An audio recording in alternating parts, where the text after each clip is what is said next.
Hello and welcome to Giant Bomb at Night live from Los Angeles. We are here for you to talk about Game of the Year, talk about the whole year, hanging out. We got a bunch of friends that are going to be here throughout the entire night. We're going to hang out, have a good time. Looking forward to bringing you a bunch of panels. I'm your host, Jeff Grubb from Giant Bomb. A couple of notes before we get started. We're brought to you by RGG Studios, Like a Dragon, Infinite Wealth. This wouldn't be possible without them. I really appreciate them coming in and giving us that support. This is like a special one-off thing. We do these kinds of things in the summer. We never thought we'd be able to do one during the holidays and kind of leading up to Game of the Year. It all came together last minute because of that support. So thank you to them. Thank you to NZXT at our live show, which I don't think tickets are still available, but if you remain needing to buy tickets, go do it right now. If you're going to try to walk up the door, it's just not going to work for you. But if you go to the show, or if you go buy tickets right now, you might still have a chance. But NZXT is going to be giving away a computer at that. Thank you to them. Thank you to Intercoin for my cool jacket. We just asked them, can we have jackets? Yeah, they were like, we were like, can we have some Yakuza jackets? Yeah, for funsies? yeah. And they were like, yeah, we were going to pay them. And they were like, just give the money to charity. So we gave the money to charity. So Special thank you to them. Shout out to them. Shout out to their charity. Thanks, Jan. I was going to be like, Thank you so much. We got friends here. Janet, show up. Yeah, you actually, your jacket was so cool. You pulled your microphone off your jacket exactly completely. how I imagined Yeah, it's not even clipped you anymore. Just stay there the entire show, Jan. Welcome to Giant Bomb. Really, this entire show is going to be powered by Jan fixing my microphone and these two crotches right here behind me. So, look at these guys. Yeah. Don't do that. I said don't do that. Oh, you said don't do that. Thanks for the help, Jan. All right, let's introduce this first panel. I got a bunch of friends hanging out with me. Jake Baldino, how are you doing? Hello, can I take that? You can't. I got one. You're the fifth person to ask. No joke. Absolutely. Thanks for having me. You want to fight Lucy for it? Feel We're free. real happy to be here. Thank you. Lucy James. Hi. Hi, how are you doing? I'm doing great. That's my standee right there. That's my man. Yeah, you. That was the first thing you said when you got here. It's like, that's mine. Yeah. I didn't even ask. Yeah, absolutely. Usually I'm so polite. Emma Fyffe, how about you? I feel great because I get to keep the coolest of all the things that we got. In my opinion, it was all very cool, and thank you very much again to Like a Dragon, Infinite Wealth for making this all possible. But I'm keeping the sign. Yeah. See that. I mean, it's just going to be part of the set for forever. But something we've always really wanted on this set is some nice backlight. And what better way than having this great practical? It's great. It's fantastic. That's actually. what's up. How do you feel about it, Michael Higham? Blow that backlight out. Yeah. And we're off to a roaring start. First sentence. Sissy gang. Wow. I fucking knew it. Yo, that wasn't planned. I'm sorry. That's just who I am. That's just who I am. I know it's proud of premeditated you. with you, Haim. Hey. I know it is. Bastos Tamoor, gang. Hussain, how are you doing? I'm sitting next to him. I'm going to absorb some of his CCO energy. Hey, that's why you put me and Tam in the back. You know what I'm saying? Ichiban is mine. I'm taking Ichiban. Yes, Ichiban is yours. Yeah, I claimed Yes. Ichiban, so... Oh, Can I get like a mug or something? No. We have We'll think about it. Yeah, we've got If you're a good boy, Jake Baldino. Yes, sir. Sorry, Santa will sir. come later this month. Hey, yo. To your home. Jake, let's start with you. How are you feeling about video games this year? Am I allowed- 2023. Can I talk about the Avatar game with you guys? Yeah. How much time do we have? Here. He's You want to play it? Yeah, It's literally on here right Frontiers now. of Pandora. Yeah. Pandora heads. That's right. You're my Shout out to boy. Awa. Shout out to Awa. Yeah. So we should tell the story. We were at a preview event for Summer Game the Fest. Summer Game Fest, and we're in this you just preview play. event for Avatar. And the Ubisoft presentation starts, and it's a deadly serious presentation. Was about introed by Jim Avatar. Cameron. Yeah. It's got Jim Cameron. Was he there? No, No, sadly it's not. pre-recorded. I wasn't happy. And to be there the either. very capable. So I'm sitting. It's me, Lucy, and Jake sitting down here, and the very capable Ubisoft employee is like, of course, everyone knows that Jake Sully led the revolt on Hallelujah Mountain, and I just burst out laughing. I was like, and I look at Jake, and Jake is like this. Yep. This man is into it. He's legit. Well, he's correct. He's objectively correct about his the take on best Avatar. kind This man's an Avatar mark. I'm telling you. It's sweet. Like it's got a lot of the open world stuff I'm really sick of. But I want. This is great. It's got all the stuff I hate Stick with most in them. it. Give him a chance. All right. But it's cool to be blue and fly so that it has the. I think Kermit said that. It has yeah. the I love Eiffel 69. It has the movie moments, like, you know, getting your bird, your ikran, if you will. And no, there's I'm a glad Sigourney that you Weaver said like though. getting your bird for those of us who are not You so gotta use hip the- on But then the lore. Avatar had to like, actually, Yeah. Well, he has to prove it, you know. But like you do the whole thing, you do like do the ritual, the music swells, and like it has a lot of those like Sorry, really cool so do you moments. start the game as like a human person, No, like you Jake play Sully? as an actual. You're an actual start off as Navi. As a Navi. He plays an Navi. Yeah, That I Start know. off as like a tadpole Navi and then grow into That's right. it, Yeah, it's or like is it- Spore. Okay, great. Yeah. I'm into that. I'm into that. No differences, Do please. you have the hair sex? Yeah, all the time, and they show because it's You can first person. smash? All the It's, time. it's I first just person, so like you get to see them grab it, and you see the little Hey, yo. Grab what? come Hey. out and like grab other Hey, they stuff. be grabbing hair? Yo, they freaky ass motherfuckers. Grabbing hairs. Hey, yo. Yeah, you That's how do you the blow whole the backlight out. Yeah, absolutely. Hell yeah. Jake, can I ask you, the villain? Do you think that it looks a lot like Yves Guillemot, right? It doesn't. I didn't even think of that, but yes, yeah. I'm just saying. What are they doing there? Who's Like, no? if I was making a game, I would also put my boss in there as the villain. Like, I think, Yves probably knows what's up. He gets it. But it's cool. I just like it's that game that like at the very end of the year usually like gets lost in the scuffle. But Yes, the I December think game. like some people who are like really obsessed with that 2009 game are gonna like this one because Really? that one was kind of like jacked up. But some people really loved it because they love the movie and they got like so this is like way better than that. The world is insane. Yes. It's weirdly a perfect time for that game to come out. I agree. Yeah. Because it's not going to win any awards or do anything like that. Like it may be a win an award, but like no one's like looking for innovation out of this Avatar game. So, and we always talk about how games that come out in this period usually get lost, and that's why they don't succeed. But this is a licensed game that as soon as it's on shelf, it's like it's good for a year or two or whatever. So this seems like the perfect time for them to put that out and be like, we don't have to worry about that. We'll check in with it in a year's time, and it will have sold like 8 billion copies or something. The normies are going to see this on the shelf. Yeah. And they're going, that's the Christmas gift. I'm not interested in this game at all, but I am fascinated. you're all beat up. You're all I blue. am- You're I know. Navi'd up. I know. This is Navi'd up. But that's because it went with my shirt. No, but I really want to know more about Jake and your journey to Jake being the Sully. Pandora head that you are today. So You're named after Jake Sully, right? How does he, what tier is he Yes, in White you're- Saviors? Like, Oh, he's top tier. yeah. Oh, man. Is it He's so white. He's blue. Oh my God. I got my white savior I don't list. I'll think so. share it with you later. Okay, yeah. I'm just happy Hook me Sam up. Worthington's getting work. I think He's a nice boy. he's a good. He was in Wait, the Terminator, the weird one. yeah, he was also in. Wasn't he in the Unabomber series? Hey, I yo. think he was like the detective in the Unabomber Oh, series. I think that was the He was yeah. really good. He was really good in Under the Banner of Heaven about the moment. Oh that's yeah, one. That was a Unabomber series? yeah, it was good too. I think it was on maybe Discovery or something. It was on some very random network. I was doing a show at the time Oh, that's some wild where shit. we were keeping up with a bunch of different TV shows, and that was one of the ones that we chose to cover for whatever reason. I don't know. Just the big murder one. Unabomber heads. Yeah, it's fine. We should I feel like it's that drill to it. You do not, under any circumstances, have to give it to the Unabomber.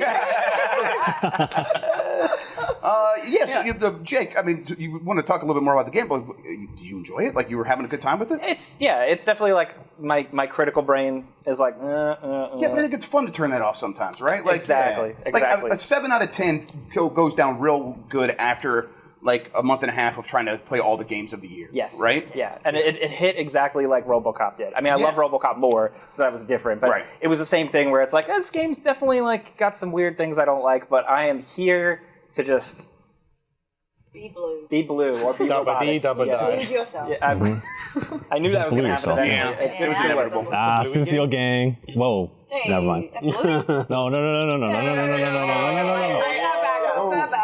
I believe is that Sucio? Is that what that is? It depends on who you ask. Okay. If you ask me and Janice Bastos, Okay. if you ask anyone of Latin origin, it is Sucio. Yeah. What's the friend zone? The Choho? Is the What the fuck? Kuo? Excuse me? Kuo? Are we getting cancelled right now? Hey, yo. Hey. He's speaking Jan taught me differently. this. He just pointed at someone and like, no. Yeah, this is all Jan's fault, cancel everybody. blame. Yeah, you can't cancel. You can Jansel me, maybe. Lucy James, how are you doing? Great segue. Thank Great. you. How you doing? Listen, I had a good time playing video games this year, and then I had to do a daily news show, and I was like, this industry seems kind of whack. Yeah. Yeah. This year has sucked. Yeah, it's been Big one. and I'm like, but it's because the reality on the ground feels very different than when like you are looking at all these games like they're all very good and they're all selling and everyone seems really happy to spend a lot of money on this stuff. I don't know. Does that change how you feel when you go to cover games? We have to keep in mind that there are real people behind these things, and we want to maybe put that first and foremost. I mean, I guess we're in a very privileged position, all of us, because we all meet and talk to developers all the time. God damn it. We meet and talk to devs all the time, and so you kind of have more of that insight into the realities of making games and how difficult it is. And then this year has just been so brutal that, I don't know about you guys, but like I cannot just like pick up a game and not see or hear or think about what's gone into making it, and the reality of the shit show that has been this year and capitalism in general.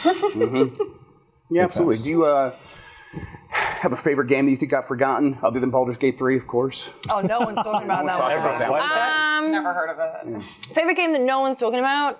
I want more people to be talking about Dredge, always. Yeah. Ooh, yeah. Cosmo, though.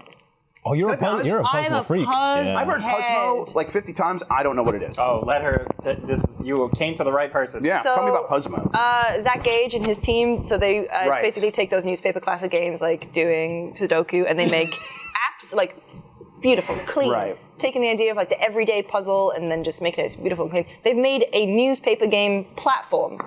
And so every day you'd log in, there's a bunch of different puzzles, changes every day. There are leaderboards, you can get your friends in, and it's just so, the words of Utada Hikaru, it is simple and clean, and it is beautiful. And it's just, I love puzzles, man. Like genuinely, I'm the sicko who pays $5 a month for New York Times. We did connections today as a little team exercise. I love connections. Today's one was bullshit.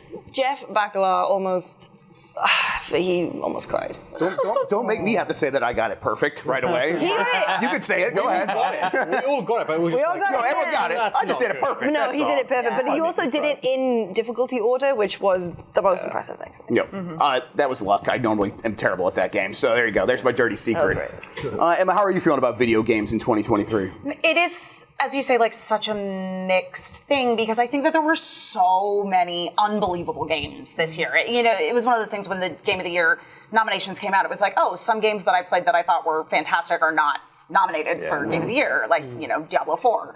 But at the same time, there were so many extremely good games, but there is an acute awareness behind the human cost. Not to be a total bummer, but, It's like good to take stock of that. Right? A little bit where it's like, it's easy to go into the Game Awards and be like, let's celebrate. And I know a lot of people are like asking Jeff Keighley, like, acknowledge this, this, and this, and this, and this. And it's like, some of those things should definitely be acknowledged, but it's like, it's hard. Because you want to be just selling video games at a certain point, because that's how he makes money. And it's when people are getting laid off of work here. It's the Destiny story that came out from IGN. Bungie story, Bungie amazing story. job to Rebb Valentine, by the way. As always. Yes. Early on at Jump, I was like, wait, Jeff, which reporter do you read? I'm like, Rebb Valentine. She always gets the good angles, and now she's just doing the good hard work. But it's good to like just take stock and look back and kind of figure out. Is the industry in a healthy place overall? It feels like it probably secretly is. Yeah. The headlines don't make it feel that way. No, they don't. But what I will say was a real positive this year in gaming is the sexiness level of the characters. Oh, yes. Oh, through the roof. Yeah.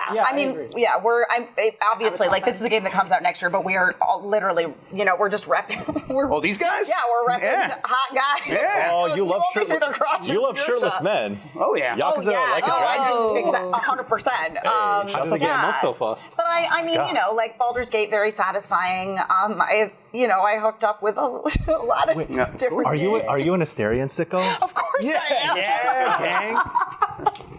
Yeah. Michael Higham, how do you feel about sex in games? How do you feel about all the fucking? Yo, there needs to be more smashing in video games. You ask me. You play Smash Brothers? I smash my bros. Hey, That's the Yakuza franchise. GTA 6 just got revealed. That shit better have hot coffee. Off the bat, I ain't trying to buy no files. I need that organic hot coffee. Right. Put the Game Shark away. Just put it up front, right in front of you. Give it to me. You know what I'm saying? Drip. Yeah. My game of the year did not have any smashing in it. Whoa, actually, no.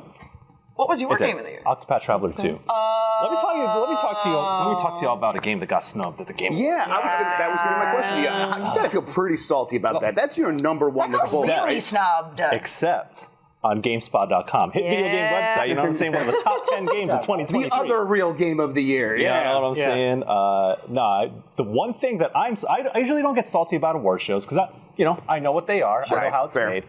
No big deal. But best music or best soundtrack, it did not get nominated for that. Listen, who might rush the stage this year? I mean, No. Jeff, if you're watching. Michael Higham. I heard you were planning a sick outfit, so I was, or I am. Okay. So y'all will see it tomorrow. But I'll be. When he rushes the stage. Hey, whoa, chill. I love this because everyone was talking about there's crazy security this year. Mm-hmm. I hope the security is like in the last year, Keely learned like Brazilian Jiu-Jitsu. And that's it. The moment someone runs out, he just like handles it so badly. Because at some point, he's got to take care of himself. I want it to be like the scene in Wayne's World 2 where he opens the door and there's like commandos training and stuff. Like just opens the door. He's like, everyone, look, this is what you'll deal with. Presenting the Game Awards commando. Yes, exactly. That's actually how the ceremony opens. Is it's just you get a look at the behind the scenes of the commandos who are all gearing up to like surround the theater. Exactly. Reloading montages. Yeah, exactly. Set to the Game Awards orchestra. Brought to you by Call of Duty Warzone. Hi, you could help. You used to work at Defense, right? Yeah. No. So I was like looking up. I'm like, okay, I'm going to be talking to people. I should do a little bit of background Look at work. my LinkedIn? You motherfucker. What I was actually I've been doing some research. No, this guy. I was writing down notes. Hi, for you. I was like going through your old tweets, your early tweets, and the one. First of all, I wrote this one down. I only feel safe around Filipinos. That's a paraphrase. So Jan, if you can help my boy out. I won't let them hurt you. And I wrote that down. I'm like, what am I even going to do with that? I'm like, I'll just say it. Just go for it. Absolutely. Hey, if y'all are at the Game Awards and you're Filipino, sit next to me, please. I need to feel safe. Even if you're not, like, I feel safe around Filipinos too. Like, Tam, you probably feel pretty safe.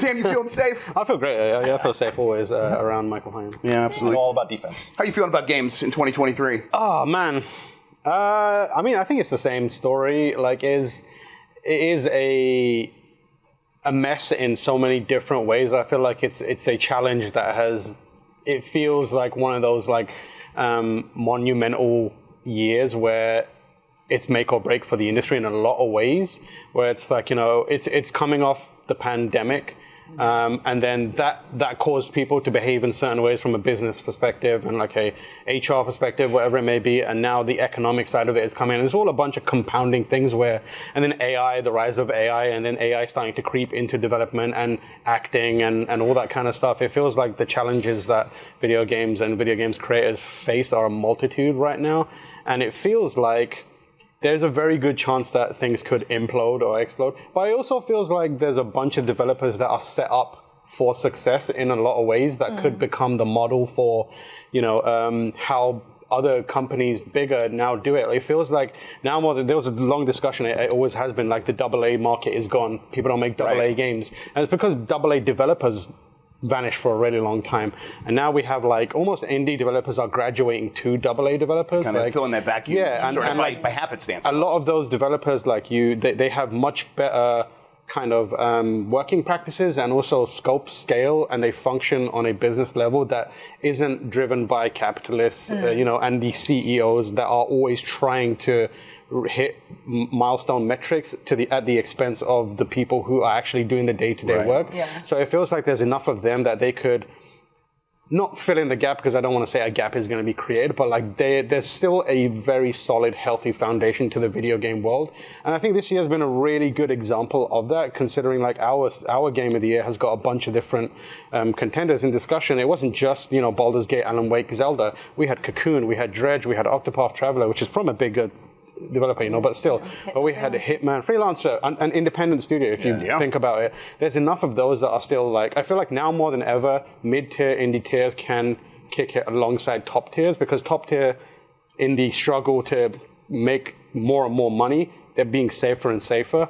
and the mid-tier and indie tier are really where the good stuff is happening now. Like the most interesting games are like Cocoon, Chants of Sennaar, Dredge, that kind of stuff. Everything else is like, as much as we love Alan Wake, it's still, and that is probably like the worst example of it because it's an idea with crazy ideas and a lot of risks, and same with Baldur's Gate, but pretty much everything else is like, yeah, I kind of expected it. It's a good execution.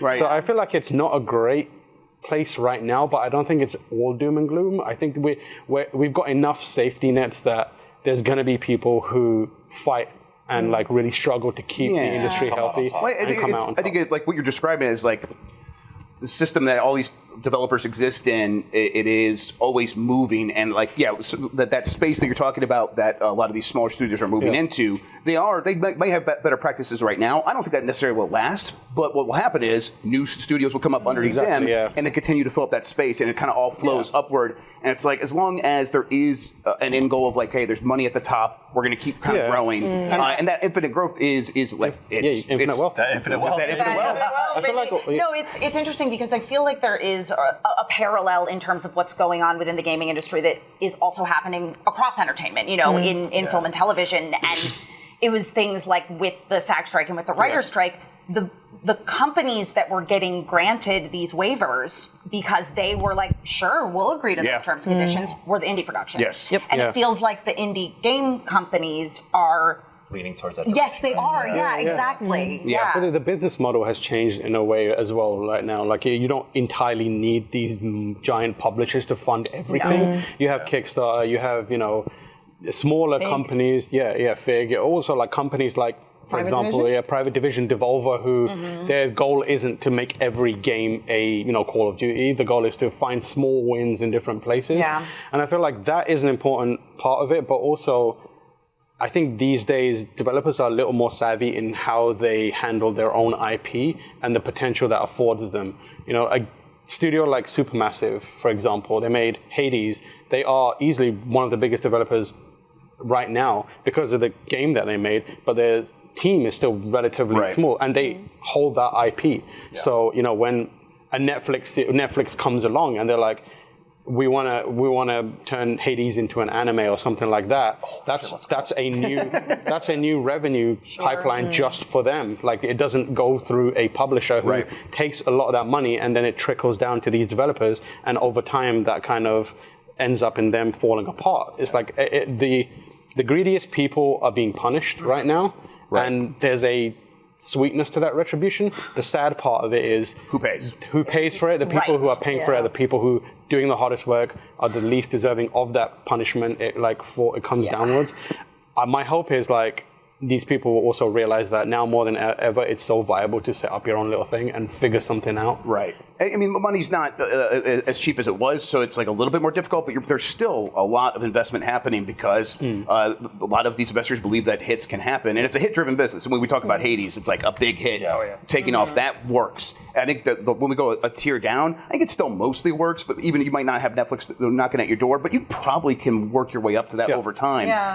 But I think the idea that the democratization of tools has happened. We're fully here. Anyone could start. We're going to keep getting a lot of games, and if that's your primary concern, you don't have to worry about anything. If you then go a step deeper and you start worrying about the people, the system feels a little bit more broken than it even does in movies and television, where it's like it's understood. You're going from one gig to another. You have that big industry-wide union that understands that you are not going to have a permanent job at a lot of these places. And it's like secretly the gaming industry is built that way, where for a very long time it was, especially when it was in the pre-order era, where it's like, hey, you got all the pre-order money. Now we got all that money, and we're done making the game. Goodbye. You're now laid off. And it's like that's changed a little bit. And the hope was live service games would come in and really paste over that and enable these people to keep these jobs for longer. Obviously, that's not working. So it's like there is unanswered questions. But I think overall, you're right. That's like it still feels like things are mostly working, even it's like we're at a low tide for a lot of sentiment. My major concern is how it looks to people who are trying to get into the industry now. I can actually tell you that. So a friend of mine works for a charity in the UK, and she works with getting young people into the workplace. She hit me up before I went on holiday to Amsterdam, and she was like, "Hey, I'm really looking to get some, get the kids involved in making games. I'm going to voice note you a bunch of stuff. Can you reply to this when you get back from your holiday?" And listen to the voice note. And then it was saying all that, details. And I sent her a big thing back. I was like, yeah, we could do this, these people. And she went, yep, we saw what the landscape looks like, and we are not encouraging kids to get into that right now. That's the hardest part of it, because like the thing that everyone is seeing is the biggest companies imploding, the Embraces, the EAs, that kind of stuff, and that's because that's what hits the headlines, right? That's the stuff that we report on. We don't report as much on the successes that and we don't know. We still don't know what the net is. Yeah, right? we don't know where the net is. So there's probably net positive jobs created this so year. everyone who's like looking at and assessing, can I make a real go of making video games? They see the big skyscrapers on fire. Yeah. They don't see that like at the ground level there's really nice little cafes and that kind of thing. But then there's also from the UK this week the changes to immigration laws. Yes, that's gonna. Let's explain what that is. So basically, they're changing immigration to basically say that if I think it's your partner has to earn 40,000, 45,000, 38,500 GBP. Oh no!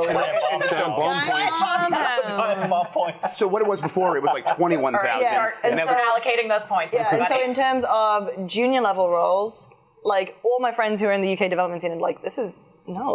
Right, and the 21,000 was already hard to reach on its own. Yeah, it's tricky. So moving it up to 38.5, it basically going to make it impossible, and this is going to cause a difficulty in hiring people from outside the UK. And especially with junior roles too. Yes. Like you need to have that experience, and obviously you need to be compensated for it. But you want to be an attractive place to work, and it's like you don't want to be like an impossible place to work, and that's where the UK is headed right now. Is it because of the Tories? Yeah, man. Yes. Yeah, man. Fuck the Tories. Fuck the Tories. Fuck Eat the my Tories. ass. That's the official position of Giant Bomb. Giant Bomb says, fuck them Tories. We do. Yeah. Eat my ass. Yeah, get a step stool and jump on my butt. That's what I say.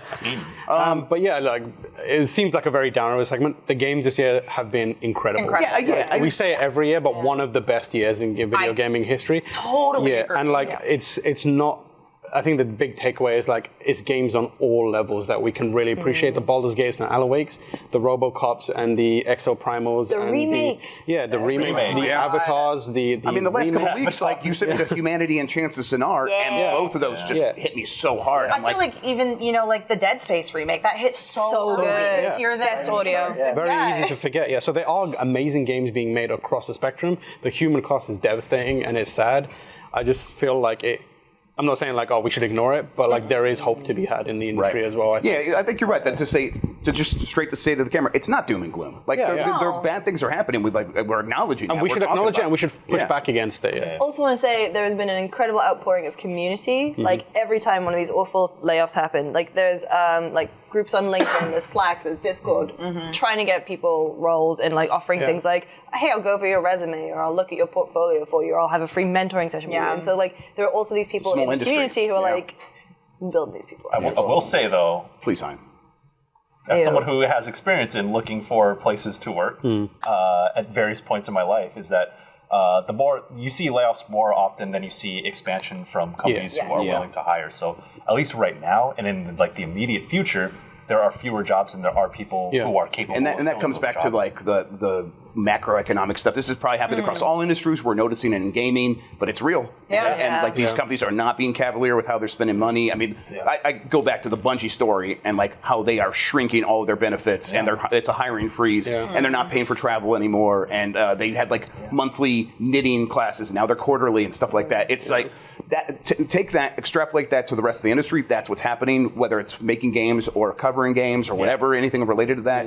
So it could be discouraging if you are a young person trying to look to get into one of these traditional jobs. It also makes like the next couple of days really interesting in a weird way. Like we put out our Game of the Year top 10 and announced it on our Game of the Year list, which was written by pretty much everyone on staff. Like it begins with, hey, this industry is sucking right now, but like we have to acknowledge that while also being excited about these games. And it's not easy to do that, and we have to do it again with the Game Awards. We're all going to be excited about this show that's going to happen, and we get probably to see exciting reveals and the lay of the land for the next year. But in the back of our minds, it was always going to be that like, at what cost? Yeah, you know? It's one of those things though where you need to find the joy in the darkness. You know what I'm saying? So like you can still acknowledge the W's. It's like playing Sonic 06. That's the darkest thing imaginable. Let's turn this around. Oh, hello. We're gonna turn this around. We're gonna turn this around, and I'm gonna ask Jake. Yeah. What is your hidden gem of the year? Well, I actually had a question. I kind of wanted to derail things a little bit. Yeah, please. Does Dave the Diver do sex? Or, I didn't play it. Oh, does Dave smash? Dave probably David fucks. is diving into a few things. That's what I'm saying. Diving in that booty hole. His name. Sorry, guys. Sorry. Isn't he cool like the big blue? Yeah. I'm trying so hard not to say it. Sorry. Does Dave the Diver? Dave Diver doesn't smash, but I do want to know what your hidden gem of the year is, because I watch a lot of your videos and you always like talk about the big games, but I know you're playing ranks. stuff on the side as well. I hate to sound like a Lucy, but it's Dredge. I'm sorry, I don't want to repeat. God, I totally know what you mean. It's Dredge. It's Dredge. Dredge was definitely like just a vibes-based game that I really liked. That was the Ralph recommendation. That was. It was. That's right. Yeah. It was. Yeah, and then you got on it, and Yeah. then you told me like you should really. wow. And yeah, sure enough, I think just the compelling hook of it's a fishing game. You go out on your boat, but it's mysterious. Yeah. And there's like a Resident Evil 4 inventory management mini game that hooks you You in. just sold me. Yeah. So, yeah. And it was that. It was the Steam Deck, like having the fresh Steam Deck, playing that in bed. Like it was just, it really hit for me. Thank you for asking. Of course. I want to know everyone's hidden gems. Yeah. Does anyone else have a hidden gem they want to go with? I mean, my game of the year is just managing your inventory in Resident Evil 4. Yeah. So. Did you know there's a game entirely about that? Yeah. Yeah. 100%. No, Save room. I do. I obsessively manage my inventory.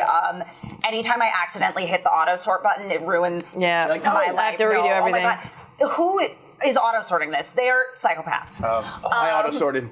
Sometimes. I did it once. I'm like, what if I just hit it once? And then I did, and I was like, oh shit. And then I just started relying It's on it. horrible. I shouldn't. Oh, I shouldn't. no. Well, I respect it, but I can't do it. No, you're right. I'm a psychopath. You got it right the first time. There's a psychopath.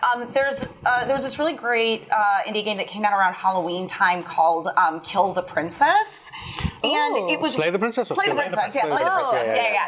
And Slay the Princess. it was fun because it was like you're kind of like told like, oh, okay, this is like what your objective is, but there's a lot of decision making involved. I'm gonna make a note of that. Yeah, it's really fun. Yeah, Slay the Princess is dope. It's a really dope. Yeah, It is a everyone trip. seems to love it. It is a trip. It's Yeah. good on It's trippy. Steam Deck It's good as on well. deck? Yeah, I played it at PAX, and everyone just like walking by just started looking at it. Yes. It's a wild game, yeah. Yeah. Oh, can I say one more? Please. Go on. Yeah. El Paso Elsewhere. Yes. That is your jam. Perfect. It is so my jam. Like it's got. Max it's- yeah. Xalavier, we'll be here later. I'm going to say hi to him. Xalavier. Oh, Max Xalavier? Xalavier. Okay, yeah, I looked it up. Because that's how I pronounce that first. Yeah, I looked it met up. him. I went to I watched an interview with him, and he said Xalavier, and he didn't correct him. I'm like, all right, there we go, we got it. Xalavier? Xalavier Nelson Jr. That's Okay, like the thank you. number of times I said Greg Kasavin's name wrong when I was like interviewing him around Haiti. What did you have to How did you say? say it? Kasavin. Oh, okay. That wasn't anything crazy. That's a cadence It's a thing. cadence. Yeah. Greg is thing, the yeah. sweetest person. I know, but he in the world. never He will never corrected correct me. you. That's why. He's just- Ever never corrected will. me. Yeah. And I was like, we gotta. He didn't correct me, and then I was like, we have to do a pickup. Former managing editor of GameSpot, Yeah. Greg Kasavin, big Yeah. up. Wasn't Sounds it great. EIC? He was editor-in-chief as well, yeah. Before Calvert? Yeah. Of course. But yeah, Game of the we got a little statue of him on our desk. Oh, that's you showed me. That's fun. Yeah. Tam, you have a degree in psychology. I want to know how often do you deploy that against me? I thought you had a degree in law. I've got a degree in law. You study. I'm sorry. You degree in law. I got a you degree studied in law, psychology. and I have got qualifications Yes, you in studied psychology. That's right. Yeah. My bad. She's got the primary psychology. I have a BSc, degree. dude. Yeah. Is this why I always feel like you guys are manipulating me and doing a very good job at it? Gaslighting gatekeeper. Yeah, that's what we do. Seriously, how does that like become useful for you? I feel like for me, like the legal stuff side of it is useful in my day-to-day work because I have to read At U.S. immigration. at U.S. immigration, grow up. Big my hearts to lawyers- U.S. immigration. All my previous lawyers, I caught your mistakes. Don't fucking do that again. Wow. But also, like we read NDAs day to day, and like I've also apply amply in Phoenix Wright, which is a perfect simulation of how law works. Yes. Obviously, I totally agree. So the psychology part of it is really interesting. I do think about it. Like psychology, like Lucy can attest to this. Like they teach you like theories and ideas and that kind of stuff more than they teach you like how to think about people like holistically. And there was a point where I was studying where I was like branching off, where it felt a little more holistic and and that's where they kind of talk about like therapy and how the human brain works and how you can be manipulated or like responses and that kind of stuff. That's the kind of stuff that I really like, and I feel it becomes more interesting when I'm playing a game, and I'm like, oh, I get why this line was written this way, because it's like trying to appeal to this element of like my psychology or the gamer psyche or personality psyche. But like Lucy can speak way better to the psychology part of it. Psychology for me is basically the fact that you cannot trust your memory at all. Your memory can be manipulated so easily. That's just in my everyday life. What? But genuinely, when I... You're not here. What? Trust issue. You're misremembering this right now. I hate when that happens. The biggest thing for me from my psychology degree, because I also didn't really like doing it, was a big follow the money. Because every time you'd have to read a psychological study, it would always be, who funded this? Every single time. Every single time. And you would always have to bring that up. And you'd be like, well, this one was funded by this university, or this donor gave money towards with some sort of vested with some sort of interest in like in another company. And so every time I don't think when you're given money to do something, you're ever affected by anything. I don't, that doesn't sound right. But the thing, every time one of those bullshit video game violence studies comes out, I always look at where the money came from, but also the research methods, because some of them are bonkers. Yes. Because you can't replicate stuff properly. You can't replicate real life in a control setting. And so I'm just like, that doesn't make any sense. A good intersection of the law and the psychology part of it that only really happened once in video games in a direct way was LA Noire. Oh, yeah. Like, I really wish that, LA Noire. I really wish like someone took another crack at that, even Rockstar, because like for us, like it's like everyone, it was like, oh, you're reading body language and you're reading like you're thinking about like the procedure. I find that stuff very fascinating. It's really fascinating. Sometimes in LA Noire, they were like, the problem was, I don't know. the problem was LA Noire went too exaggerated. Like it was like, I didn't do this. Well, they had to make it work for people who did not study psychology. I feel like there's a really interesting game to be made about like subtle, like, and the technology has advanced to where we can have like these really like nuanced facial expressions. Having another game that is like that good, like in terms of like presentation and intricate in terms of like mechanics, that is about like reading body language and figuring out psyche. Let me tell you about Like a Dragon's Cabaret. You know what I'm saying? Banger. Yeah. That's the kind of stuff like a chance of sonar, like for language. I want that for like psychology and reading people, but I also want it for like economics. One of my favorite games is Tingle's Rosy Rupee Land, a game that never came out here. It's a weird spin-off of Zelda. Yeah, it's a weird spin-off of Zelda, and the whole idea is you need to go up to characters, and they have something you need to buy from them. They don't tell you how much it costs. And you have to guess how much you need to spend on it, and if you don't give them enough, they just take your money, and you don't get the thing. So you have to like... I was going to say, Tingle gets robbed. There's like another RPG where you kind of... I can't remember what it is. Yeah, it's like you're the owner of a shop in an RPG. Yeah, and you like sell stuff. Moonlighter. Is it Moonlighter? It might be Moonlighter's definitely one like that. Yeah, there's, but yeah, I love that idea of like messing around with like the psychology of economics and things like that. That's I had a lot of fun with Eco, not the one everyone's thinking of. It's the multiplayer one that's like Minecraft. Like what Eco are you playing? I was like, But like I set up my own shop in there, my own company store, and forced all my employees who were other real players to shop at my store. And then I caused an economic collapse in that game because I wanted to move to a different currency. And it's like being able to manipulate stuff like that and think about like stuff like a psychology and economics in games. Because I think these are untapped potential ideas that we're going to get a lot more of in the next couple of years. It's like when you're doing insider trading in Animal Crossing. Yes, exactly. Yes, I love that shit. Lucy, I got a question for you. Tell me about your blonde era. At the Blurb. This is like what, 2012, 2013? Yeah. So before I worked at GameSpot, because I've been at GameSpot for 10 years in July, which is wild to think about. Damn. I used to work for a TV company called Jinx with a G, not to be confused with the clothing company. Yes, Jinx with a J. Was clothing company. Ginks. You'd be surprised how often we got that. And I used to host the flagship show called The Blurb. I didn't name it. You take no responsibility. No, I had no input in the graphics of the show either.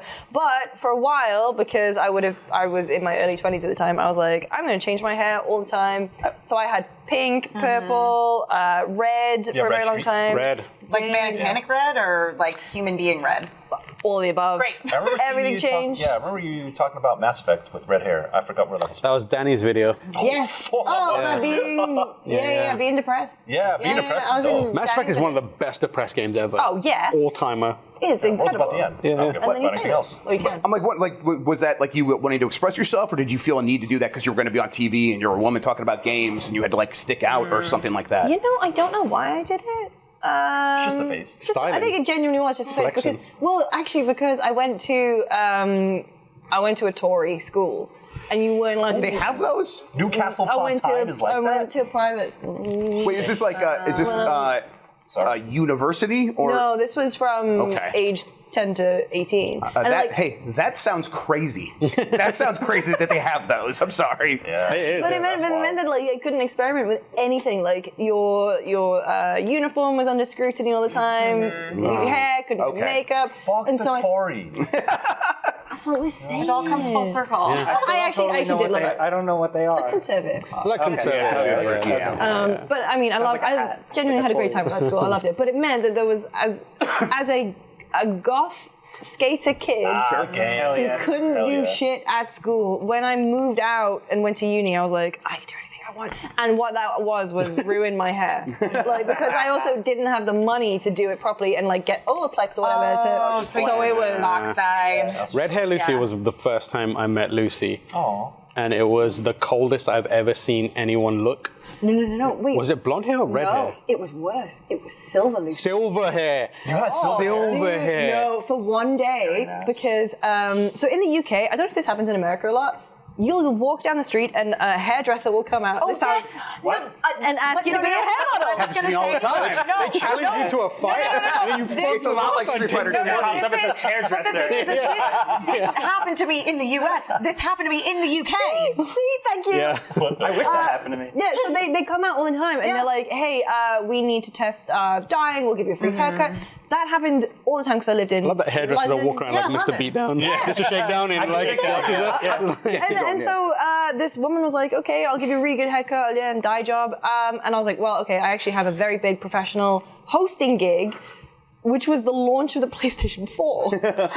2013. So back in 2013. And I was like, you cannot mess my hair up. Oh, no. And she, God love her, for that one night, my hair was silver. It was gorgeous. The looked bod great, is still up there It somewhere. looked great.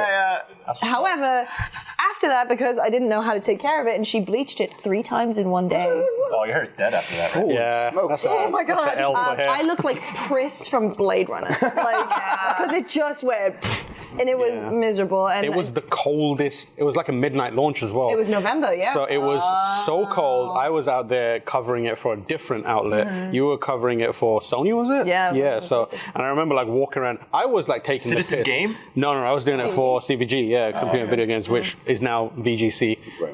Shout out to Andy and the crew there. Yep. But Andy's on his way? Yeah, he's on his way. Tonight. He's I was covering it, and my attempt at covering it was I found across the road from the venue was this framing store where you'd go and take shit you want framed. And so what they had is they had these like really nice frames as like their displays, but every single one was filled with like a Hollywood A-list celebrity. So what I started doing was taking real close-up pictures of them and saying, oh my God, X celebrity is at the PlayStation 4 launch, and that was our entire Twitter feed. Meanwhile, Lucy's like doing like normal good interviews, and at one point I saw her and she was like, "Hi," like shaking, and I was like, I was in that. we met briefly at the Assassin's Creed. Yeah. And I was like, "Are you alright?" And she's like, "I'm cool." How many times people about that? Assassin's Creed 3? Black Flag, yeah. And then I just went back to like taking pictures of celebrities, being like, "Oh my God, it's Pierce Cruise, Brosnan's here," and people were like, "Oh shit, Pierce Brosnan's a gamer." And I was like, yes, he is. You're absolutely right. Acted surprised that a hairdresser came out at you and was like, "Hey, I'm gonna give you a haircut," but that happened to me on the airport on the way here, which is why I got an airport haircut. Wow, it looks good. Yeah, I thought they did a pretty good job. Explain what happened. I was walking past the hair cutting place. The guy sitting there talking on his phone. He's like, "You're next" to me like that, and I walked past. I walked like 15 more feet. I'm like, he's right. I am next. And I went back in. I'm like, fix up the sides. You know that is exactly what happened to Ichiban in Really? Yeah. Wasn't sponsored, but I'll take the money for it. Whatever. Yeah. That is Literally how he gets that hair. Yeah. High five, bud. Yeah, let's go. Do you usually just go with it and do stuff like that? That's like getting lobster at a diner. Yeah. Airport haircut. I usually go with it. Yeah, lobster meat at a diner. Yeah, I would eat lobster at a diner. I get sushi at a gas station. So You ever had White Castle? You ever have clam strips at White Castle? Yeah. I've not, but I absolutely would. Yeah, they're not at every White Castle. But clam strips at White Castle in Jersey. Do you think you got? He said you're next because he looked at you and went, that guy needs a haircut? Or do you think he was like, oh, that's the person who was in here earlier and I think he mistook you? saw in my eyes that I glanced over. It's like I knew in my soul I needed a haircut, and I think he could sense it. Yes, Never make eye because he did it to other people. You created an opening to get my haircut. Wait, that was his gambit? He would just say to everyone, "You're next." Yeah. Speaking of not to everyone. That's a good idea. I don't like that in an airport, though. You're next. Yeah, true. When I was playing for Ham, they were playing "Don't Fear the Reaper," and I was like, "That is a song." Well, you don't do play not that in airport. Don't play that in airport. Indoctrination. Speaking of gambits, my gem of the year, Shadow Gambit, an incredible stealth. That is on my list to play next. Banger, absolute banger. Sadly, the studio shut down. They shut down, and then they released some DLC. They were like, "Bye, guys. We worked on this." And that was like one where they're like, "We're burnt out," but you also get the sense that it's like hard to keep. That's what the burnout comes from. It's hard to do. But that game is phenomenal. It's so good. I would like to give a quick shout out to Space for the Unbound. Shouts out to all my Southeast Asians out there, you know what I'm saying? We out here at the Game Awards, we got 3 future class people from Southeast Asia. Gang. Those vibes. I believe the Seasians are getting it, is what I've been told. Thanks, everybody, for hanging out for this first segment. We're going to be right back after about 15 minutes or so. I'm going to go slam some White Castle. We are back. Something else. That's something else? That's something else. You know what it is. You would have clam slam. I can't do that. Clam slam. Clam slam. That's a crazy thing to say. That's what we do here. Game of the year. Oh, no, we're not? Oh, okay. Clam slam. Clam slam.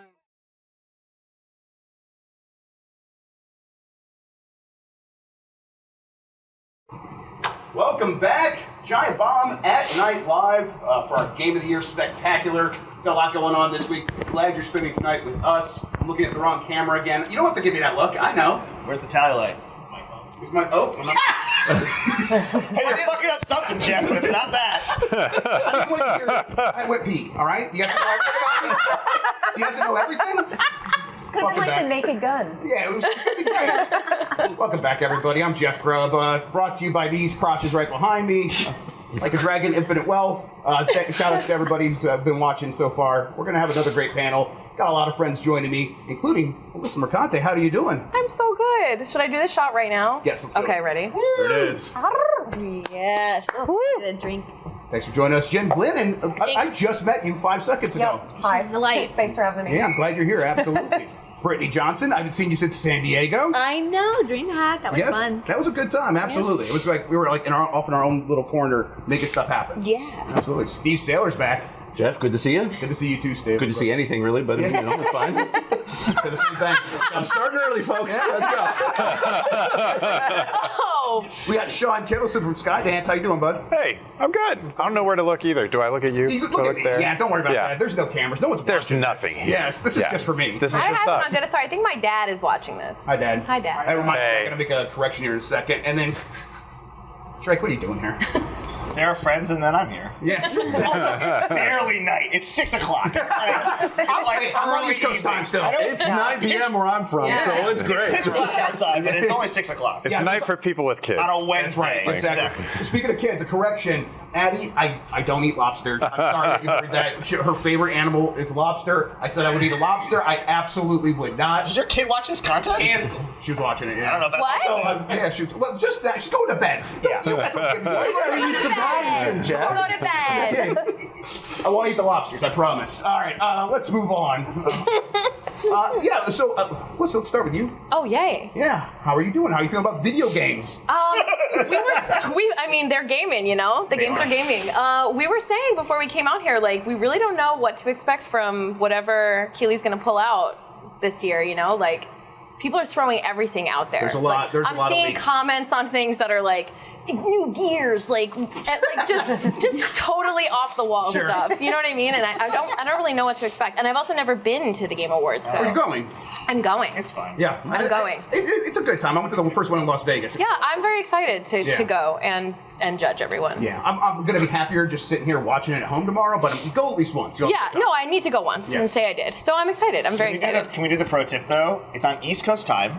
So it starts at 4:30 here. So eat something before you go because they serve food and drinks, but you can't take them to your seats. True. Yeah. And it was like a prison experiment where they make you buy a $30 pack of Twizzlers and they're like, haha, eat it all at once in the lobby or you die. You can't go back out double dip. No, you can't. Well, you have to eat it out there. You can't stay take out it in. there. Then they'll close down the bar like halfway through. So I hate They the last only have hour of water every Game Awards because I'm halfway through, which is- starving. Do I dare try to be on edibles at the Game Awards? Yes. Okay. I don't think dare you. That's the only way to be.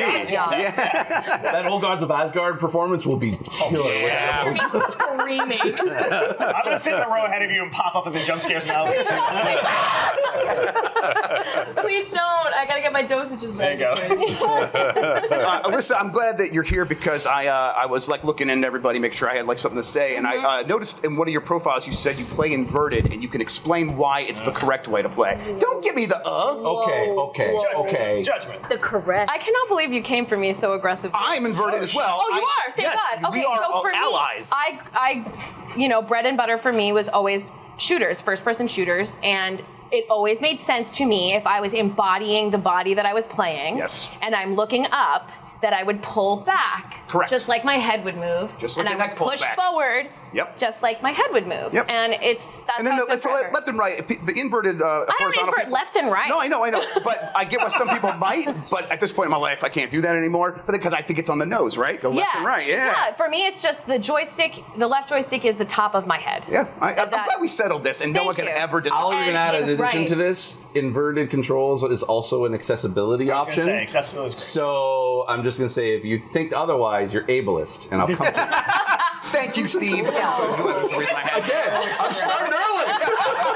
Get their asses. So when I go to demos and they don't have the inverted thing, I'm like, you guys know I can't play your game now. Like, I'm just going to be like, and you're going to be like, and we have footage capture for you. I'm like, it's going to be me staring at the floor. Like, I can't, and I Tiny can't circle. figure it out. It's so bad. And when I swap with my partner, he has to like swap back to regular, and he's always like, fuck. And like, I don't know. It just makes sense to me. It always has. I mean, if I need someone to blame at this point, I blame Miyamoto, because all of those early 3D Mario games were inverted. With those, especially Sunshine. Yeah. Where it's like, oh no, we're going to invert everything. You're basically going to be walking backwards. Like, yeah, we don't care. So, yeah, I think we're right. He made me the freak I am today, and so blame him. So were you just godlike at 007? Yeah. Oh my God. I'm like, that was my first Filthy. invasion. Yeah, that's where the violence came out in me. Yeah, it really became angry gamer moments started then and have continued ever since. But a flight sim with a joystick is naturally inverted, so do you revert the invert? I've never played a Did flight you know that recently some games have started doing not inverted as default for flight? Wait, what? In the last couple of years, there's been several games that have done that. Why? I'm like deeply upset by it. That is freaky. Because they're like, because That's chaos. They assume because there are children who are like,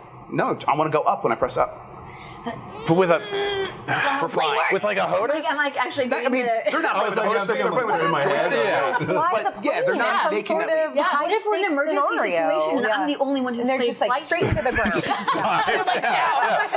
Pull up, I am! Yeah, push it up. It's like, Oh, God. Inverted's right. Listen, how are things at Kotaku? They're great. I mean, Jen's here. That's what I'm getting at. Jen, You have to say it's great. It's great. It's amazing. It's fantastic. it is editor-in-chief. That's Kotaku. right. Yeah. After many years at Inverse, Yep. which is where I became aware of you, and then took over Kotaku, and now you're running it with an iron fist, right? I would like to think of it as like an iron fist with a velvet glove. Sure. Yeah.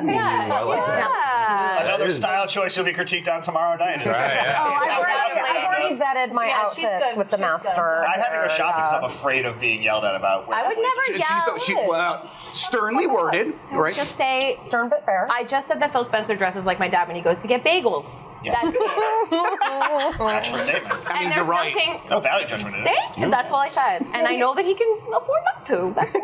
We've talked about this a bit, but I think the new blazer and like logo T-shirt thing is like a supple leather jacket and like a zippy sweater. Oh, yeah, the Todd Howard. The Todd Howard. Yes, The Todd Howard. Where are leather jackets right now? Like, are they? I love a leather jacket. Still cool? Yeah, I love a leather jacket. I like them big and long. Drake, I think like a Matrix. Drake, I see a leather jacket. I'm like, I can't pull that off. I can't pull it Yes, off you can. either. No. My laughter is not that I can pull it off, or that you can pull it off. No, dude. Definitely fucking not. My laughter was our leather jacket's cool. Pause Jeff Grubb.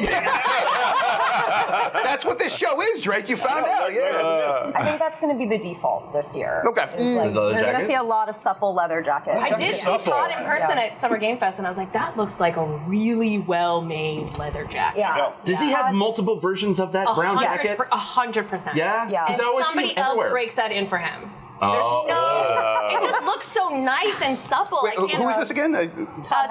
Okay, so Turn rolling around on the ground. the CEO of NVIDIA always has a different leather jacket. Every time they announce a new GPU, it's a new leather jacket. I'm like, he's just got a whole room full of them, I'm sure. Yeah. I mean, I think anyone can wear whatever they want. Just have some personality. Have some fun.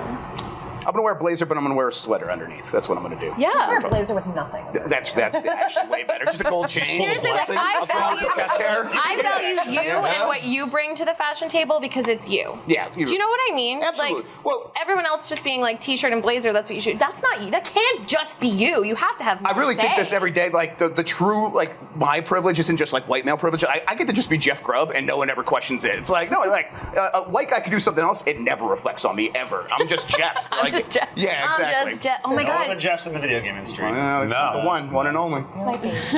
Just outlive them all. That's how it works. It spells Joff. There's That's horseshit, Jeff. Yeah. we don't count that. I'm excited to see what Jeff is wearing. Yeah, me too. Well, it's going to be sneakers. It's the same thing it is. Yeah. Oh, no, I was about to say it. I just want his sneakers to actually match his outfit. But did you see his live stream today? He was wearing a button-up shirt, and he looked like he was about to go to get arraigned for like a misdemeanor. Yeah, he's a fashionable dude. And he wears good sneakers, but often his sneakers I don't think match. I don't think he loved that I clocked that I knew the designer of his blazer during Summer Games Fest, and he didn't wear the matching pants. There you go. Oh. I don't really understand. Someone's got to be styling him, right? He's not shopping. I mean, literally call me. Like, I've offered it. So. I do it for free. I've done it. Can I get that call me one more time? Call me. Perfect. Jim, what's the idea with Kotaku? What happens next? Wow. What's the plan? Hurry up. Don't tell the competition. Like Sim, you press up and then you just steer it straight into the front. but like I think it's exciting that you come in new blood and what are there some new ideas or is it just like you have a good idea of what Kotaku already is and you're happy to express that? Yeah, I mean, I've read Kotaku for 20 years, Like, I want us to go back to kind of like the glory days, the heyday, Like, I want us to still be, like, smart and sharp and authoritative, but most of all, authentic. I think that's why people come to Kotaku. It's just that sense of, like, you are getting some real unvarnished, unvarnished something. Just keep doing what we do well. Yeah, is it nice to be like in a place where it's not about access journalism, it's about being yourselves and like just Kotaku can make a statement and it's Kotaku, so it's going to matter. Yeah. I mean, that is very different than what I'm used to be honest. It was always like at Inverse, I'm really proud of the work we did there, but we were, less well known. Whereas, Kotaku, you can put anything on the front page and someone's going to read it or be real mad about it. We had a gif of the jiggle physics in Baldur's Gate. Yeah, but jiggle of what? It was cut above the dingle, but the dingle was implied. Yeah. Dick and balls. The dick and balls were implied. Yeah. You know what I mean? It was. They weren't implied in the text headline. I read the text headline. We put asterisks. Yeah, we're not allowed to post. We get blocked in our CMS if we try and post a curse word, so we have to post it safe for work. Add that feature just Who decides the list of curse words? Not me. Jim not Spanfeller? Jen. It's Jim Spanfeller. If it was you, Spanfeller would be a curse word. No comment. I apologize. Brittany, how are you doing? We, like I said, we hung out at San Diego. You did an excellent job emceeing, way better job than I'm doing right now. You're doing a fantastic thank you, appreciate that. You still have like a big presence in esports. How are you feeling about that whole scene right now? Esports is in a rough place.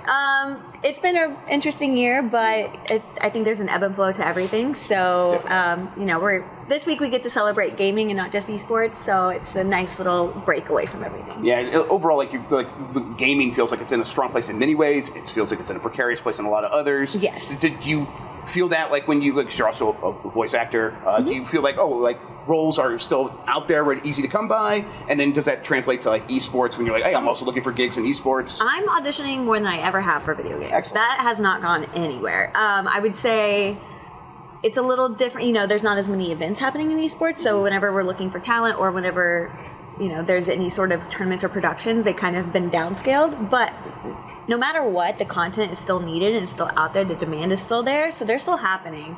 But it just won't, it's holidays, so it probably won't happen until early spring. Yeah, but you feel like it's like ready to reload esports in a way? Yes. I think everyone's needing just a nice reset. Mm-hmm. Yeah. Yeah, I can see that. Steve, how are you doing? Yes, sir. I'm doing good. Yeah. Glad you're here. Glad to be here. Yeah, can you tell me, I was looking into you, can you tell me about Radio Free Zion? Oh, God, you're going that far back. Yeah. Jeez. Okay, so if anyone remembers the game The Matrix Online. We all do, of course. I'm a... John Drake's The Matrix Online. You guys know that. Oh, yeah? Yeah. No, we don't know that. Oh, okay.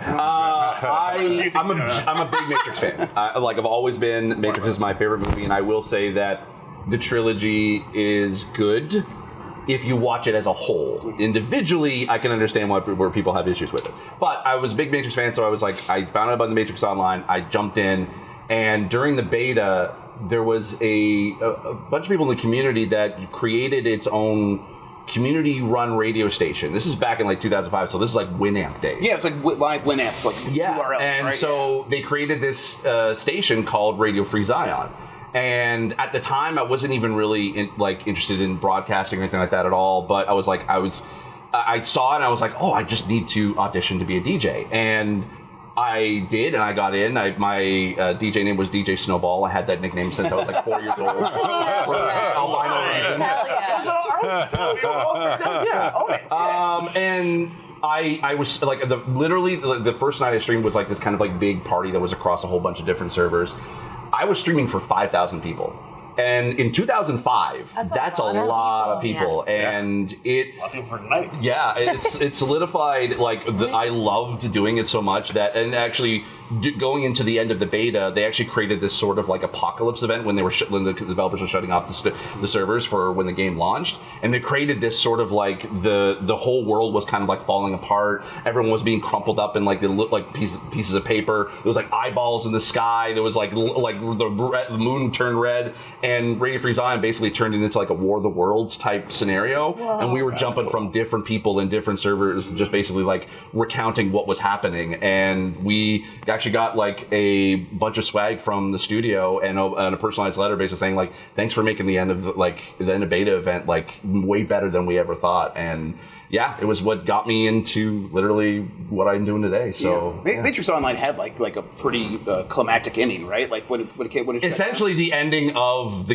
game was the ending of the beta. They basically kind of folded it in together. But it was the whole thing was I loved about it was because it was supposedly canon to the movies. Yeah. So the Wachowskis were writing it, and there was a lot of stuff that was happening. The very beginning was Morpheus turned into basically a terrorist because the machines weren't returning Neo's body again. It was just it was a whole. And then you actually were able to. What was cool is I wish actually games would do this now, especially in my favorite game, which is Destiny. Well, maybe not so much anymore, but so they would actually have people on the development team come in and play the characters from the movie. So you could actually be able to chat with Morpheus, and they would respond back because it's a human person running it. So I got to be able to chat with Morpheus and Trinity and Niobe, and it was really cool just to be able to kind of have fun with it. So yeah, it was great. Loved it. Hey, don't get mad at him. He's trying to fix the air conditioner. I need that more than anything else in the world. Let him in. Put a mic on him. So you get the bug. You got the bug, right? You wanted to do more hosting. You wanted how did that turn into your career in any way? So it actually turned into a radio career. I went into school for radio, and I was in. That's a radio voice. Yes, it is. Thank you. I was in radio for 12 years, working mostly behind the scenes, doing a lot of digital stuff, and then I was doing sort of YouTube stuff on the side from 2015, and then basically started going into more accessibility stuff. I got laid off from the radio station in 2019. So just before when everyone got to work from home, I started off early a year before, and I was like, you know what, I'm going to give this video game stuff a shot. So I'm basically got into my late 30s. I'm actually turning 40 next week, so this is great. Happy birthday! Happy birthday! Love to see it. Cheers, HBD. Shawn, how are things over at Skydance Interactive, right? Skydance Interactive. Yeah, and you're creative director. I am the VP of creative. Yeah. What's that mean? It's very special. Yeah. I'm a very special boy. No, I oversee both of our internal studio teams. So I've got art, animation, audio, design, and narrative, and we're making some sweet VR games, among other things. Yeah. I'm like so hot and cold on VR, and right now I'm at like a hot face because I got the Quest 3, and I love it. It's so hot. It's really good. It's really good. It's like really well done. You don't have to give me looks because I'm hot for VR. No, I was laughing at calling it hot. I was it's hot stuff. If it's hot, you shouldn't plug it for Do not let it burn your face. Yeah, exactly. Somehow just like 2-year-old sweating, red eyes. Having worked out in VR a lot over the years, you can get pretty hot in VR. Yeah, it's and hot from VR. Yeah. Yeah. Oh yeah. But what's it like on the ground making VR games right now? Because I feel like probably like maybe a year ago, like, this seems like a tough space. It's tough. But is it feel more promising today, or is it still like you're gritting it out? To me, it's like we haven't even seen the peak of it yet. I do think it's a little bit hills and valleys as we go between hardware releases, and there are certain gaps, I think, between like major game releases. Like we saw over 50 titles released in the last month and a half alone, along with Quest 3. So you get these moments where it's like, hey, there's not a lot of games coming out. And then it's like, please stop the games from coming out. There's too many, I can't play them. But, we've got Saints and Sinners like being upgraded and enhanced for the Quest 3. That's coming January 16th.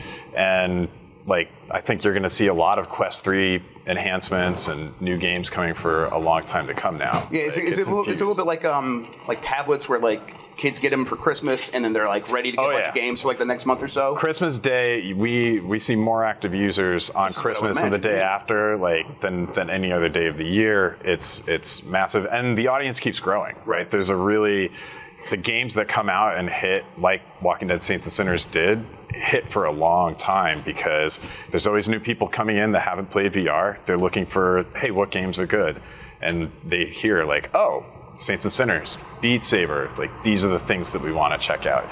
Hey, the air conditioning's on. I was just going to say the AC just we will all stop sweating like we've been playing Beat Saber for an hour. Permission to manspread so you can get Just let it loose. The most beautiful sentence in the English language. Permission to manspread. Yeah, absolutely. How do you feel about Sony's PSVR and that initiative, or do you think? How do I feel about Sony? Don't talk shit about what I used to do. No, I love the PSVR 2. Yeah, I think PSVR 2 is the most premium VR experience that you can get in terms of you want the highest end. It's got eye tracking with foveated rendering, which sounds like a bunch of geek speak. But it's amazing. But it turns into, what you're looking at gets rendered at a higher fidelity, and that means that you get super smooth but super beautiful graphics. The Resident Evil 4 VR upgrade is coming out this week. Is it this week, I think? I don't work there anymore. This week or next week. PSVR 2. It's an incredible piece of hardware. There's things that you can do on PSVR 2 that you can't do on any other hardware. But then it's also, Quest 3, you can go untethered, and it's a much cheaper entry level for someone who doesn't have a PS5 already to come in and play games. That's where the Quest 3 really got me, is with the Steam streaming and the wireless with that, and connecting over like 6 gigahertz Wi-Fi. That's huge. It just worked. That's huge, by the way. I mean, to think that we've come to a point where VR as an ecosystem, it was such a walled garden, and it still is in a lot of ways between platforms, but to have Steam VR native linked on the Quest, that's 7 years ago that was impossible to imagine. And how do you feel about when you do have a game and it's ready to go and you're trying to get attention? A couple years ago, there were a lot of VR specific video game coverage websites, and now a lot of them aren't there anymore. Is it harder, difficult, discouraging? I mean, I think if you look at games like Arizona Sunshine 2, which just is launching tomorrow, there's mainstream coverage of that. Front page of IGN. Reviewing it. So I think what we're seeing is there's still VR-specific sites that are catering to that hardcore VR audience, but you've definitely got a lot more mainstream coverage too. It does seem like it's just going to be another thing that gets covered by It's another platform. Yep. It's another thing. And I think that the number of experiences that are coming out in the next couple of years is going to bring in a broader and broader audiences, because people are figuring out the exciting thing about VR, like I've been a convert for a long time. Sure. I wrote an article for Polygon back in like 2017 about how playing Beat Saber helped me get over a back injury. And like ever since then I've been evangelical about it. But I'm not just drinking the Kool-Aid. Like having worked in games for almost 15 years now, I've gotten to be a part of really amazing titles. But this is the first time that I get to work in an area where like there's new ground to break in a way that there just hasn't been. Like this is to me, it's the dawn of the 3D era in the late 90s. It's the break into the console era that the NES represented. Like this is a big opportunity to like actually pioneer some games, like create something new. How does like the structure work at Skydance? Is it you guys are hiring developers, contracting developers? You have your own internal development teams? We've got internal development teams. Like we work with outside support studios and stuff like that as well. And then we're expanding into publishing initiatives in the future and stuff like that. And then there's our sister company Skydance New Media, Amy Henning. Over there making some awesome stuff that I cannot talk about. Of course not. Someone literally, a bullet will rip through the wall hit me if I speak. We have the sniper perch ready. The dots come up on me. But no, we've got a pretty awesome team. I mean, the same team that worked on Walking Dead Saints and Sinners. They're building one new game that I can't talk about, and then Behemoth, which is coming out next year. That I'm like super stoked to share with everyone. Like. We'll be back to talk about it. That one's going to be pretty dope. Very cool. Yeah. Drake, what the hell is a fun czar? What are you doing? Like that hip hop guy? Like you nardwaring this interview? I'm nardwaring you right now. Yeah, one fact. What the fuck's a fun czar at Harvard? So I went. Wait, that was your job? That was my job title. At Harvard? You went to Harvard? I did go to Harvard. Yes. That's Wait, Alyssa, do you know why you should have known? Because with a name like John Drake, how would you not know that? But also, Harmonics is in Cambridge, Massachusetts. Yes. Why else would you be in Cambridge? No, yeah, it was the midpoint between MIT and Harvard. It's in Central Square. It wasn't. Now it's in the financial district on Broad Street, but I don't work there anymore. And all of the people there were like from the music scene in Boston. So I went to Harvard, but I spent all my time producing theater and playing in a rock band and running a record label and touring and booking shows in the Middle East. And now the Middle East is like torn down and shit. I knew this side of you. Yes. I was a touring musician for a long time. And so anyway, I finished school for a year. So my bandmates who were making records, they took their senior year off, took a gap year. And I finished my 4-year school, and then I stayed in town for the year after that, but I needed a job. I was booking clubs in the city, and they had a fellowship where they hired a recent graduate to run like campus life programming. So I brought a carnival to Harvard Yard. I drove bumper cars over 350-year-old steps for Tristan Kennedy. Yeah, in the yard, in the Harvard Yard. And I got screamed at by Peter Gomes, like the 90-year-old reverend with a cane, being like, "What are you doing?" And I was like, "We have to get bumper cars." I'm the fun czar. It's my job. Yeah. You show the badge. I booked Third Eye Blind to play a concert. Hell yeah. Basic States play a concert. I opened a bar on campus. It was great. Anyway, it was A bar on campus? A bar on campus. Was that the one in the law school? No, it's close to law school though. Yeah. So I stuck around Boston. It was a way to stick around Boston for a year. Then I fell backwards into video games and have been stuck ever since, which is... That's how we all got here. I was like, I'm going to move to New York and write comedy for television, and then that was the last writer's strike, and they were like, don't move here, everything is bad. And then I was like, I guess I can be a PR associate because I have an Ivy League degree. They won't call me an assistant writing press releases. And my boss at the time said, I'm going to work on print media because that's what's important. You handle these online blogs. And go, the future. Go through the demos, and my job was like cutting boxes for Rock Band bundles that came 2 to a box. Taking the top one out, putting it in a new box, cutting the box down and taping it shut, then mailing it to people, and that's what my very expensive education paid for. Thank God I had a scholarship. You brought a carnival to Harvard. You were literally a Harvard carny. I was a Harvard carny. Yeah, I was screaming at people. I had a microphone on my shoulder. So you understand the pursuit word, all the carny language? Well, the carny language became wrestling language. Became our dialogue. Yeah, it's fine. Is that why I'm here? I'm here to talk about my like 20 years ago. I don't know. You know what I realized? That this is a futon.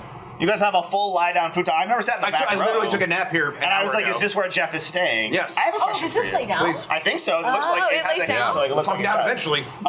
You did say you would be watching from home here tomorrow, so I was wondering if this was home. This is home now, everybody. I'm excited to. No, you should have fun. It's like how I feel about going to Paris. Like everyone should go once. I don't I've been to Paris. I get that. I get that fully in my bones. What's your question, Drake? Do you sleep on your back? You're supposed to. I can't. Okay. Can I ask you a question? What do you do if you're sleeping on your back and your legs are out? Are your feet straight up?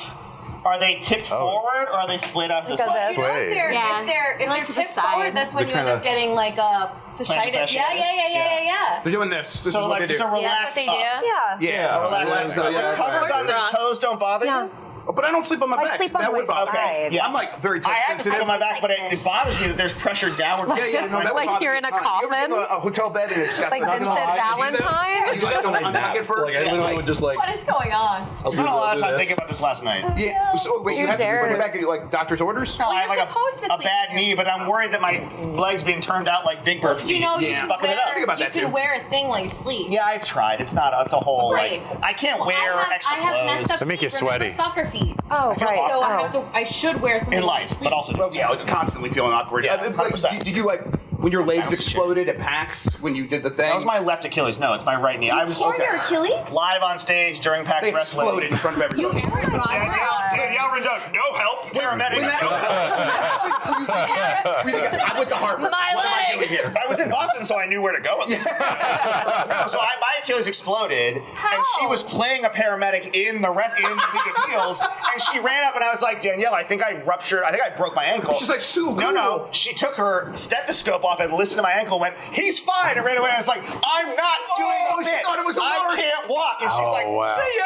And then they carted me off in a stretcher, and she's like, oh shit, you were not fucking around. I was like, no, I'm not fucking. Anyway, and then Tara Bruno from Tara Bruno PR had to drive me to New York because my flight was out of New York. Oh, Tara.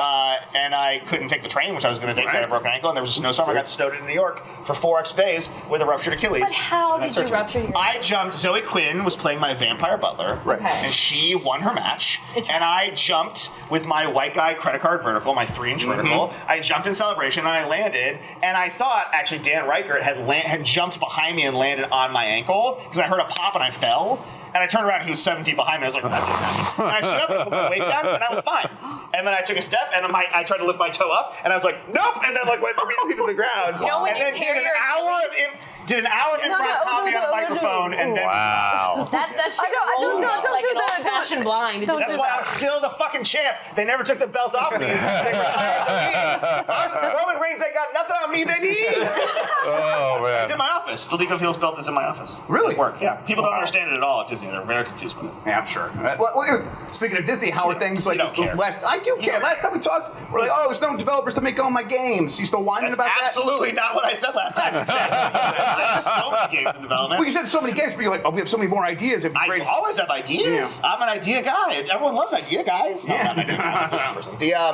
Our developers are idea guys. No, we had a great year. I'm talking about trying to write a top 10 for the site if I can get my shit together. Please. Of all games that we published this year. That Shill. we not published. That We're we in our Shill collaborated on era. this Let's year. do it, yeah. It's gonna be great. I'll Illusion straight up Island was program. dope. Check in a week and a half for John Drake's top 10 Shill games. Go back to giantbomb.com and add a free subscription.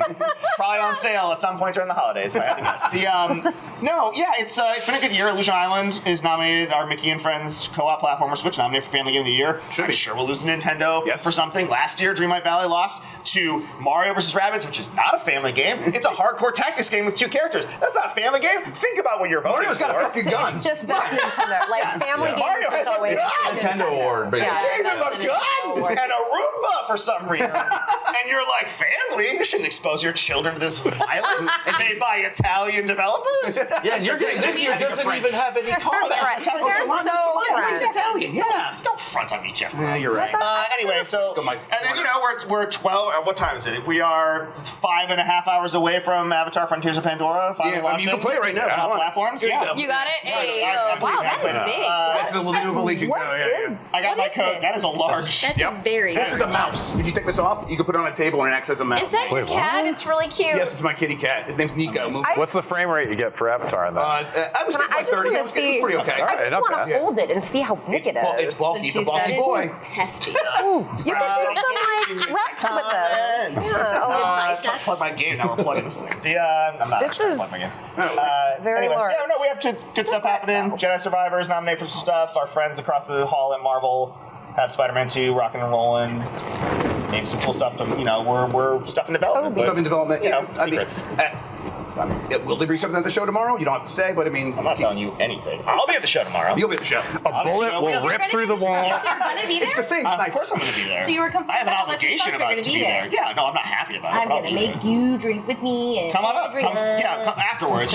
She's down in like actual good seats. I'm in the oops, I thought we were getting tickets, but we had to buy tickets after the fact. I had to buy Bad a seats. ticket. Yeah, they wouldn't let us sit together. They Too much wouldn't let us sit cackling. You can just, once you're inside, there's no laws. just do whatever you want. Like, and also that's always been fine, except for I guess that kid who ran on stage last year. So now they're gonna be. There's no 2 years in a row. That's true. Maybe it wasn't at the game. Wait, both times. I think I saw that like confirmed they have like actual LAPD there this year versus just like off-duty cops. So I actually this last year. My seat was like second row on the aisle, and it was the best seat I ever had. But I couldn't get that this year. I asked for accessibility, but they're like, we can't get you that close to the front because the heightened security. Were they saying no one can get that close? Basically, the closest I'm able to get is like 7 rows back. Reggie has a whole row to himself. Protect our most important resource, right? Reggie has like a first class cabin where he can lie down if he wants to. My guy. Oh wait! Twitter DMs work. I wasn't ignoring You Twitter DM'd me. Stealth. I'd love a beer. A beer? Okay. Please. I I'll wasn't go for ignoring another the dark Sky places. SDR This is talk. good. I was just Thank you so much. I was vamping to give you time. appreciate I'll take another Any Diet beer. Coke. if you're I'll do a coming back. Tecate, whatever. Just get another Diet Coke while you're in there. It's all good. Well, I've been making, what are they called? Spaghettis. I've been making your lovely bartender make me spaghettis. Oh, really? Yes. What is a spaghetti? Spaghetti is usually a Miller High Life where you drink, it's in a bottle, you drink the neck out, and then you fill the neck with Aperol. What? Oh, wow. It's fucking delicious. It's like an adult Shirley Temple. Shandy. Ooh, Yeah. I love Miller High Life. So Yes, I no. grew up on this shit. Oh, I will. You will be sold on this forever. Okay. Is it the healthy? Flintstone No. vitamins. I want to Make try. them bring me one when you get back out there. Yeah. I will fucking do that. I'll make it for you. Yeah, drink. Will you make it? No, I'll make it for you. Get on Twitter and DM someone if you want to drink. Do it the right way. Yeah, you just DM someone for your drink. Are you kidding me? I'm your guest. I don't live here. Yeah. I'll make Ben Starr get it for me. That's way down. Actually, you guys should do what Andy Cohen does on Watch What Happens Live when he has a bar behind Hot him. bartender. Yeah, he has a hot bartender every time he does something, and you should get. Next time we'll just do it out there so I can have the hot bartender. Yeah. Bartender's not bad. Yeah, there you go. No, I'm saying the hot bartender. Yeah. The one we got. Oh, Lovely hot, man. Yeah. Yeah. But you gotta get a very himbo who doesn't know how to make drinks behind you as the bartender. Well, you get that, like you have with your boys. with these guys right here. They would just make you whatever and put it in front of you and be like, I made exactly what you said. You know those crazy guys? No, but you know those crazy guys from Tekken at Summer Games Fest? Oh my God, those guys! I'm waiting for you guys to be quiet. Oh, the Tekken guys. Too bad I'm loud and I made it first. Do you know, I swear to God, on my grandpa's life, he just passed. Pasquale, I miss you. Rip. I caught those men. Thank you so much. I caught those men bouncing their titties at each other when no one was talking to them. If you got They were just standing. They were standing silently, eyes locked, and they were just—I can't do it. They were bouncing. There was no one around them, and I was like, "This." It is what I would be doing if I had that body. And you didn't take a picture? Oh, you did? I took a picture of them, but not That's the equivalent of us verbally sparring and making jokes. private They really needed more to do. They were just kind of like waiting for Kenny Omega to show up to beat them in Tekken and going home. We keep trying to get him for this show. He's big timing us. That checks out. Yeah. It was wild. Those guys really... They're like insanely, incomprehensibly ripped. Yeah, they were. Yes, but they also do the Hollywood thing, which is they...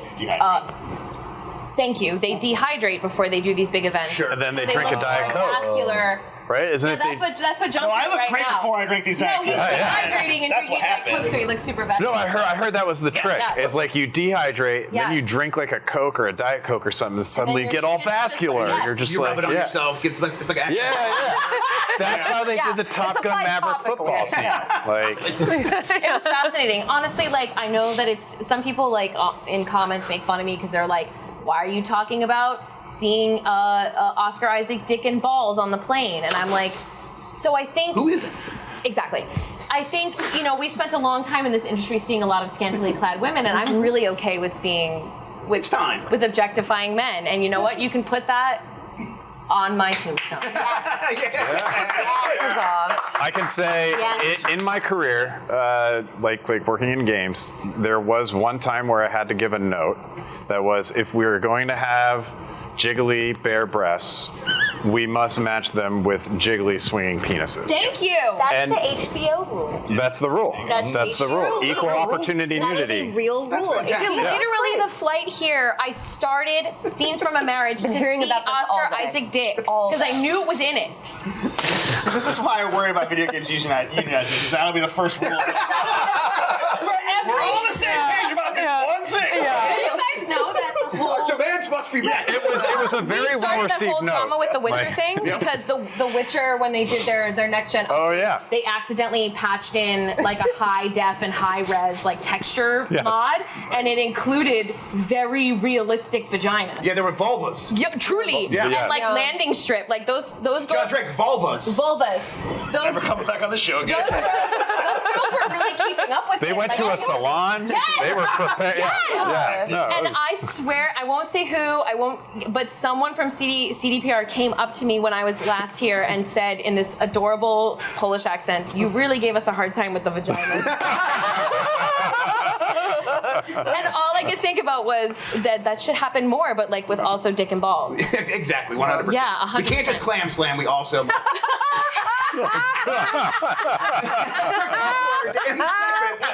Thanks for watching, everybody. We'll be back in about 15 minutes. Wow, that's really how we're ending. Huh? Okay. Oh my god. Wow. We're there. We're there.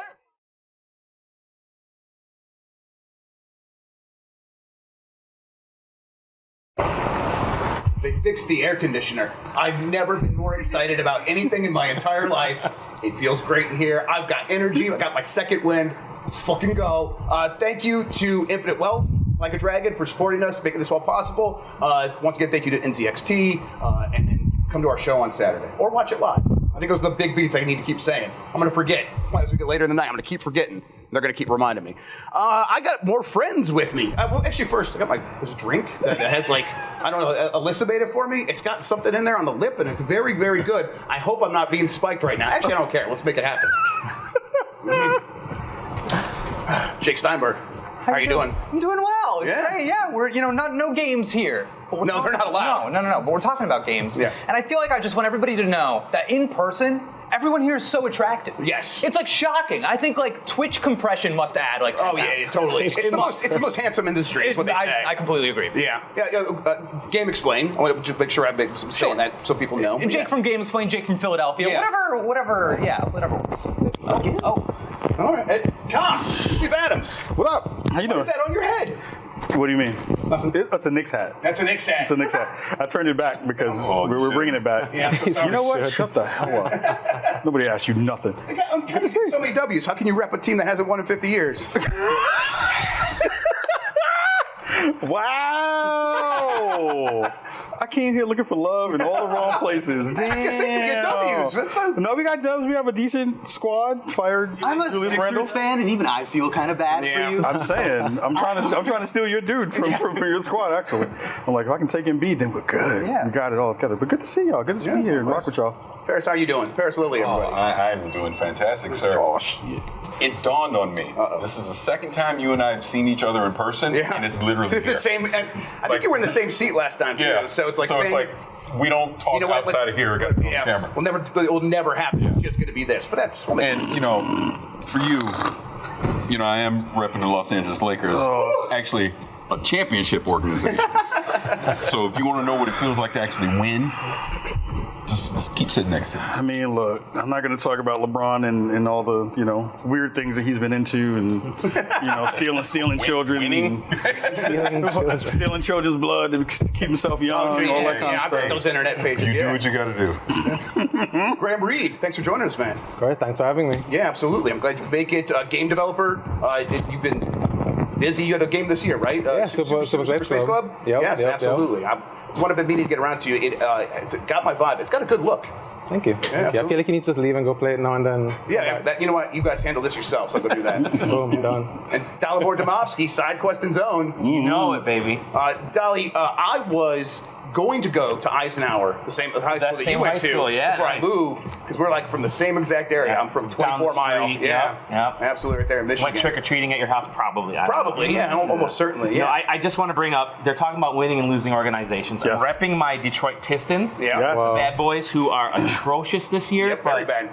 But the Lions are not atrocious. So defense is but yeah, otherwise. Hey, you know what? We got a young squad. They're learning. Watch out, Philadelphia. That's all I gotta say. Come on. I think they could beat Philadelphia. I think so. Happen. Yeah. I saw Hurts not put up good numbers. What do you mean you saw Hurts what? The tush push is over. That's done. Jake, let's start with you, man. How do you feel about video games in 2023? Video games are good. Video games are inclusive and special, and it's tough because we have obviously one of the toughest years to kind of like witness as somebody in games, right? Because not only are we watching like historical layoffs happen across the industry, I think there's also just a bit of a push happening right now for people to use the voices, use the power they have to talk about things that do matter, to use these platforms that matter, and to like talk about them through our games. And I think like you see this stuff happening in beautiful ways in games that you don't even expect to see it in, like in a AAA Sony game, maybe their biggest release of the year, Spider-Man 2. This is a game where like its inclusivity and its diversity is important, and it champions it, not just in its messaging, but like in its gameplay systems. Yeah. And like that is like a crazy thing that I don't think was really happening before like this year. I think it shows that the conversation has some effect over time, right? It got to Sony, like to one of the biggest producers in the industry. And it's we can kind of make fun of it, but if you remember way back when in 2018 when the first Spider-Man game came out, there was this whole conversation about how there was so much allegiance to cops in that game. Yes. In a time where anti-cop sentiment was really riling up. And in this game, they changed that conversation. Now, did they stick the landing? Not quite. It's a little goofy, but it's goofy in the way that their game is. And I think the fact that they even tried, they listened and said, let's change our messaging, that's impressive. But I think two things are happening at the same time. A corporation is cynically trying to capitalize on where things are trending. Sure. And at the same time, real people inside these companies actually care about what's happening. And they're the ones actually making that happen. It's like both can be true, and we can recognize it, and then we can also champion the people that are trying to make it happen. Totally, and the fact that we are able to push the conversation in that direction, actually get a corporation, get a product to materially change, that's a product of social media, a product of where the press is right now, and it's something that I think is really emblematic of the modern era of gaming, this conversation between the consumer and the creator that has never been at the level that it is now. So that's something that's really cool to see, and I think like in the future, with all the stuff going on now, I do wonder like how it's going to snowball, how it's going to keep going, where is the natural conclusion for this conversation? Yeah. God, do you think people are being listened to for real by these corporations, or where is it? Where's your temperature? I mean, it depends, right? I think it depends on the kind of games that we're talking about. It depends on the kind of corporate structures we see. It depends on the outreach in the content creator space, which has also been a really interesting conversation about where that is actually happening as opposed to the lip service that we had kind of seen from some years prior. So it winds up being this really interesting push and pull where the output that we wind up seeing has gotten more woke in the best ways, which is great, which I think is fantastic. I think the conversations that are happening that actually kind of move that conversation forward are still kind of tiptoeing around it, right? So like we'll see some things happen in game content, but we'll still see a lack of representation behind the scenes in the games that are being made. Black folks still make up 2% to 3% in the gaming industry. That's still a conversation that's still getting a chance to move. But we see that a lot of the content pulls from those cultures all the time. So it's that kind of conversation of like, where does it live? I mean, do you guys feel like it is going to go back and forth? There's going to be this push and pull where the content is reflecting this because it's good business, right? Yeah. Be more diverse in your business. You're going to make more money. Sure. The audiences want that. I mean, I think we see this in Hollywood all the time. Like, Fast and Furious has this very diverse cast, $500 million. I mean, movies aren't doing that anymore, but it was when it was at its most diverse. The markets want that. And then that happens, that succeeds, and then people stop again and say, well, let's keep having the conversation. are the people responsible for this as diverse as what we're seeing on the screen, right? That's happening? Yeah, but I think there's a balance too, even in that conversation, right? Where you'll see the move up, right? We'll use the football analogy, right? We're moving down the field, getting close to the end zone with some of the conversations that we're seeing, and then we'll have a penalty hit. And then we'll go back a little bit when you see. Shut up. We'll have a penalty hit where now you see the culture kind of talk about it in certain ways, right? Like even with GTA 6, right? Women protagonists, Latina in the space.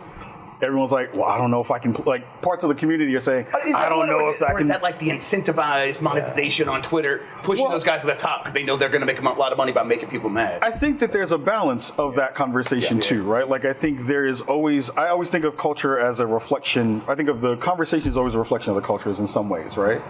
Those folks may not necessarily be the ones who will jump on Twitter, but they may be the ones that when you go and hang out, you know, get a purse that gets clutched a little bit closer, or you know, you're moving into space, and some of those pieces then kind of show themselves in the ways that we've classically and kind of always seen discrimination happen.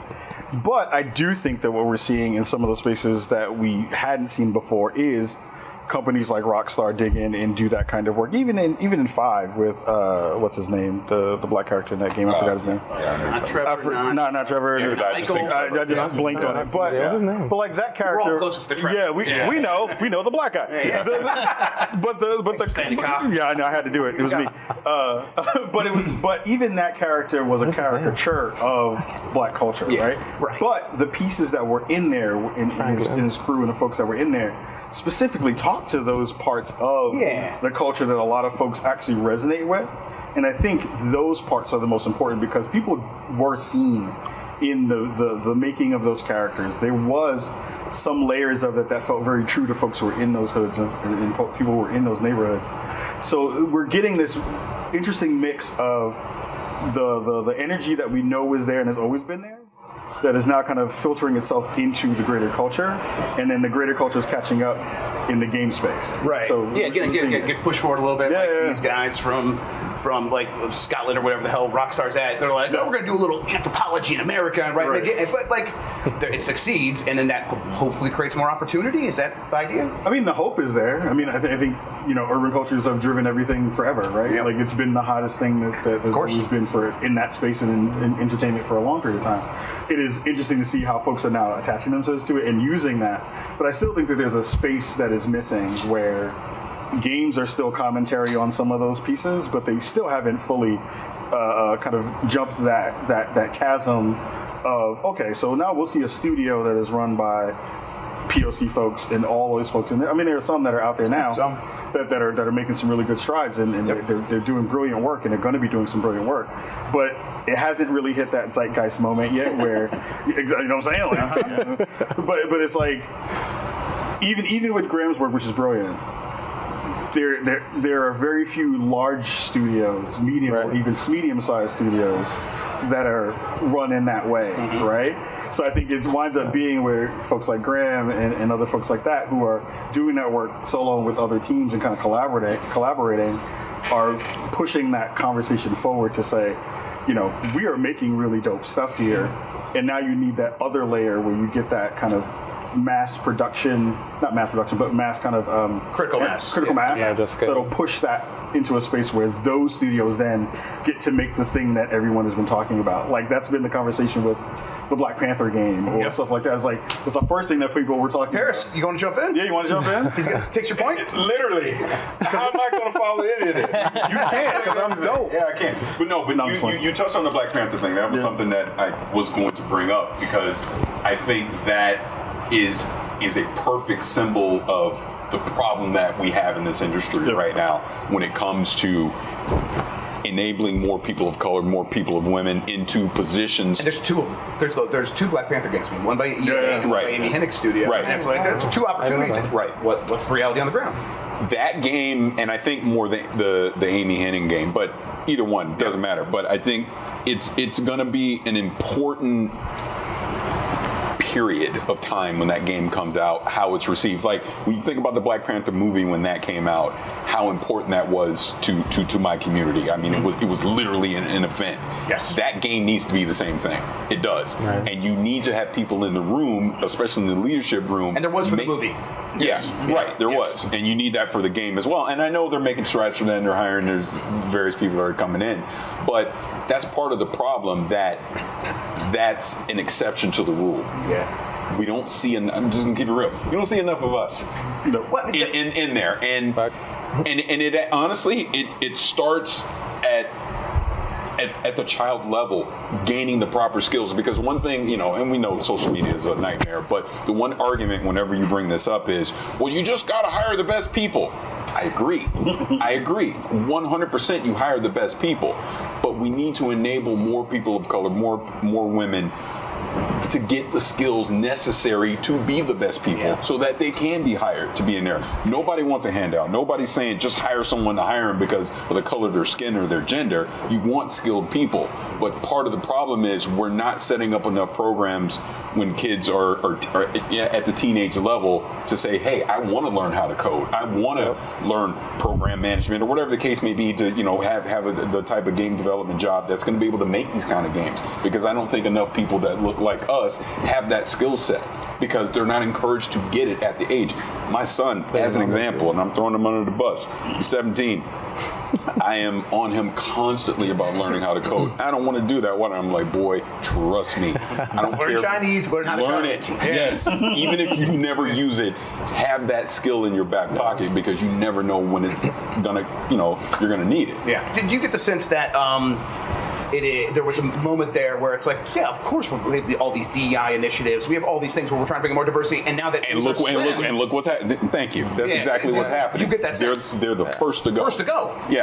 I mean, and it's not just at a couple places. It feels like industry-wide, suddenly it all evaporates. I worked in that sector, so it's a real deal of what that means. I was working in a DI layer at Riot for a couple of years, and it was a struggle to get some of those conversations through some of the layers that were there, and the head of that department was a black woman.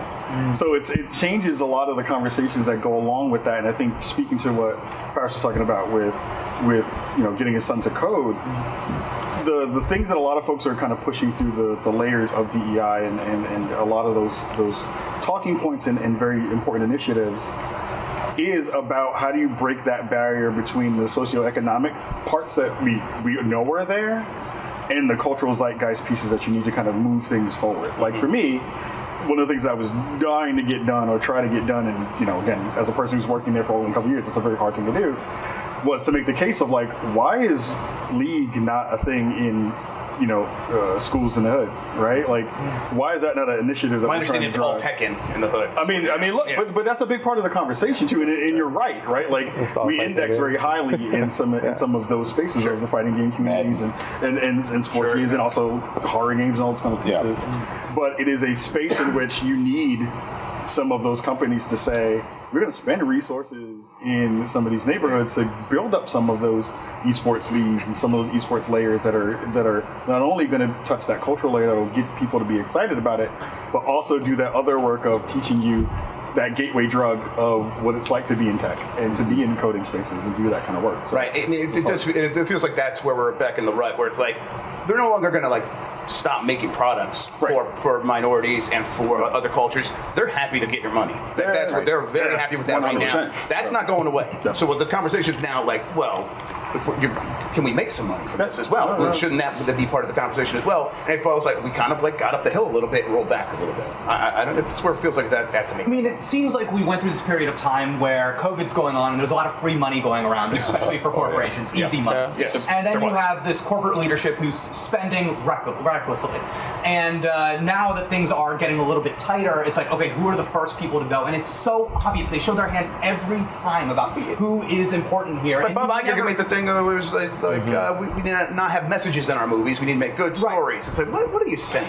And it's always the people actually making the product who get punished. Yeah. And it's such a shame. Like Parris, I like the whole idea of hiring the best person for the job, right? But nothing in life is a meritocracy. And I hate that illusion. You know what I mean? It's like this is why, like in the same year that we are we're cutting like race-based affirmative action, but we're not doing anything to legacy admissions. Right. It's like it's we see you can see through it because they're not trying to hide it. Right. Yeah. They know exactly what they're doing. That was the goal, and that's where we're at. Yeah. And I really feel like the power of a lot of these diversity initiatives, it's like a mirror breaking, and you don't even really know it until it hits you. And I know that as somebody that has an immense amount of white privilege, I didn't know what I was missing out on until I grew up in a bilingual household. My mom's a Cuban immigrant, and the first time I played the Miles Morales game, I'm hearing his mom speak in that house. I was like, oh my God, it's something like the house I grew up in. And I didn't even know I was missing that. And I want people to have that moment. I want that should be out there for everybody. Yeah. Absolutely. Graham, you started making games while living in Jamaica, right? No. Okay. You lived in Jamaica through high school, right? All through high school, yeah. And then you came here and started learning making games late, or what? So I didn't even know making games was an option when I was in high school, because I feel like even here they don't really teach you. Maybe now they do, but they don't teach you about programming. They don't teach you about game development. I just thought that was something that big companies did. And then came here, did like motion graphics and that kind of stuff. And then it's one day, my friend shouted to Bobby. He was like, hey, let's do a global game jam. And we just did that. And I realized, there's tools, there's Unity, there's like all these other programs that you can use to make games. But there still wasn't anybody that looked like me, or even just any real standout indies that I could look up to, you know? And now I feel like between like Xalavier and Nelson, like all these different people, we're trying to, it's not just making good games, but also trying to be a face for the youth to actually see, hey, you can make games. If I could just add one part to that, because like in my day job, I work in cybersecurity. I do InfoSec, right? And it's that same thing. There's not a lot of me's running around there, right? So there wasn't that person to look up to inspire to be. I was very lucky and fortunate enough to have a mentor that taught me and got me to where I am. But to your point, people like yourself, Xavier, are very important. But I also think at the leadership level, it's very important to see that too. And I've said it before, I'll say it again. That's why seeing someone like Sarah Bond is very important in our community because look, hell, she's the president now. I mean, that's inspiring to go, oh, wow, I can go do that. It's just inspiring, right? It's a lesson. Like it is. Exactly. She provides an example. Like, we all, like, at a certain point, we all just learn by example. It's my learning from having kids is the way I behave is the way they're going to behave. And that's true in every scenario. Yeah. So, and if you see someone you're like that you can't relate to, you're not necessarily going to mirror their behavior. Right. But if you see someone who's like, oh, I could behave that way. I could be someone's mentor, right? Like, I mean, do you feel like you have the opportunity to do that now? Are there people coming up beneath you in your space that you feel like you could potentially mentor, or is it like maybe the ladder's not getting passed down in some ways?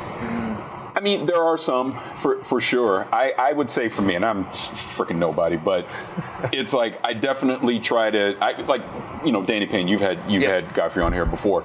He mentored me. He helped me early on. So the things that he taught me, I definitely try and pass along to the quote unquote next generation of creators that are coming up. Like, hey, here's what I learned. Hey, look, we didn't have these tools. We didn't have this access. Or this is how you deal with PR. This is how it works on the inside. When you may think what you see on Twitter is one thing. No, it works this way. I try to pass those lessons along, but not everybody listens. No. but you try to pass it along. Tips later. Yeah. But I would even say, and not that I'm a mentor to Kahlief or whatever, but I also think it's very.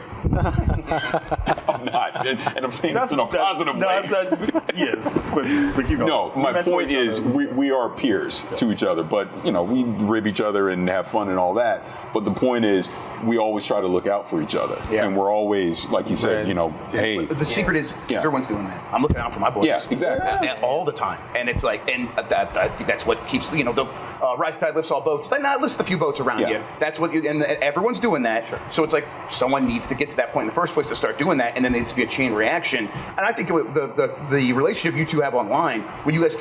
You feel like you're trying to be yourselves in a way that's like showing the people that they can be themselves as well. Exactly. You don't have to hide who you are. You're ribbing your friends. That's part of it too, and it's good to be that way, right? Because I mean, just being completely candid here. I mean, I've been very fortunate that I've been able to work with Xbox. I've hosted events. I've done stuff like that. I don't see a lot of other people. Kahlief have had the same opportunities, and him and I are close in that way because we can kind of relate to that. And also the same fact that we want to see more people of color hosting events and doing things like this. It's not just about me. It's not just about Kahlief. It's about we want to, quote unquote, inspire someone else to be able to have that opportunity as well. And it's not happening. Not enough anyways. And I don't know what the answer is to make that happen other than we need more Sarah Bonds in the leadership room that have a voice that can kind of make stuff like that happen. Yeah, it's that slow arc. It feels like it's happening. Yeah. But obviously, it's happening because people keep pushing. Right. Keep trying to make it happen. Dali, I mentioned side questing. Yeah. Well, before we get, I just want to chime in real quick. Please. I mean, I'm on the coolest couch. Well, and chairs. When you look at the folks that are on here, I am so Eastern European. I'm feta. I'm white like those. Right? You mentioned something. You and I grew up, kind of in that same area. Upper middle class, heavily white, very white. If there were any immigrants, they were Eastern European immigrants. Now the demographic is starting to change. I'm seeing more and more. Growing up, it was Nintendo and Sega and EA Sports and cover athletes and Commando and Mega Man was white. So that's all we were exposed to. The indie space right now, even in the Detroit area. Even guys like this guy right here. The stuff that's coming out of folks. I mean, Detroit Aerial Knight had an awesome game, a banger the last couple of years. We've got to kind of see his stuff grow up. For me, as a white dude who lives in the Midwest, that stuff is inspiring to me. These four dudes right here. They may not know, but they're all mentoring me when I follow them online and pick up things. And I'm like, I wasn't exposed to this stuff growing up. But I'm exposed to it now, and neither was I. I'm exposing my daughter to it, and my daughter goes to a school that's now much more multi-ethnic, much more open. They're learning stuff like Minecraft, which is baby coding, I guess, in a weird way to say. They're learning a little bit of coding. Roblox, they're into Roblox, and it's people from all different backgrounds in their school. Fortnite, I bring up Fortnite because back in the day we had to pay, you had to have money to buy video games. Otherwise you rented them for Blockbuster and you kept paying, but don't tell anybody. But now, Fortnite's on this device in my pocket right now, right? And so everybody can play. So there is this great level of accessibility to Unity, to development tools that's starting to, at least at sort of this ground level area, starting to level a little bit of that playing field. I mean, that's why I thought that would go nicely into side questing, where like you work with a lot of young writers, and I think you are the person I send when someone says, hey, I want to get in the industry, I want to like get some bylines, I want to get some experience. I'm like, go to Dali, talk to him. And then he's got like 5,000 emails. Yes, and I'm like, you get to him, I'm like, hey, it's his problem now. But like, hey, if you get in there, he'll help you. A lot of people have come from side questing and go on to do other writing in other places. It's happened over and over again.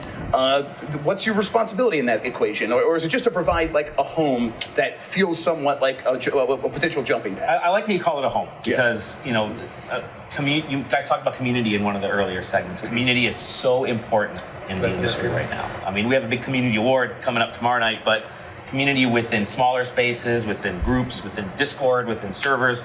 You get a group of people together that start to know each other and start to respect each other and bounce ideas off each other. Like whenever you send somebody our way, they'll hop in or we'll be like, hey, come into the Discord, post some of your stuff. We'll give you some pointers. We'll introduce you to some folks. Here's who you should follow, online to kind of keep in touch with the gaming information. And like, I'm only doing it because you're a Lakers fan. And we beat you the last time. And it's providing people home as sort of this small community and family, I think. And then once you get to that point, you start to trust other people, right? You start, I trust Kahlief. I trust Graham. I like what they're saying. I like what they're writing. I'm understanding things from a different perspective, and then that opens people up, and then, then they start to write a little bit more open, and then eventually they end up coming back around to you and end up working at your places. Yeah, it's happened a couple times. Yeah, Graham, when you got started and you were like, hey, I'm going to do this game jam. I'm going to learn these tools. Maybe they were similar to the tools you learned when you're doing motion graphics in some ways, but like, in terms of like the people resources around you, was that available to you? Yeah, we all hate Twitter now, but we hate it. But because of Twitter, I had access to everybody. Like my mentors were like Rayme, Ismail, Mike Bitter, like those like legends for lack of a better term, and especially Rayme. Mike too, but like because Rayme is from, he's not a white developer, you know? And just having these discussions with these people, looking up to them and having them kind of guide me through the industry, the business side especially, then it's like, thank God for Twitter, basically. I mean, I wouldn't be here if it wasn't for Twitter. Same. Same. Yeah, absolutely. Yeah, made it happen. So now we're here. Now we're here. Exactly. Do you find it with people not liking Twitter anymore? Have you found a way to pass it along? I mean, yeah, like, so for me, it's, even though we don't like it, we're still all on Twitter. But then there's all these other social media. There's TikTok, there's Threads. Yeah. I've been trying to, unsuccessfully right now, but I've been trying to like get my YouTube going. Sure. It's because I want people to, it's so strange. Like there's so many popular YouTube channels that are faceless, but I feel obligated to show my face just because, you know, I don't see anybody else like me. Yeah. And I feel it's kind of unfair for me not to do that. Which sucks. I don't show my face. Yeah. I mean, do you feel like not just your face, like your voice? You have a Jamaican accent, and that's something I don't hear very often in the video gaming space. And it's like I think coming out there and putting that out front is important, right? That was never up for debate. Like, even when I went to college, I had some friends who would kind of like water down the accents, but I just made people learn to understand me. Yeah. Because I'm not going to change my accent just because I'm in a different country, you know? Yeah, no, that's awesome, actually. Yeah, it's powerful. I'm trying. How are you guys feeling otherwise about games this year? Are we feeling like it could be so up and down? I think that a lot of good games getting made, and then we see all the headlines, and it feels rough, and like, I mean, we talked about it a lot tonight, but it's like, it does feel like the important topic where, hey, is the way gaming is heading sustainable? I mean, how do you feel, Parris? I don't know, and that's the scary part is I don't know, because you want to say yes, obviously, but and they're successful, they're selling, they should be sustainable, right? Because the way I phrase it is, I look at 2023 is easily top 3 best gaming years ever. I feel that way. But it's also one of the worst years ever at the same time. And we've seen so many incredible games all the way from the top of the AAA all the way down to the indie level. But then you see all these mass layoffs are happening. And, you know, you even mentioned it earlier, talking about COVID, there was free money, there was all this mass hiring. And that is what's happening. And now we're seeing the consolidation of it. But is this it? Are we going to go into 2024 and it's going to stabilize out? And now we're going to see so we don't have to worry about this happening again? Or is it just a cycle? That's my worry when I look at this. Another thing that I worry about is, you know, we're talking about all these great games and we're talking about diversity from the indie level all the way to the AAA level. I'm worried more specifically at the AAA level, more companies playing it safe because they're tightening the wallets. Like there's an indie game, and I'm blanking on the names. I just talked about it during Day of the Devs today, where it's Drag Race. It's Dracott. There's no way in hell that's happening at the AAA level, and we all know that. Yeah. But thank God there's a game like that. But will a AAA level game company, publisher, take a risk of something like that? You got the sense that, like, we were heading in that direction. Overwatch was like, hey, we are going to have all this very diverse cast, and we're going to make a big deal about often their sexuality, or at least put a stake in the ground and say, this is what it is, deal with it. And now it's like, Overwatch has got bigger problems than worrying about their characters being diverse. We've got to make a game that makes money. And it's like, of course, we all get that. But it also feels like, why is this the thing we're losing? Why does it feel like we're losing this battle? Right. Yeah. It's tough because games aren't in a vacuum, right? And we're like in a society that rewards certain people more than it rewards others. And until we have like equity in our society at large, you're not going to see this kind of stuff float to the top at the speed I think we want it to. It's systemic. So yeah, of course. But I think like some of the better stuff maybe that's happening in gaming is that there are always like trends that I think people in games probably push back on. And I feel like maybe this year, it does kind of feel like the companies are turning the corner on the live service thing. Oh, yeah. And it does feel like that's kind of out now. Turn the corner. And I think that's our perspective. We want to turn the corner and get away from it. For them, it's a retreat. Sure. Yes. And I think, like, it's funny, I remember I was just thinking about, we covered the Batman Arkham game that just came out on Switch, right? And, like, when those games first came out, they were some of the biggest, like, remember getting those season passes? Remember how expensive they were, how crazy that was? And we don't do that anymore. No. And it's, and, you know, there is funny bringing up Batman, there is, like, a big live service game kind of coming out next year. Yep, Suicide Squad. I actually I actually think that game might be good. I bet it's going to be very fun. I think, I think that game might be good. But, it does feel like that was something that everybody was chasing for a little while. It seemed very attractive, but it also seemed like it was a corporate drive. Well, I mean, it felt like it answered a lot of the problems, right? Like we talked about this earlier, where it's like, the high tide, low tide of pre-orders, and they're like, it's very hard to predict income from these big, massive games that we spend all this money on, so we have to have other options that can make consistent money.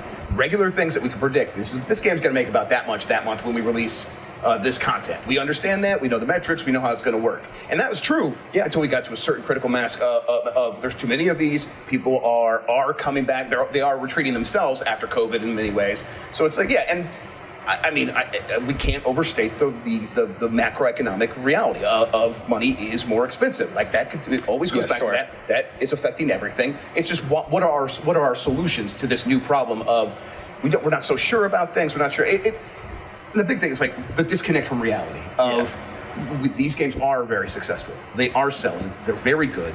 And then we turn around and it's like all these companies seem very scared and very skittish of taking risks. It's like, well, didn't you just release a game that was awesome? And Embracer had multiple relatively big hits this year. And there is no connection between that and the way they're behaving as a company.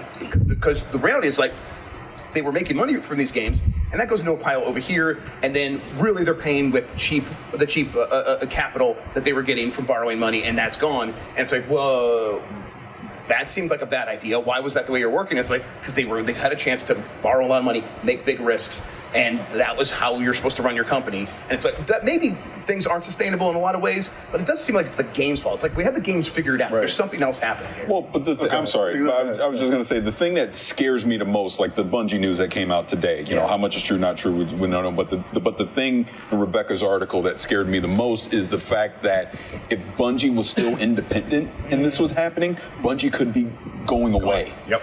That's scary. One of the most legendary studios we've ever had, all the games. You know, I've been a Destiny guy since day one, and sure, I've Even though you have trouble jumping in that game, is my understanding, so... Oh, wow. Some raids? You had some issues jumping? I see somebody's been phoning somebody information. Yes. I got sources. That's why your Knicks are terrible fit here. But to the point, like, that's a game that I've been playing since 2014. Sure, I've slowed down on it too, which obviously is part of the issue that they're having, but that's crazy to think that they may have had a lull the past few years, and that's enough to just shutter them. Right. That feels, I have a hard time understanding. Yeah. And I'm sure if I got to look at the books, it'd be like, yeah, okay. But it's like, just from the gut check of like, oh, you made it one of the biggest games, most successful live service games ever. You are literally the experts to the point where Sony is buying you for your expertise. Yes. And even you can't figure it out, which I think is the real problem with live service, right? No one really has it figured out. It is a working process that changes every single day. And there's another layer of that too that I've been mulling over a lot, which has been the industry layer of it is very important, and we need to triple down on the conversation that's happening there, because the money is not meeting the actual like news of the day in that way, like what you talked about at Embracer. But even in the community, that live service is a dirty word now. Yes. Yeah. Like it is a thing now that if you say live service, people freak out. Yes. And they are not excited about your product anymore. I don't know how you re-educate the audience in that way. Gamers. And that's what I'm saying. We are the ones educating. We are telling these companies what we will accept, and it's gone. The cat is out of the bag, the toothpaste is out of the tube. There's no fixing it. They are going to have to do the next thing. That's what happened with the season passes and the $10 online passes and all this stuff, and obviously the loot boxes. These things still exist in little pockets here and there, but they're clearly no longer the answer the way they were once for these companies, because we got savvy. We understand what's happening to us. We understand how we're being manipulated, and it is this continual push and pull that's happening all over the place, where they see what they can get away with. It works for a little bit, and then we're like, oh, is it going to all be like this? No, we can see through what you're trying to do with us to take our money. Here's our answer. No, thank you. Figure something else out. Yeah. Well, I mean, I'll even say shameless plug. I interviewed 343 today talking about Halo Infinite, and I brought up the Battle Pass that they've had, because while they've had some brilliant ideas with it, they've had some really poor ones when it comes to the actual pricing and the monetization of it. And was pretty open about it. Like, yeah, they got to figure it out. They got to listen to the community. They got to be agile to change it as needed, because guess what? Halo Infinite lives on monetization as a live service free-to-play game. You have to monetize it. But here's the wild thing about that, right? In terms of that conversation of re-educating the audience, right? Halo Infinite has one of the better battle pass systems one of the best. all of gaming and right now. That's not good enough. And if that's not good enough, then I don't know where that lands for folks. Because then what do you do? There's an enshittification happening with like these subscriptions across like most industries, right? Yeah. Well, because you see it happening too, where like consumers are being taken advantage with things like Netflix. You know what I mean? Sure. It's like the service starts to go, okay, we've got the audience that we have, we've saturated the market in a way. Now we have to figure out how we're going to make more money off of these people. PlayStation Plus goes up. You know, the amount of the same product, you're paying more for it. And I feel like that is kind of like inherently connected to the way that these live service games work, right? Because you have that captive audience, and it's like, okay, how are we going to get more out of these people? Yeah, it's a little bit of that. I mean, I got my face eaten on Twitter the other day because I was like, there's a part of this equation that is also on the consumer. Sure. To say, I don't need to be in this space and do this now. Sure. Man, and people get mad at me when I say the dream of making consumers realize their place in the market, baby. Like, I think about it all the time when I'm doing my Game Mess mornings. That's the thing. I'm like, I can't just say it the way you said it, right? Because you will get your face eaten. So you have to like subtly suggest our behaviors have an effect. And I always make it clear. It's the system. These things are symptoms of the system that we are in, that we never signed off on it, we never agreed to it, we were born into it. But let's still recognize that our behaviors affect these companies and the way they do things. Yeah. But isn't part of the issue, and this isn't just live service, this is just gaming as a whole as it lives today, at the AAA level I'm talking more specifically, these games cost so freaking much to make, right? Take so long and it's like in development. They make their money, but it's about the risk and the opportunity. Right. That's what we're talking about. Right. Yeah. Do you guys feel, I'm curious what this panel thinks about this. I've been wondering now if like the desperation to have a big hit, because you have a studio like Larian, right? Who it's like a kind of a model to look at. But if that doesn't work out the way they want it to work out, they're gone. So I wonder if there is kind of a reflex there now to play it safe with the kind of games that will come out in the future. But see, that goes back to what I was saying earlier. Like, I'm just going to take as an example, I don't think they're completely gone, but Callisto Protocol as an example, right? We all had super high hopes for it. Clearly, it didn't sell the way that it should. Immortals of Avian is another one where very expensive to make. Great idea, very expensive to make, and you've seen mass layoffs scale back significantly. I think of one. Oh my God, I'm blanking on the name now because he's at Marcus Lito. He's at EA now. His studio. Oh, right. God, why can't I think of the name of the game? Disintegration? Yeah. That game came out during the height of the pandemic, like in the summer. Nobody played it. That studio gone. Well, that's the thing, though, too, is like the window of opportunity to stay in the mix is infinitely small. And it's so hard to predict. I mean, when we say hit-driven business, I don't think people like recognize fully what that entails. It's a hit-driven business, and we say that because we don't know what's going to be a hit. Right. It is so hard to predict. And even like the ones where like Immortals of Avian on paper should be able to make some money. And that game is fun. Right. But it's like, it got there was bad marketing. It was hard to position the name. You don't really know. Plenty of games have had names that are shitty and have done just fine. So it's like you roll the dice. Name them all, Jeff. Let's get to them. They're mostly Kingdom Hearts games. So yeah. Whoa, no! Go for me, Jade. Go for me, Jade.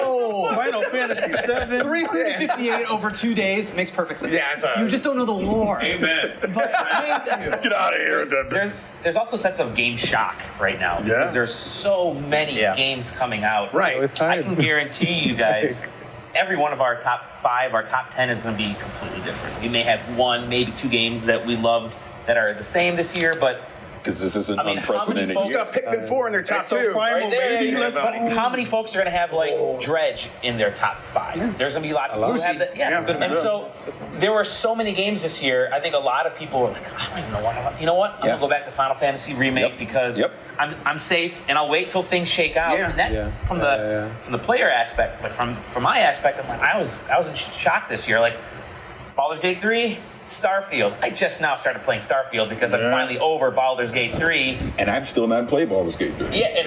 Don't worry. Because you'll lose years. But that's the point. You're like, okay, what do I do? But now I'm missing, my backlog is through the roof, especially as someone who's, a lot of us gamers grew from the teens to those of us who are in our 30s and 40s and 50s who don't have the time like we used to anymore. And I think that can be a part of it. Hey, He didn't say 60s. Don't get me wrong. Don't Parris. I'm just joking, buddy. You and LeBron are the same age. I'm wearing a medium shirt for a reason. I'm poking at my age. But even something like as huge as Zelda's Tears of the Kingdom, I think I was surprised how I don't think that game had the legs that I was expecting it to have in the zeitgeist. I think. I mean, so it's like it is. And I say this all the time on my shows, but I'm going to repeat it. Like, there's this thing where all the mattress stores are on the same corner. There's 3 mattress stores right next to each other. We're like, what's going on there? Are they laundering money? It's like, no, it turns out that's actually good business. You put all the car dealerships next to each other. There's a diamond district in the city. You put all the same things right next to each other because it turns out all those businesses make more money. Obviously, though, there is a limit to that. Those stores figured out there's 3 mattress stores. There's not 70 mattress stores right next to each other. And we're at a point where it's like, oh no, in video gaming, there are 70 mattress stores next to each other, and someone's going to fall off. And it gets worse. And this is the thing that publishers can't account for. How are gamers feeling about their budgets and stuff like that? Like, they're operating on timelines that are 5 or 6 years where that can't even enter the conversation. And you're moving on timelines that have already moved, right? So like the conversation around games that are now being made or were made a couple years ago that were starting to jump off that live service model, that model has already shifted. So like when those games wind up coming out, what does that mean for those games on launch, and what does that mean for the conversation that's going to happen? I think this is why you see Rocksteady and Warner Brothers getting out ahead with Suicide Squad. Hey, here, go play it right now. We're going to have videos with the devs talking about it. Because they want to change that narrative. So I think we touched on a lot of points. We're going to be wrapping up soon, but I mean, sustainable. Like something. It does feel like maybe something's going to break, but I think the underlying health of the industry actually is pretty good. But there is, at the highest level, it feels like, man, there's room for Rockstar to make a $300 million game. And then is everyone going to have to compete with that? That seems impossible. Go ahead. I'm sorry. Go ahead. I was going to say, I mean, indies, and I know there's really no AA game publishers as much as they used to, but you're seeing the indie kind of level. We say rising tide, but the indies really are helping bring a lot of great new experiences to the medium. It's what the risk are taking. Yeah, there's less of a risk there's more risk for individual and small teams on an indie, but there's less of a risk. Especially in places like in America where they don't have health insurance. Exactly. I feel like there's, to me, the industry's hit this point where it's so big right now that it's caught up to being as big and as nasty as every other giant industry out there. And it's like, I hate to say get used to it because this is the way it's going to be for a long time, but get used to it. But at the same time, there's incredible optimism with that because the industry is so big. It's like, now we got awesome indies coming. We do have great AAA games coming.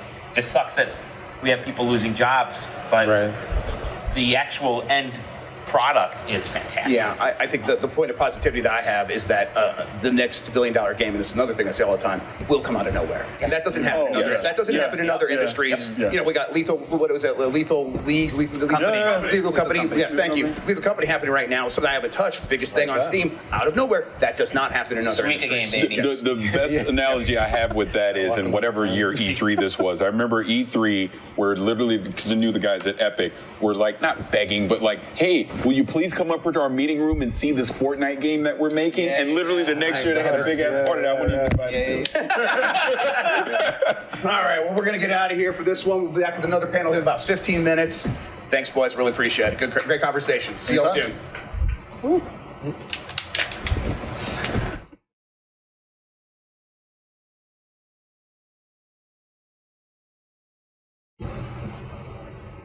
Welcome back to Giant Bomb at Night, live in Los Angeles for our Game of the Year Spectacular.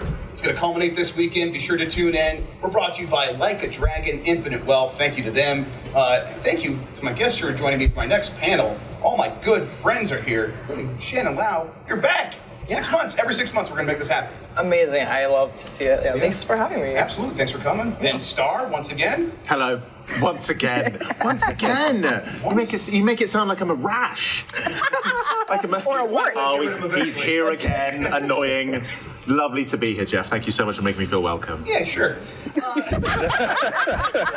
Rebb Ford's here, though. Hi. I'm very excited about you. How's it going? That's great. More excited than Ben. Yes. Great. That's all. That's my bar. It's like it's great. I'm so excited to be here. This is the best. Likewise. Harris Ferris. Oh, that's me. Yeah.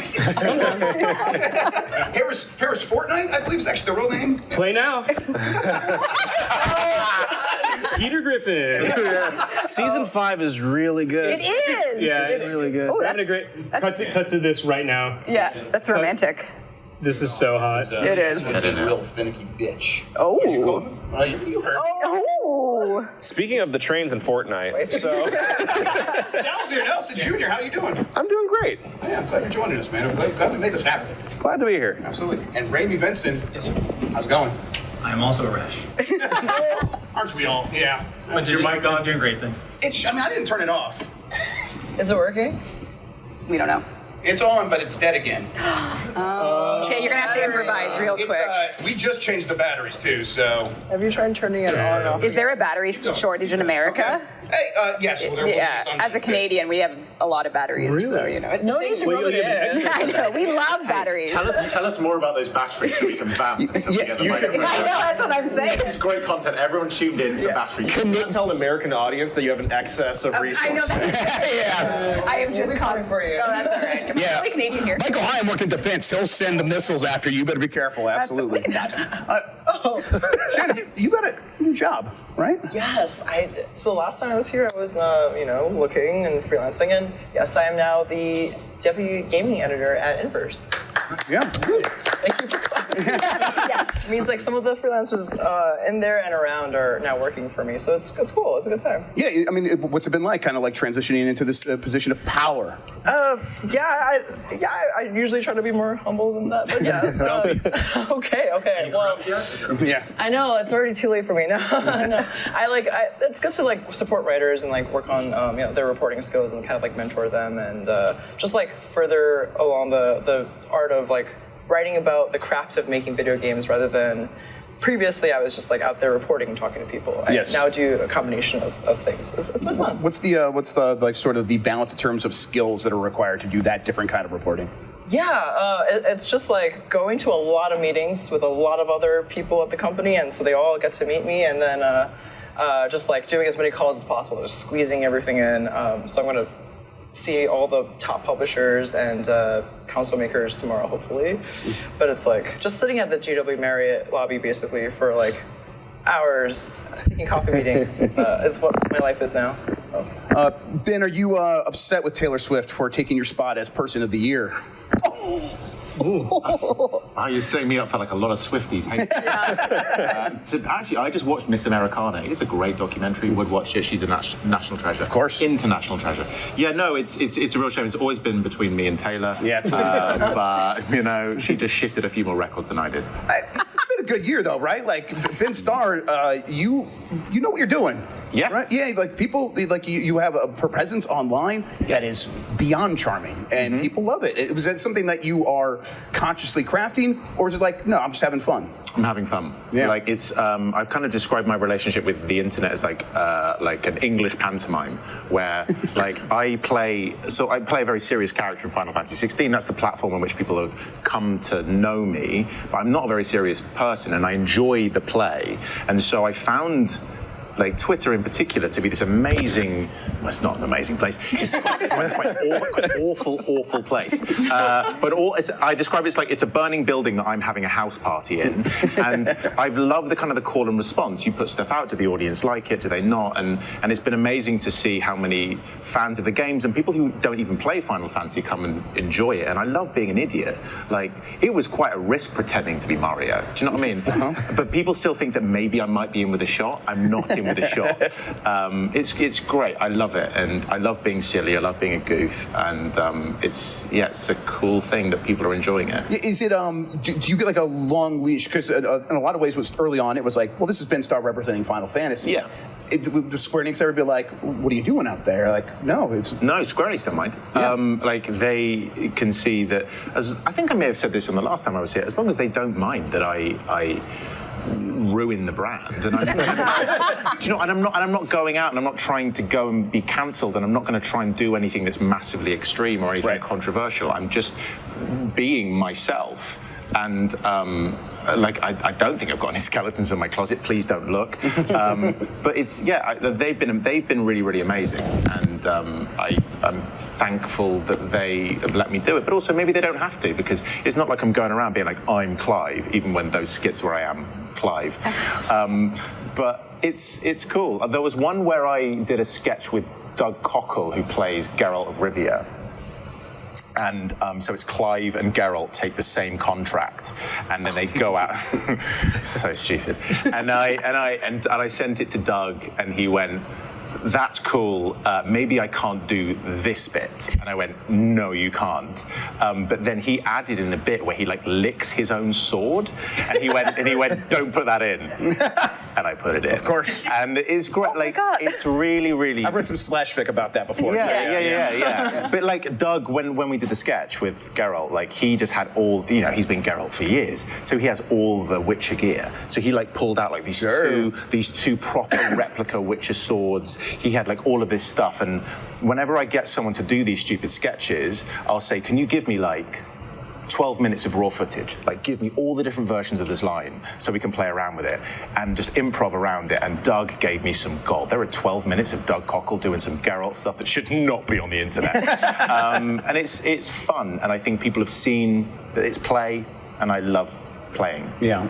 Once you have all this power, are you going to use it to get revenge on Remedy for miscrediting you in Quantum Break? With a single R. With a single R. Yeah, so it was a mistake. It was not your like name spelled wrong? Yeah. Oh, man. So we looked at the credits ourselves today to make sure. Yes. Yeah, no, I'm going to hunt Sam Lake down at the game. Oh, he's going to be here. No, I spoke to him earlier and just was very sycophantic and be like, "Yes, sir, you're a genius." But yeah, my first ever job I did was Quantum Break, and it was like additional voices in Quantum Break.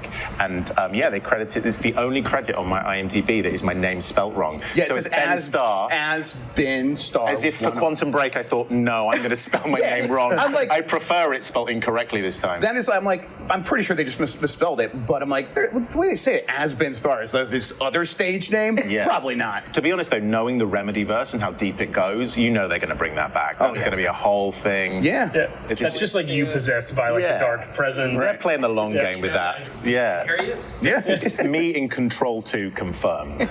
With one R. We need you on inverse.com for that. We need to talk to you. I'll do it. Yeah, great. We'll Business talk about dealing. it. Yeah, it happens. We're here on the couch. Rebb Ford, speaking of people who have just gained more and more power. Oh, is this my legacy to just accumulate power? Exactly. Oh, okay. Yeah, no, I mean, really though, you keep like ascending, and it seems like it's working out. How are you feeling about it? The ascension has, the air is a little thinner up here, but this ascension hasn't been great for my O2 levels, but it's been fun. It's been, a lot of people trusted me with some pretty cool things, and now I actually, caught up with Ben, and now he's in Warframe, so that's gonna be pretty cool. 2 R's? No. Actually, no R. It's just Ben's stuff. I have 2 R's in my name, and as I'm growing more power, I can't share those R's. Well, you get more R's. Exactly. So it's like a Faustian pact. It's like you can be in the game, but I take the R's. Exactly. It's a sacrifice we all must. The alphabet comes to collect from all of us. Yeah. So yeah. Isn't that so true?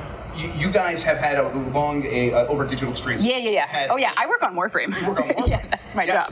And you have a long history of showing up at the Game Awards. Yeah. What's that been like? What's it like working with Jeff and like getting in that show a lot of He's times? Canadian, so like every now and then it's like who's gonna be the Canadian up there with me. So it's it's just like we do our Canadians own. stick together. They do. They really do. And we always have tried to do our own Warframe thing, and the Game Awards has always been a really good spot for us because it takes us a whole year to make an update, and then it's December, so we were like, well, we could promote our update at the Game Awards. So we usually just show up, say a word or two about what we're actually working on, and then next thing you know, Jeff will bring us on stage, which may or may not. No, it is happening tomorrow. You'll see us tomorrow at the Game Awards. That's like fully confirmed. Like you guys could say like you're there. Yeah. Oh yeah, we're on stage. So we'll be there. And people aren't gonna want to miss it, right? I would imagine they'd be fools to miss it. I'll be there. I'll see you. Yeah. We'll be out. I'll look for everyone in the crowd or the digital crowd. Is it for one will ignore the whole thing? No, you can't. Just take a drink the whole time. Yeah. Just make a meal out of it. Yeah. Not Yeah, interested. just be like, I'm so glad Warframe's not nominated for anything. You can just take. You are nominated for stuff, aren't you? Well, you are, not us. Oh.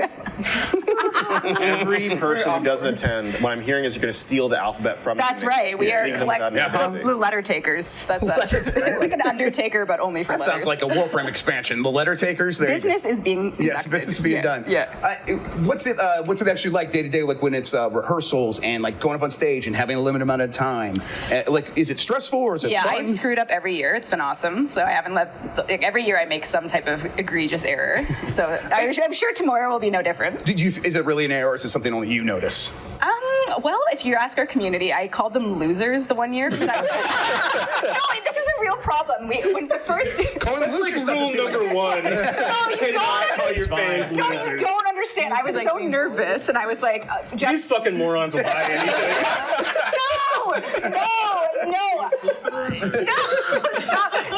No, I said, my PR person told me I have to tell the world there's 26 million registered users of Warframe. Oh, no. I said, we have 26 million registered losers. And I remember, this was 2016, so I was but a fledgling, and that has not left the community for quite literally 8 years. That's such a t-shirt, though. I wore a loser t-shirt the next day. Like, I embraced it. So you had it ready. You knew you were going to do it. No. That's how the next dev stream, which to me time is measured in dev streams because I have no life outside my job. So, I had a loser shirt added to my wardrobe about a couple days. That video got recommended to me. I'm sure there was an entire cut. Literally, there's like a 6-second clip of you just saying that. Because I've been watching so much Warframe stuff recently, and it just came as a recommended. Why would you watch Warframe things? I don't know. I can't tell you. Because I wanted to get in touch with all the 26 million losers. So at the very least, no one here tonight will have a worse show than me saying registered losers and my first Game Awards appearance about 8 years ago. I think that's iconic, though. It was. At this point, I've embraced it, but I remember my Megan out back. She was filming. The team was like, "Oh my God, Warframe's on the Game Awards for the first time ever," and they were all filming from their own. And I say it, and I just hear the whole room go, "Oh no!" So that makes it even better, though. Yeah, really. that was. Yeah. Can I ask you? Do you want to? Should we do this? What color is indigo? No. That's the real shoot there. But you're popping down. Yeah. I'm not gonna go kayfabe on indigo. Do it. Keep going. Say work. Yeah. They like that one. The next Warframe is going to have a real high heel. I looked at it today, and I. Are you a blue or a violet? I was originally purple violet, and I think I've come around to it's mostly blue. You are one of us. You are correct, actually. Oh, okay. I googled what image the hell search. are you guys talking about? What color is indigo? I didn't say. What color is indigo? I'm colorblind. I'm the wrong guy to ask. What color is indigo? I just wanted to be included. Yeah, of course, Harris. It's more Harris Forrest. Thank you. It is bluish purple. Okay, bluish purple. But you can't say bluish purple because we're trying to have like a hard line between indigo one of the. Shannon, you're right. Thanks, Grandma. You're taking colors now too? You're taking short walls. Your mind. Yeah. Primary schools are basically my food source. No, I don't need children. Are you sure? I'm looking forward to what comes next after registered losers. The I don't eat children shirt is answering all the questions everyone keeps asking me. Oh no. Move on to Harris, please. I can only do so much damage to my company. It's beautiful. Perfect. Harris? Yeah. What have you been up to? Hey, how's it going? It's going pretty good. How about you? Cool. Yeah. I work at an awesome company called Good Trouble. We are making a accessible RTS because RTS games are really hard to get into these days, and we want to make a game that both accessible and approachable and medically accessible in every single possible way we can bring people into RTSs. We want to do that. Yeah. So, it feels like RTS is a genre that is waiting for something like that. It's people want it to come back. They're we're waiting for the one that's going to be worth their time investment. Totally. Is that something you guys recognize? Or? Right. I feel like the RTS genre has gotten more and more niche as time has gone on. And I remember growing up, my older brother would play nothing but Command and Conquer, and he would not consider himself a gamer. He would just play Command and Conquer. And imagine trying to get someone who's not into video games at all playing an RTS these days. It's really hard. Yeah. And so even beyond that, our main goal is accessibility. Our founder Armand, who's watching, hi Armand. Hey loser. There's 26 million of you. Yeah. RTS is just letters. Those are mine now. Yeah. So this strategy game, power hunger, power match. Armand has this incredible story of being in the hospital in his teens, making Warcraft mods and wanting to share them with all the other kids around him, and for reasons of dexterity or vision or this and that, they couldn't get into the game. So we are making this game where those kids can have something to play in this strategy world. Yeah, and you work at Xalavier. Are you working with him on this, or is that? Oh, I wish. Not yet. Oh, not yet. Couches for deals. Sign the deal. Oh, no, we only work together on being super duper best friends, right? Yeah. That was my confusion. That makes sense now. Yeah, we're like really tight. Yeah. I've lived in this man's home. Oh, really? No, you stayed in my home. That's he didn't way know. different. He didn't know. I temporarily lived. Means I've stayed there. Yeah. Did you know? It depends on your definition. Clearly, he didn't. Yeah. Harris, it does seem like RTS is though. There's going to be like a lot of games in that space soon. How do you predict a way to stand out? Great question. Like, I feel every RTS that is we are entering an RTS renaissance, which is like rad, in my opinion. A lot of like the StarCraft devs have left Blizzard, starting their own studios. They're making it happen. Yes, and all these games are super inspired by RTS as a genre. And as a we can look at this exact one inspiration and make the spiritual successor to that. We want to go a little bit diagonal from that and say we are making a strategy game that is real time, but it is not like the games you played before. So we're working on some super secret awesome systems that separate these things from what you would consider to be an RTS. Things like super action heavy APM kind of stuff where you see the screen teleporting all over in competitive StarCraft. We want to eliminate that and just make it about how can I use my brain to strategize and win a game. And excellent. And Xalavier, what have you been up to then? A lot of things. That's a big question. This year, Give me a big answer. Let's make it happen. I've been in games for 15 years this year. Game development. Wait, you started when you were 10? I pretended to be an adult on the internet to get my first job. See, this is how we connected. Yeah. Yeah, that's a shared foundation. He also we were both lying about our age. Also 10? Oh, I tricked a lot of IGN into thinking I was a grown adult man. Oh god. Yeah. Hey everybody. Lies, losers. IGN now. What else? Tax fraud eventually. We'll get there eventually. But yeah, I mean, so 15 years? 15 years in games, started as a journalist, 8 years in game development, and I think I've hit my 88th game I've worked on at this point. Wow. So the question isn't what I'm doing, it's what am I not doing? Will someone please let me go to sleep? So what's it been recently? Because I know you released a game this year that everyone's been playing, right? Yeah, so there's been two, one of which that they haven't been playing because we danced a little bit too close to the sun. The first game we released this year was Sunshine Shuffle, which got temporarily banned from the Nintendo eShop for allegedly promoting child gambling. Okay. And if you looked at the TikToks, and all of them, I always end up with, we aren't teaching children to gamble, which meant that when I tried to defend myself, that was an extensive process. Yeah, that makes a problem, yeah. So that was a Poker Night at the Inventory spiritual successor, which is also a true crime drama where adorable animals talk about robbing a bank 14 years ago. The other game that I've released this year is El Paso Elsewhere. That's right. Which is a, thank you. Yes. That clap could be, let's try that again. Yeah. Yeah. Oh my God! Hell yeah, brother. I'll have what she's having. Yeah. So I'm hyped up now. Max Payne spiritual successor, retro third-person shooter, a black vampire hunter goes into a dimension-shifting motel to destroy the monster he loved before she ends the world. Damn. You just sold me into It has an original hip-hop horror album as well that's coming to vinyl. Oh my god. It's I was trying to place it. I'm like, yes, I've seen this game. I've seen it on TikTok a bunch because there are people setting their music to it and playing that game now. So yes, really, it got to me. Yes, absolutely. That's awesome. Yeah, I'm like, what? And then I'm like, oh yeah, that's El Paso Elsewhere that I think Jan was telling me about or someone. Yeah, Jan was telling me about this. And so I was like, okay, yeah, I'm gonna check this out. And then I'm like, well, I got 1,000,000 hours of Baldur's Gate 3 to play first. So I know. Yeah, Baldur's Gate 3 is such a good game. Exactly. But now I'm gonna make time for it. But yeah, so that people have been talking about El Paso Elsewhere.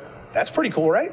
It's really cool. We expected to get 6s and 7s because we made a game that made very precise choices. You don't immediately think supernatural hip-hop horror when you think of Max Payne, but nonetheless, we wanted to not show people what they fell in love with before, but what, kind of like the stuff that Harris and co are doing, what the things they've loved could evolve into next. And seeing people really connect with that has been such a gratifying experience. On top of that, I got to talk this year about working on Magic the Gathering and South Park Snow Day and all of these incredible projects with a lot of amazing teams. I'm deeply grateful for, despite a rough year in games, still being here and still sticking in it. Yeah, I mean, it feels like the kind of thing where like strong choices is something that is a benefit at this point, right? You want to, like, there's so many games, so many people making games.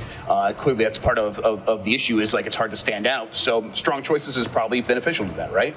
Yeah, I think that at this point, the idea of just making a game that hits an audience is what kills studios more so than anything. You see this with live service games all the time where they're like, you play Destiny, right? You want to play a new thing?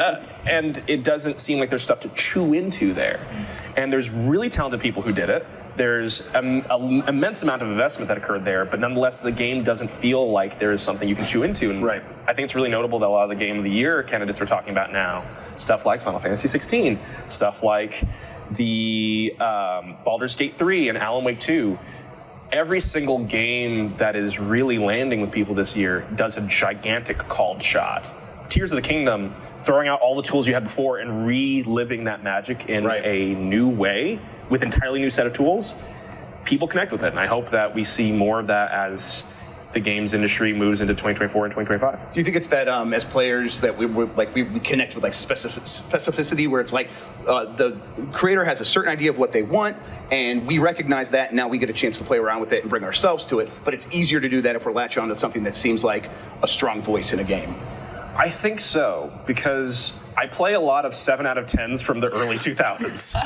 And good time for 7 out of 10s. Absolutely. Yeah. And those games, even when they didn't sell well, maybe they weren't critically appreciated in their time, Def Jam Fight for NY is one of the best games of all time. The idea that they nonetheless took swings, they had a different control system, there was something in them that was broken and flawed, but it was nonetheless something you could attach to was so important. And I think players are reacting now to game-shaped objects where it plays just like you would want a Metroidvania to play. It looks just like you want a Metroidvania to look, but you're asking where the team's heart is, because these teams always have heart. It's just a matter of how much they're allowed to display it and how much time and resources they've been given to show that vision. So I think people want to chew into something that's very human, because we're vampires. Yes, we are. Fundamentally drinking each other's life force, but also, at the end of the day, players and devs are all just humans trying to connect with each other, and that's where I think that there's a relationship that needs to get rebuilt, because a lot of players are feeling abandoned, touching these game-shaped objects and not seeing the humanity behind them, and to a degree not having the vocabulary to express that they're looking for people to be specific and human to them. Rayme, does that reflect your experience? I was gonna say the same thing. Working at Respawn, how is that? Is that something like where you guys have that conversation about, hey, we want to put our heart into the things that we're putting out there? Yeah, I would have said no. I would love to hear that. Losers. Yeah. 50 million losers, so let's be clear. Much more now. There's only so much you can do in given time, given resources, so that there's always a lot of what are the swings you take, and when do you take them, and opportunity cost. But I guess to your question, You the last time you were on the Giant Bomb Couch, I don't know if this is the last time. One of the times you were on the Giant Bomb Couch. Ago. Yes. What? No. Just bored. Happy birthday. Thank you. Emil was made of you being from Alaska.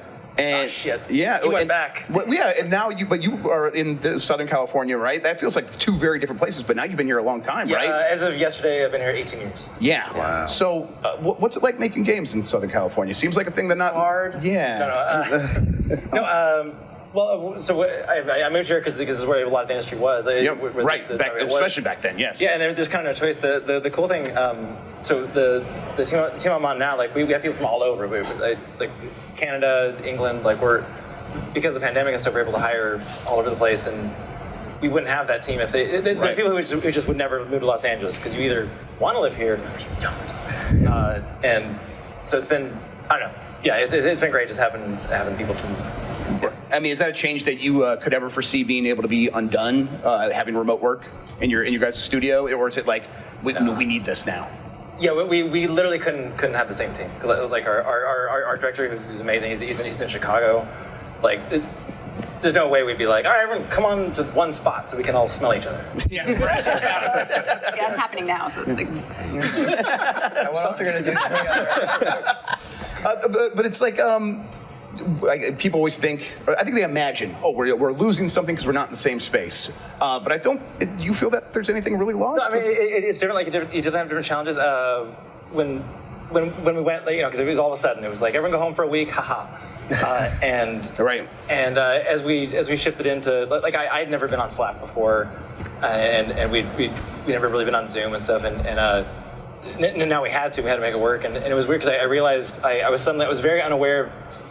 There are two people I shared an office with, and like, okay, I'm now way less aware of what they're doing every day, which makes sense. But like, oh shit, I didn't know what I didn't know. Like, now I was just way more aware of what everyone else was doing. And I don't know, it's honestly just different challenges. Yeah, you have to be engaged in a different way, yeah, right? Totally. Yeah.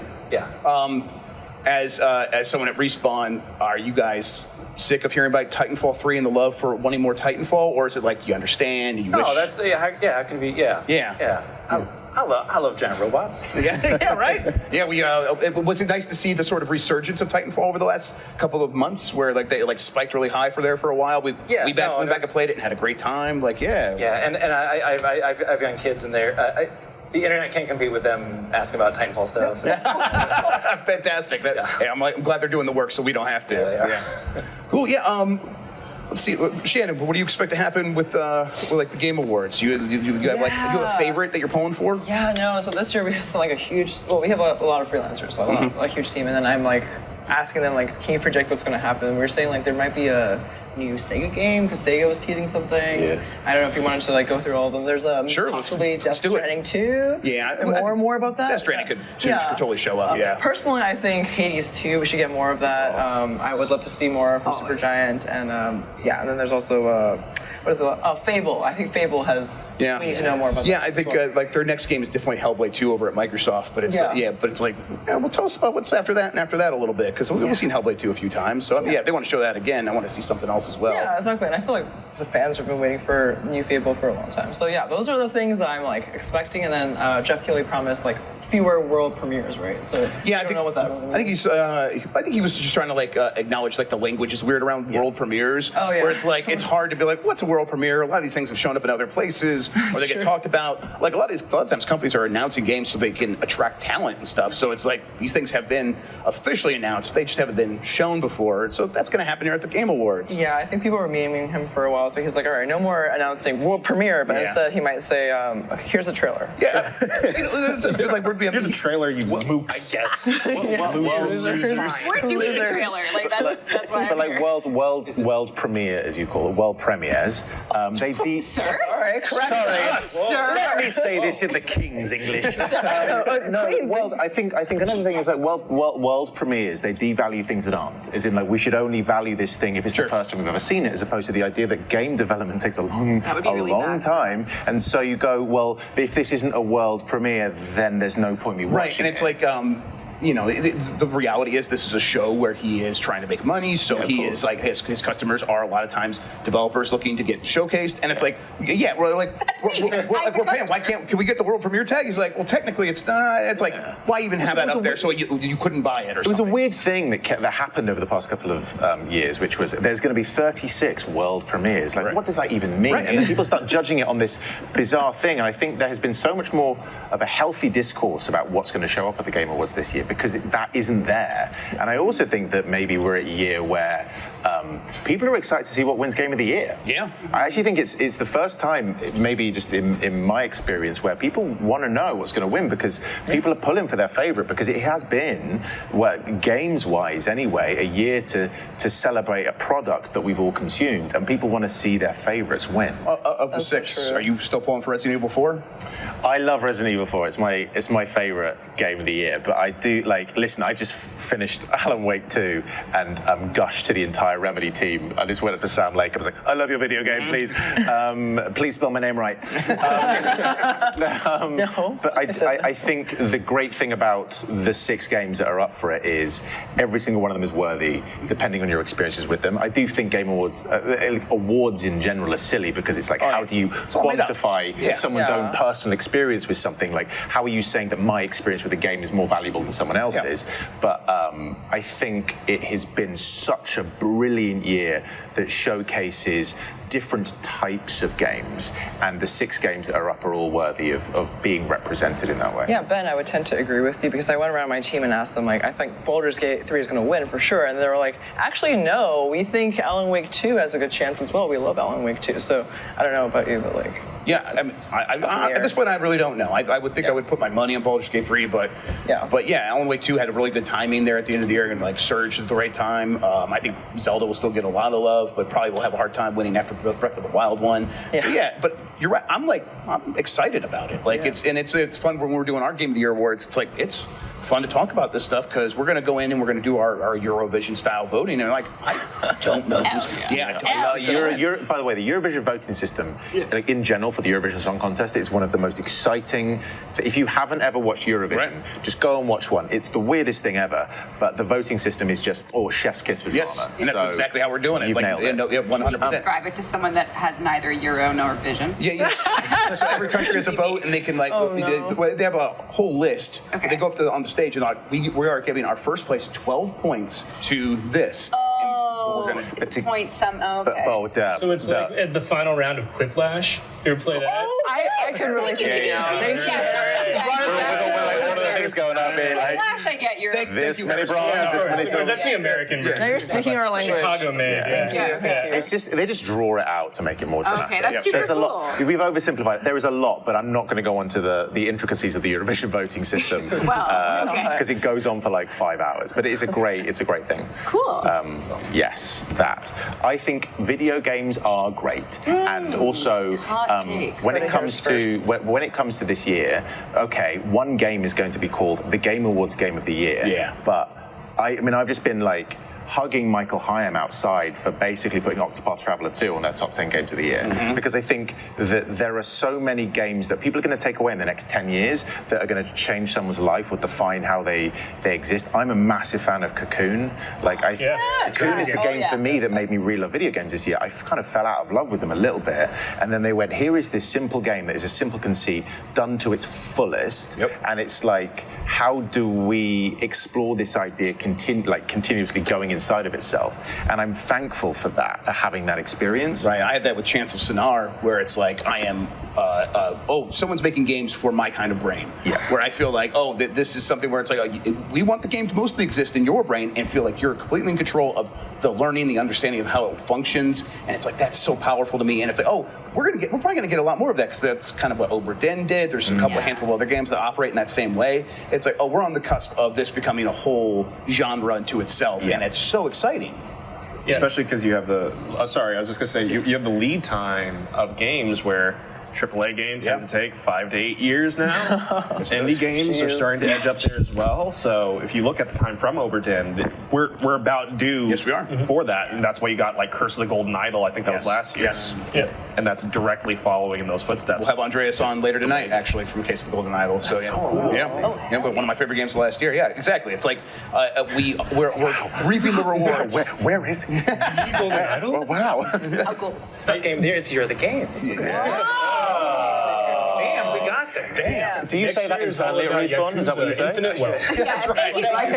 Like a dragon. No, I think Alan Wake has got to be like the highest budget, like high concept, you are not shooting most of the time in Alan Wake 2. And I was taken by that. Like, I think it's so neat. Taken? That's the bad guys. You spend so much time, messing with Wake's corkboard and Saga's corkboard, and there's so much non-shooting stuff in Alan Wake. I've never seen a game that high budget kind of make you not shoot things for so long. I really like it. It's almost like the game doesn't want you to play it like a survival horror. It just wants to let you play the game, and then, by the way, sometimes you'll have to do some fighting. It just doesn't give you enough ammo to do it anyway. Sure. Yeah. That was quite a frustration when I would get into fights, not have enough ammo, and say, "Oh man, I wish I could corkboard these guys to death." But just change the scene. Did you? What? I gotta go back. You can try that. I don't think that game gets enough credit for, like, if we're talking about like Titanfall, right? Titanfall 2, amazing for a number of reasons, but a level in which you can literally just change the scene in front of you, right? Snap between that time thing. Alan Wake 2 does that, and like, it's so incredible. It never stopped.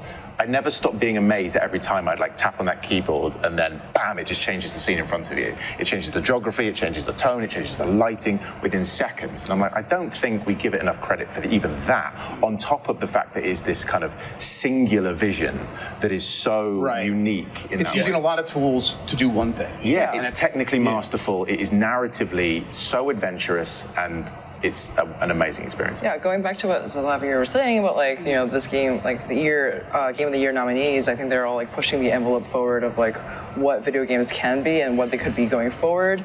And I think that Alan Wake 2, like I interviewed the creative director Sam Lake, and he was saying that he gives up something when he's letting the gamer, the player, decide when to switch between Saga or Alan Wake, but he's also getting in return the ability to like give that player that full experience. They can have that agency to explore the world on their own, and that's the same thing that like many games do anyway, where you don't have a director telling the story and setting like this scene ends here, cliffhanger now, next character. And Alan Wake 2 is just so much more of like that open narrative experience that you were saying, Ben. Do you guys think that, speaking of the long lead time, do you think we get an industry that is going to be looking at Alan Wake 2 as a way of doing things, or is that intimidating to a certain kind of studio? Intimidating, but also looking forward to seeing the Alan Wake 2 spiritual successors in 10 years. Yeah, I mean, I think a lot of the studios will try. Yeah, right. Yeah, but it also seems like you do have to have that strong vision. You have to, like, again, the many tools trying to do one thing. That's difficult if you don't have someone who like knows exactly what they're going for, right? And a lot of it is a flex, because Alan Wake 2 is only a game you can make with that team after having built up the experience for doing this type of thing like over 20 years. Right. Baldur's Gate 3 is an example of a team building that up for over 20 years and it being a culmination. And like building a taste for wanting that kind of game of like, I know a little bit of what I'm going to get from Remedy, and maybe I want more of it. And like they've done that time and time again. It's like now that's culminating in this Alan Wake 2 where it's like, no, we know exactly what we want from Remedy, and they're delivering it in a way that's better than ever before. I don't want to I think that we've just spoken about a lot of games here, and there's one game of the year that we haven't spoken about, which is Spider-Man 2. And I think it speaks to that, right? We take that completely for granted, how technically incredible that game is,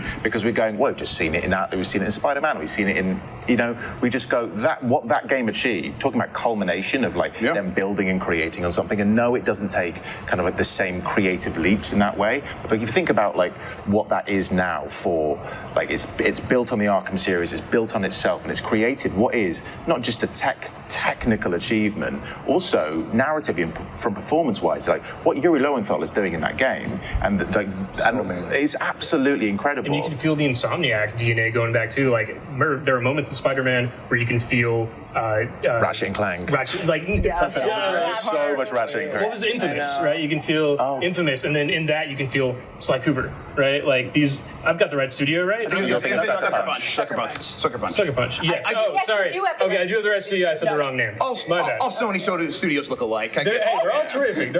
It's a lot like Days Gone. I feel like there's just zombies everywhere. I'm riding a bike. I put my hat on backwards every time I play Spider-Man. Riding my hog. Revving the hog. Exactly. Yeah. There's a look to the PlayStation exclusive. I see what you're saying.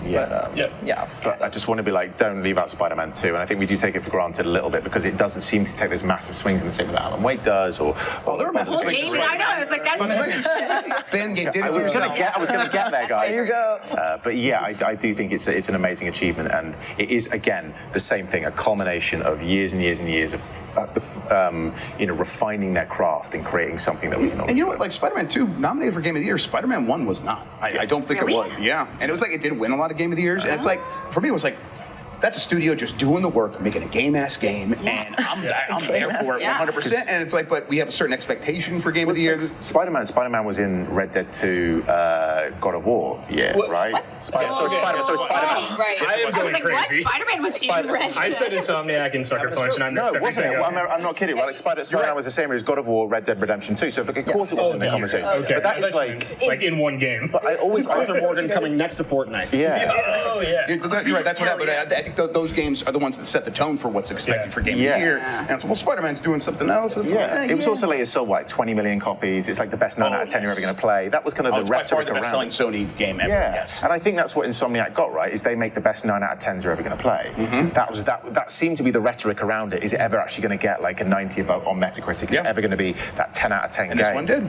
And it did, and it's amazing. And deserved it. Yeah, completely did. You know, we all know it won't win for the same reason that Tears of the Kingdom probably won't win. You said the games we haven't mentioned, Super Mario Brothers Wonder, a game that's like going to get in the same boat. Yeah. So good. Yes, and but it's like that game is doing a very specific thing that we've seen before. But it's there's some like From Software inspired multiplayer stuff in there that's like amazing. And it's like for me, I don't know if I had a better experience playing games this year than Mario Wonder when I just like look at like, oh, we raced in a bunch of levels and I won a bunch, so obviously that helps. But it's like, I don't know, just having those experiences and sharing it with someone for the first time, it's like, oh man, I'm playing a Mario and this is a complete stranger and we're experiencing these levels together, and I know games have done that before, but there's something different when the context is now Mario that was really powerful. So yeah, I mean, I think it goes back to, man, games are doing a lot of games are being figured out, and a lot of great studios are doing great things, and it's a really good year for games. And it's like, man, we go back to, is it sustainable? I think for the kinds of games we're getting from these studios, yes, clearly.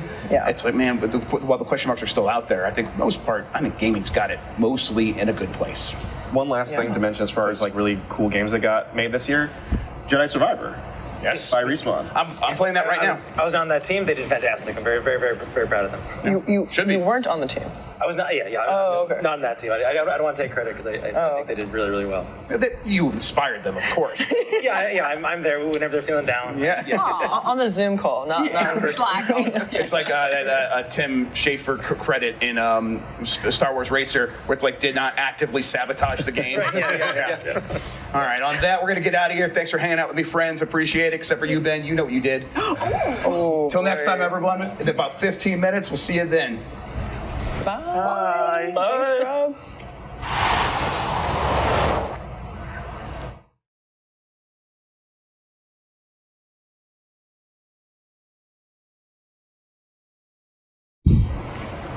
So apparently in Sonic the Hedgehog, you run fast. This is the strategy that I wrote here. It's about that long to say that. We're back live, Giant Bomb, Los Angeles, Game of the Year Spectacular. Thank you everybody for tuning in. It's been a great night so far. Got a couple more panels for you. Brought to you, thankfully, from Like a Dragon, Infinite Wealth. Thanks to these guys right here. The crotches of power is what we refer to them all night. They're still with me, and they will be all night. As well as this next panel, hanging out with me, starting with Ash Thukral. How's it going, man? Hey, how you doing, man? Pretty good. Glad you're here. Yeah. You're one of our returning guests from 6 months ago. Summer Game Fest. Yeah, and it was same studio, same duck. Actually, we were very happy to see that the duck was still there. Yeah, but most of what we had last time's gone. But the duck remains. Nice. David Kim. Yeah. You guys work together, right? Yes. Yeah, for sure. We'll get into it a little bit. But yeah, nice to meet you, David. Yeah, This is our nice first to meet you. time. Yeah, Absolutely. Thanks for the invite. Oh yeah, anytime. Alexa Bowers from Sega. Yes, nice to be here. I invited you before I had any idea that Sega was sponsoring it. now it just looks weird, but I don't care. Yeah. Well, I'm really happy to be here. Yeah, I'm happy you're here as well. Andrejs Klavins, right? Yeah. And you are the developer of The Case of the Golden Idol. Yeah, co-author. Yes, one of my favorite games. Seriously, I was a huge fan. Super glad to hear it. Yeah, absolutely. And then we got Seth. What was your last name? Rosen. Seth Rosen. Yeah. And from one of the developers of Pacific Drive. Pacific Drive, yeah. Yes, and Alexander Dracott. Dracott, yeah. Dracott, thank you. Yes. So I'm telling these people right before, like, this is the time of the night where the names are just going to slip out of the brain, just right out of the ear. I'll start with you, Ash. How are things going? You got a new job since last time, right? I did. The last job had left and had joined Uncanny Uncapped Games.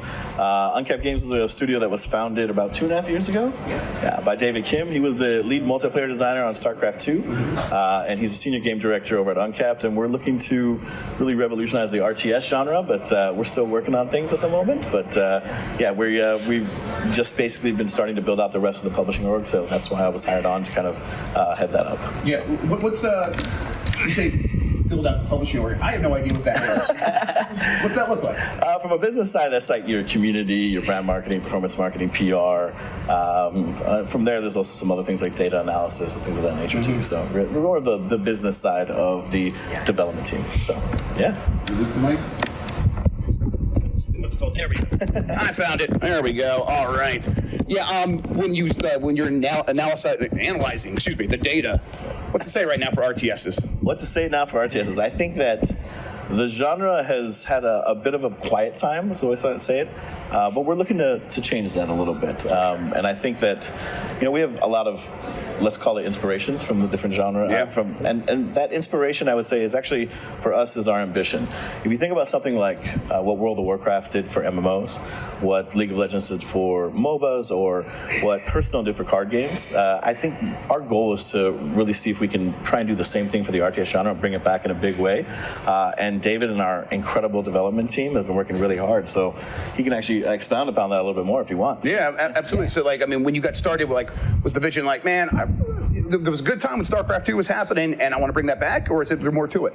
No, it's a little bit different, but I do want to say StarCraft 2 was one of my, the favorite game of all time for me, kind of thing. Yeah. But when I was working on StarCraft 2, maybe for almost 10 years now, I've been kind of wanting to take a stab at kind of that game design of that next game.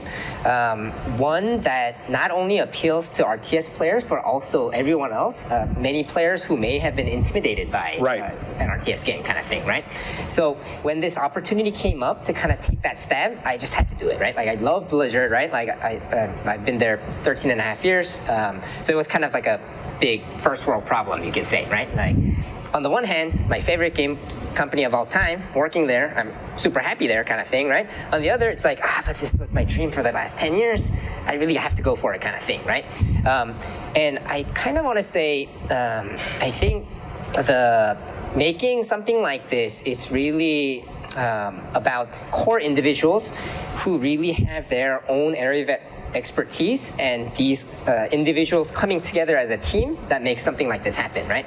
And we've been really kind of heads down trying to build a game that is ready for the public player testing so that we can get to, the real fun part. Sure. Where the magic really happens, where we work together with the community, the player base, and we really nail down what did we get right, what did we get wrong, things like that. So this is where we've been at. But it's been super exciting so far, and looking at next year, getting ready for that, public player testing, it's super exciting times, right? Dreams coming true kind of thing. Yeah, and we were just talking to another RTS developer, and saying it does feel like a genre that is primed to come back in a big way. People didn't get sick of RTSs; they were just there was nothing left for them. The barrel had been scraped, and I want more. Where is it? Yeah. How do you sort of navigate that? Yeah, the one thing I'd say too is it's really exciting to see some of the other developers have their take on what the RTS genre is. I think we have a very different take in that we want to try to expand to as large of an audience as possible. And I gotta tell you, since I've been on the team, seeing the passion of the development team that has tremendous amount of experience. We've got members on our team, over 30% that were part of that craft series of development at Blizzard, whether that's Warcraft or StarCraft, and then so many others that worked on different games. I don't know if you want to expound upon that a little bit, but yeah. Yeah, for sure. Maybe before that, I kind of want to add.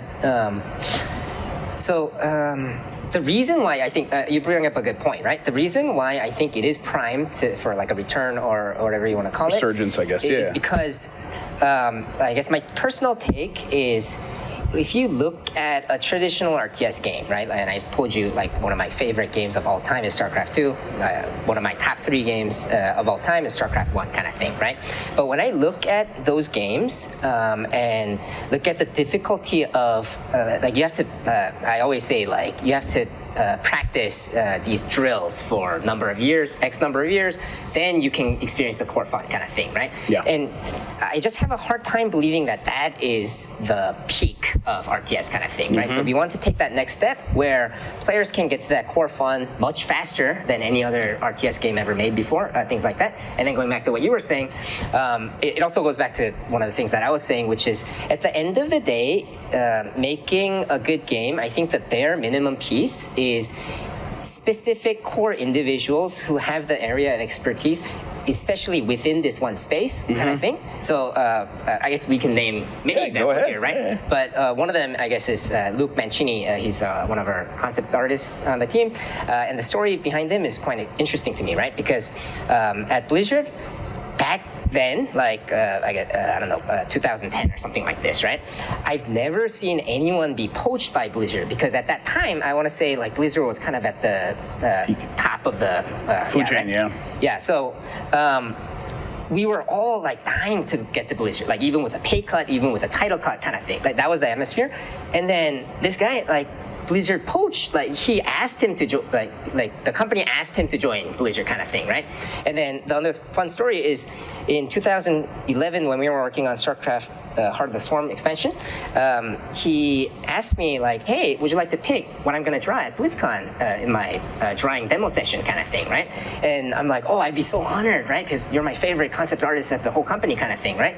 And so I picked the Hellbat, which was one of the Heart of the Swarm units, and he drew that, and he gave me a file of it. I put it on my desktop, and today, like 12 years later, it's still on my desktop kind of thing, right? That's how much I respect his like knowledge and skills kind of thing, right? And if you want to add any other examples, yeah. The only thing I would say there is that with so many people that are passionate about this genre that have worked on those games as well as things like Minecraft Legends more recently or Company of Heroes, the idea is taking some of the principles that have been done in the past, but then finding the ways moving forward to make the genre relevant. I think that's what you were talking about earlier, moving forward and making it so that as many people can enjoy it as possible. And I think we're poised to do that. We have some work to do, but we're looking really hard to see how we can incorporate the community and work with them in the next year. For sure. Yeah, does that mean like early access and kind of just taking it easy, or is that still to be determined? I think there's a process that we're reviewing right now of how we want to roll things out and who we work with and what makes sense, but we'll be talking about that pretty soon. But right now we're just excited playing the internal builds and having a bunch of fun. So, yeah, for sure. Right. Alexa, there's been a lot of Sonic games. What's going on over there? Yeah, we had a really good year this year. Yeah. And, the Apple Arcade game just came out. Like, what was that like? What was it like kind of making that happen? How is it different when it's promoting something like that? Yeah, that campaign was actually really interesting to work with. Apple is a great partner. They were super smooth from the beginning. I was brought on not late in the campaign, but we were brought in. It was pretty quick in terms of a gaming campaign, and I know we announced November 1st, and then we launched a little over a month later, so it was a pretty quick turnaround. Yeah, is it it doesn't seem like there's anything wrong with that these days, right? A quick turnaround on a game, and now it's getting released. Back in the day, it was like, oh no, 2 years, we got to build pre-orders for forever, and that's the whole game needs to happen right there in that first weekend. Now it's like, oh no, we're going to tell you about it, and you're going to get excited about it, and here it is a couple months later. In this case, it was less than that, but it's like it doesn't seem like it hurts the game in any way, right? No, and I think we knew that we had a good game, a solid game, and Sega Hardlight is pretty good with their Sonic games. They have a pretty good track record. Yeah, that makes it easy, right? Yeah. Sonic Forces. So they were amazing to work with as well, and so they made the whole process very easy also. And yeah, it has been amazing to see the reception. I think, launching yesterday, seeing everybody just be extremely happy and looking forward to see all their reactions. Yeah, for sure. Is it the kind of thing where it's because it's on a device, devices like phones that are so accessible that it's like, oh, a lot of this takes care of itself. Where it's like, it's going to be right in front of people. We just got to remind them. Mm-hmm. I think that, but also it is pretty on the go in terms of you can play on your phone, you can also play on the Mac, you can play on Apple TV. Right.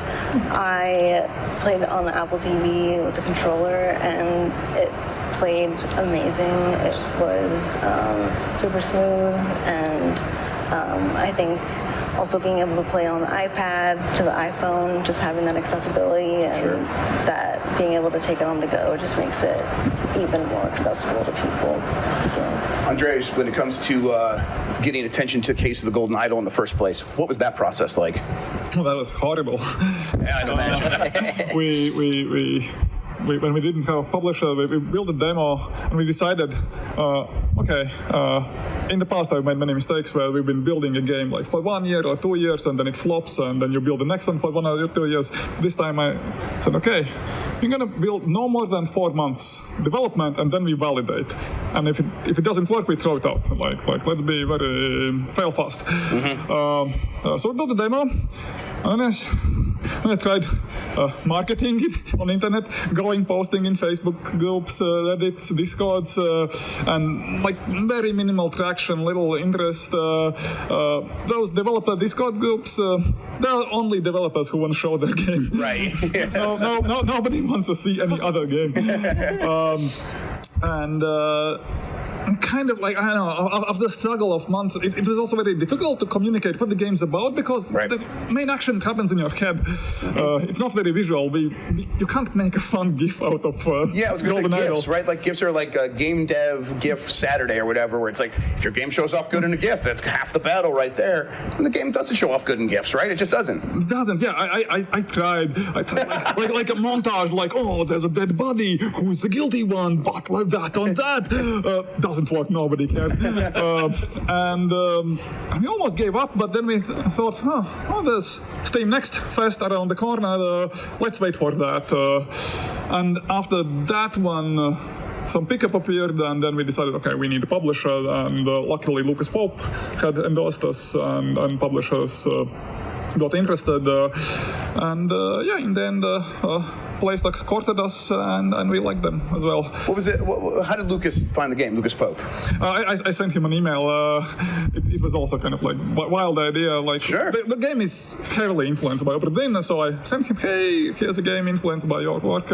He responded the same day, not couple, like I think 5 or 4 hours later, and said, oh, I played it.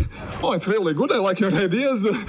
And I was like smitten. I really needed that morale boost after all that struggle, failing to market it. Yeah, I mean, that's like not something you can like write down in a textbook about how to get a game made, right? Just talk to Lucas Pope. Like, that's not an option, but it's like, it does show that you have to just try a bunch of different things, and you never know what's going to work, right? Because if that had not happened, if Lucas Pope had not responded, what do you think would have happened with the game? Who knows? Yeah, I don't know how much of an effect it had on publisher decision, but if I had to give an advice at this point, I think reaching out to stars is definitely due, because many are super accessible and super nice. And secondly, reach out to communities which like similar games to yours, like Oberdin subreddit loved it. Adventure Games subreddit also like tracked well. These were a few things that worked out of this months of misery. Yeah. So when it comes to like the game, it does find some success and it gets attention, and you're like, okay, now we're going to support it. How do you like come to the decision to make DLC and things like that?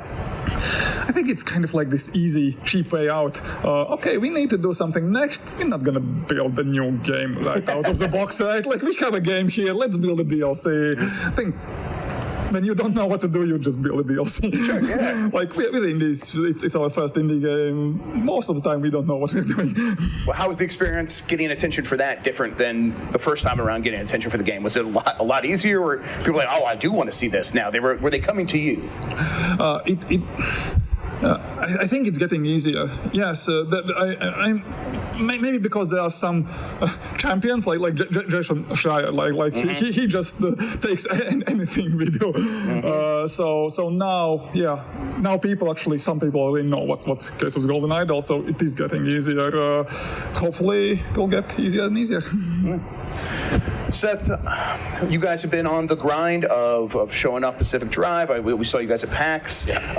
What's that been like? How's it going? What lessons learned? Things like that. PAX was great. Yeah, PAX was great. We showed the game at PAX East and PAX West this year, and it was the first time that we were getting the game into like the public stands in a serious way, and that's always really exciting. And the experience we put together for that is like not even really the full game loop. It's just like dumping players right into a level and like get in the car and go.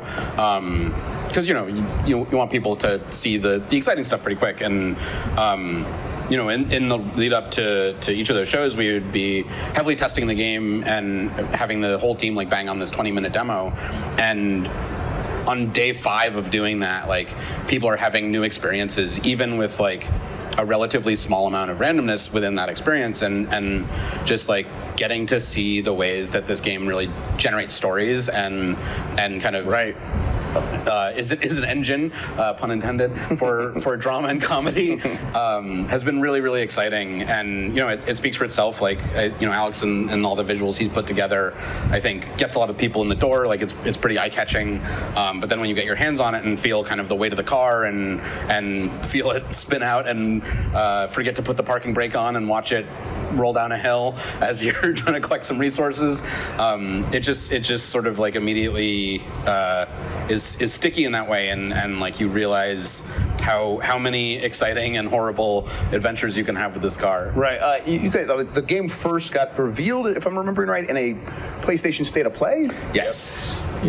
When you got to PAX and you were showing the game off, how many people were like, oh, I remember seeing this in the State of Play, and how many people were like, no, I'm just here for PAX, this is my first time seeing it?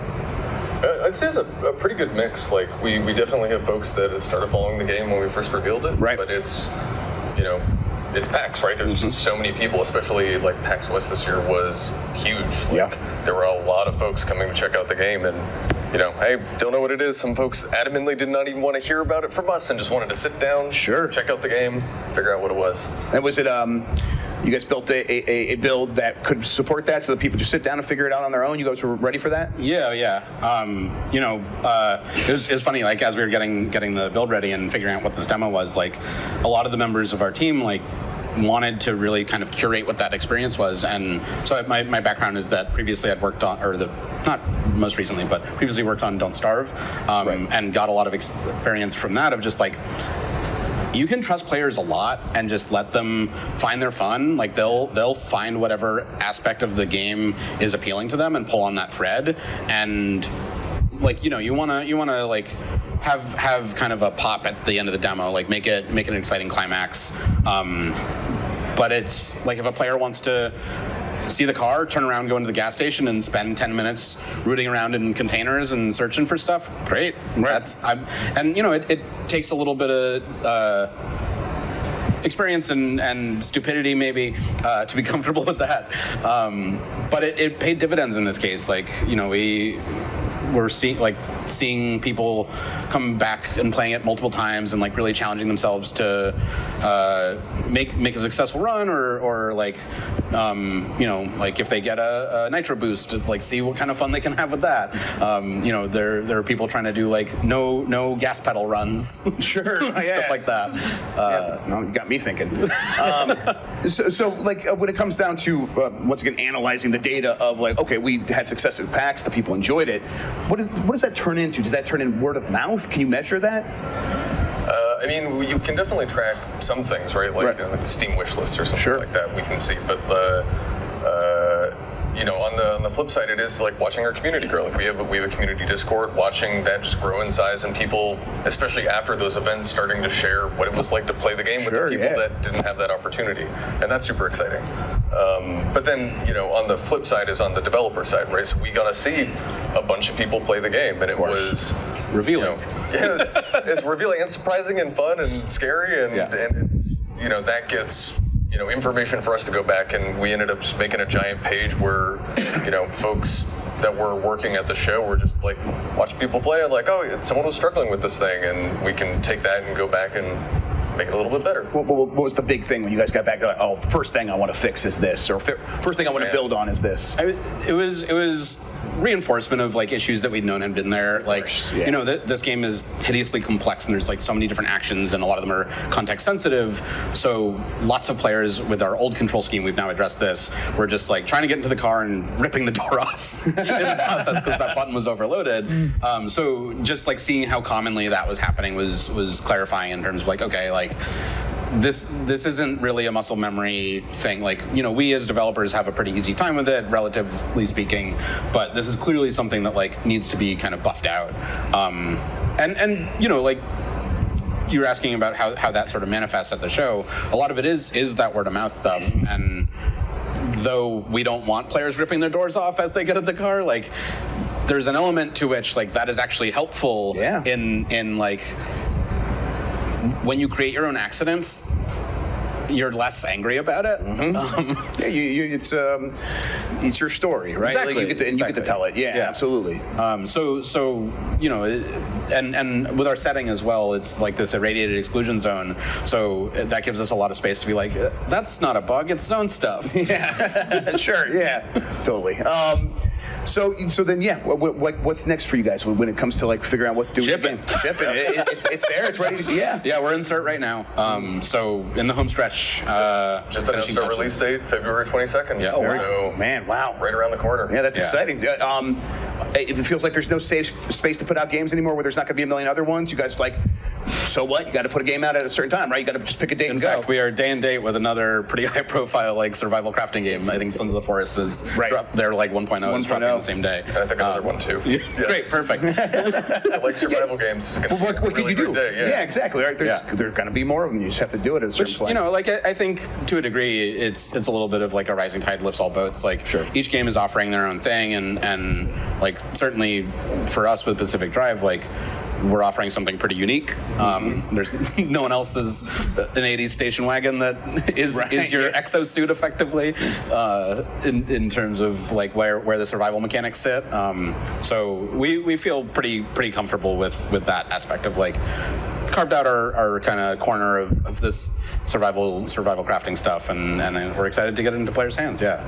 Do you guys feel the same way with the RTS where like, hey, if 2 more RTSs pop off before we even get ours out, that's actually a good thing in some ways. Do you feel that way or not? I think, like I said earlier, it's awesome to see everybody else's take, and especially with this genre, to get excitement back into the space again, and those that have maybe were even pro players or those that are just a general community that used to enjoy those types of games, seeing the fervor coming back is really cool. And like I think he said it great, like rising tides, you know, like I think if everybody kind of brings their own perspective. But yeah, I think we said earlier, it's like rising tide doesn't lift all boats, it lifts the boats like right around you. But if you're in that same genre, those are the boats right around you. Yeah, totally. So like if these games are popping off or they're successful, do you like, hey, this is a community now, or you know, obviously there's a huge RTS community already, but like it seems like a lot of them maybe are disenfranchised, where like they're not making games from anymore.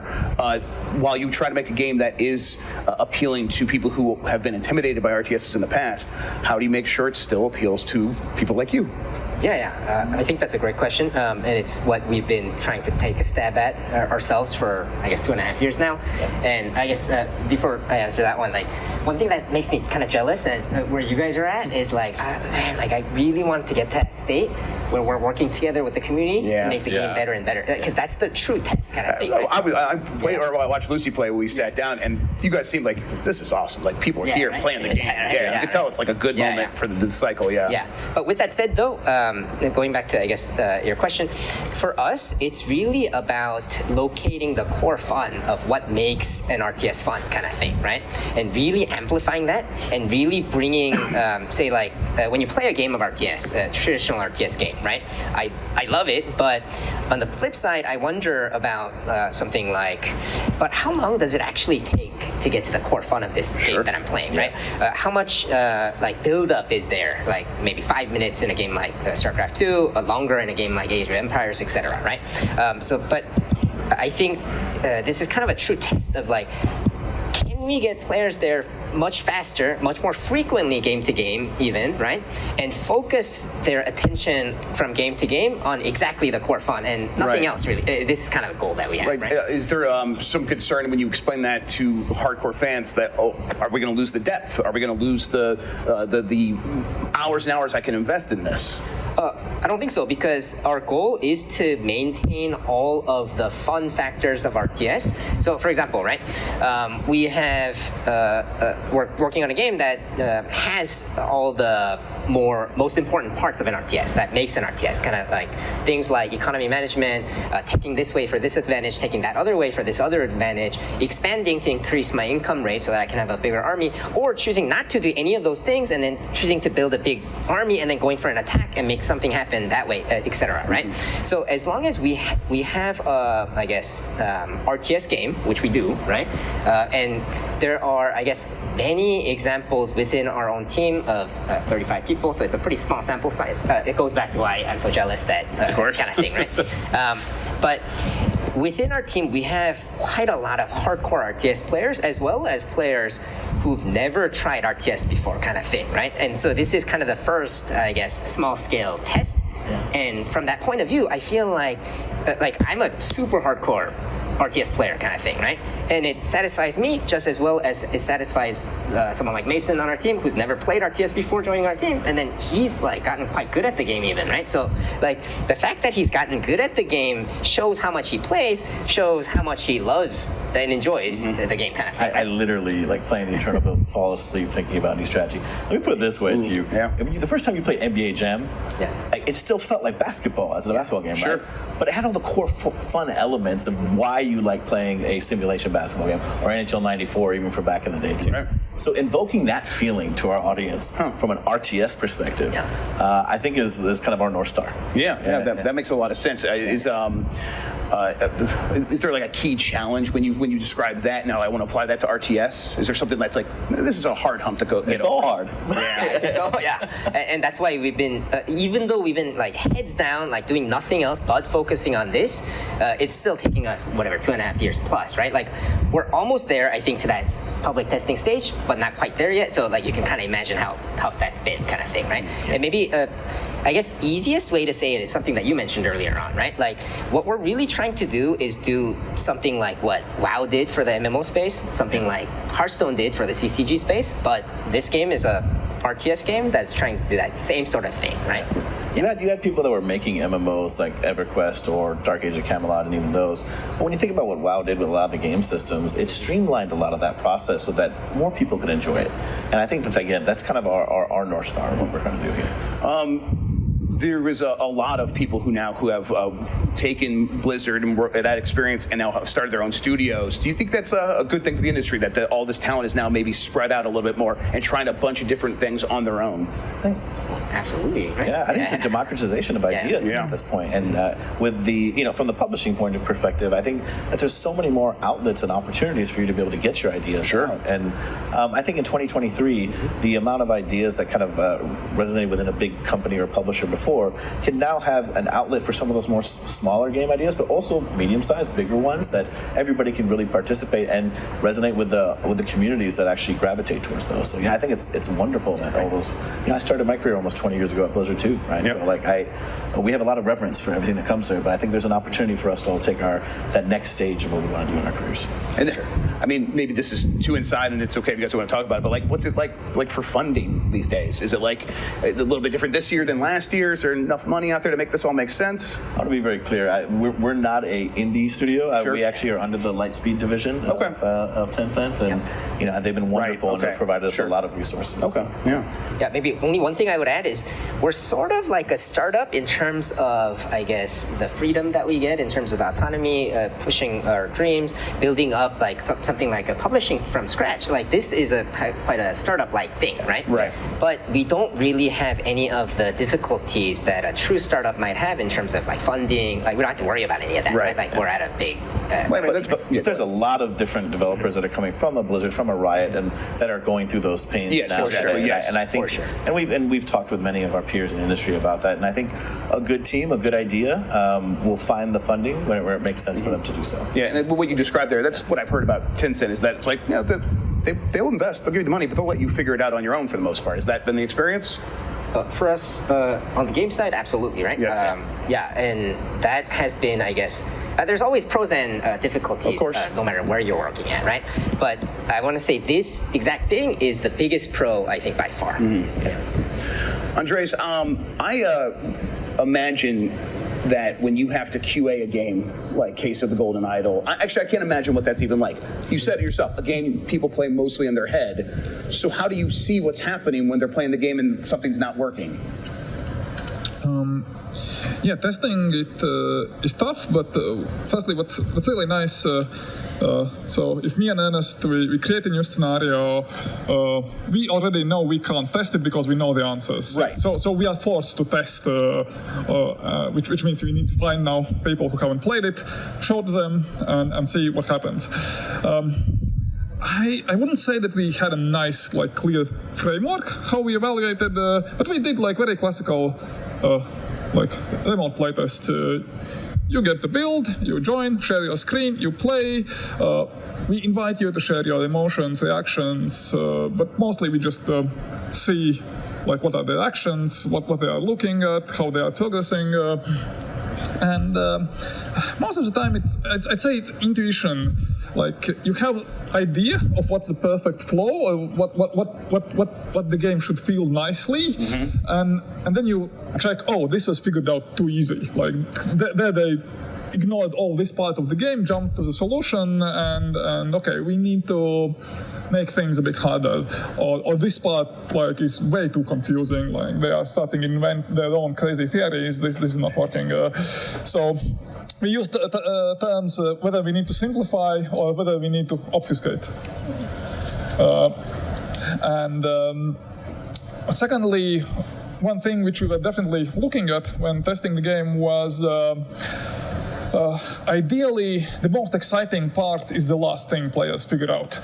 Like you don't want an experience where, oh, I know, okay, this is the victim, this is the killer, and now I'm stuck for 1 hour figuring out like what kind of belt buckle he had. Sure. Yeah? So we're calling it technicality. Like that's the bad experience.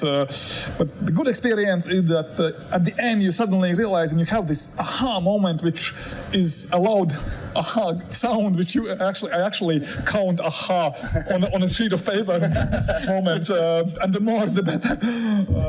Where they reframe the whole situation. Not all our scenarios are like that, but that's like the holy grail. Yeah, that's what you're aiming for.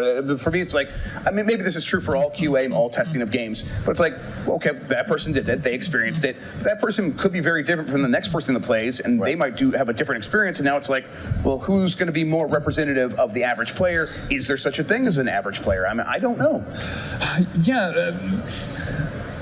That's a tough question because I mean we are small indie studio. The game is niche experience, and in the end we didn't use any metrics. We introduced some metrics gathering, but we didn't look at it in the end.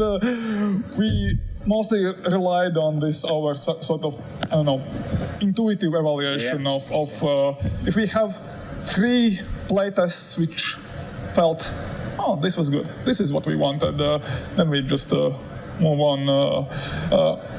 And I think it's fine because the game is very handcrafted, which means it will be flawed, and maybe it's part of the charm. Sure, yeah, that makes sense. That makes me think of something else. We'll start with you, Alyssa, on this. When you are doing your job, communicating what's happening with the games to the public, how much of the job is taking the sentiment of the community back to the developers, back to the company, and explaining this is what people are happy with, this is what they're not? What's that like? Yes, that's a large part of the job just in general in public relations. Even when I was agency side at the beginning of my career, it was a lot of gathering sentiment from press and making sure it was a very objective report so that we could pass it back to the client. And it's the same when you're in-house as well. Everyone wants to know like the collective sentiment and thoughts of everybody, so it's good to be able to report that back. And it's, I mean, how useful is that to you guys as developers when like you get that data back or that information, or are you guys keeping track of it? Like this is how people feel about things. Like how much does data matter? How much does that intuition matter? Is basically what I'm wondering. It's everything. It's insights in general, right? Yeah. Whether it's community sentiment, whether it's actual data specific to a core gameplay loop, or from a metric of how many people we're reaching. Community management as a two-way street is incredibly important and insightful for everything that we do, and also helps keep a pulse on whether you have that general good North Star and direction that you're kind of going for. Yeah, I have pretty strong thoughts on this one, but maybe an easy way to say it, I think, is this, right? It's not going to be this extreme, right? In a realistic situation, but if you only had one of these two extreme choices, right? One is the data all looks so great and perfect, right? But the player perception is so bad, right? And on the other extreme end, you have data looks pretty horrible, right? Like nothing is working well, but the player perception is that this is the best game ever, right? Which one would you rather choose, right? And this is why I believe like it's not just about waiting for like your PR person, community person, etc., to relay back. I honestly believe game designers should go out of their way to maybe include the core and the most passionate people within the player community, and I guess share the knowledge that we have as game developers who have the inside info kind of thing, right? And I'm not just saying this from a theoretical point of view. I actually tried it on StarCraft 2 for a little over 3 years, right? So before we tried it, just to sum it up, the player sentiment in the community was the most dedicated, most passionate players were saying something like SC2 dead. It's like a meme. You can look it up on Google kind of thing, right? And they spell it DAED game, GAEM or something like this, right?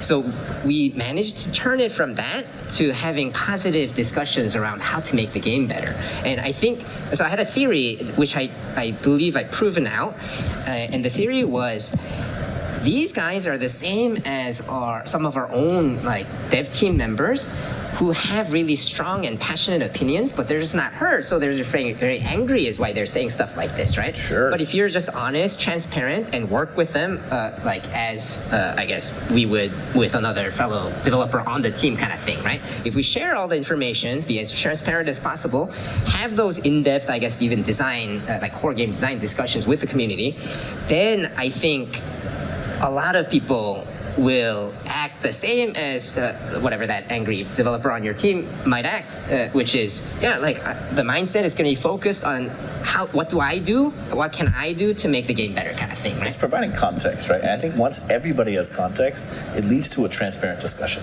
Right. And I think when you can do that with your community, just as you can with our internal development team and publishing team. Is there a risk of, and I'll use Smash Brothers as an example instead of, I think, the obvious one, Overwatch. Smash Brothers is, there's an esports community, there is the more casual community. I think if you ask where the success of Smash Brothers comes from, I think a fighting game fan will be like, it's because it's a fighting game. And the party game player person will be like, no, it's a fun party game. And maybe the never shall the twain meet or whatever, however you say that. But it's like, how do you balance that? How do you balance like the hardcore versus someone who is going to spend money on your game, but maybe not 1,000,000 hours?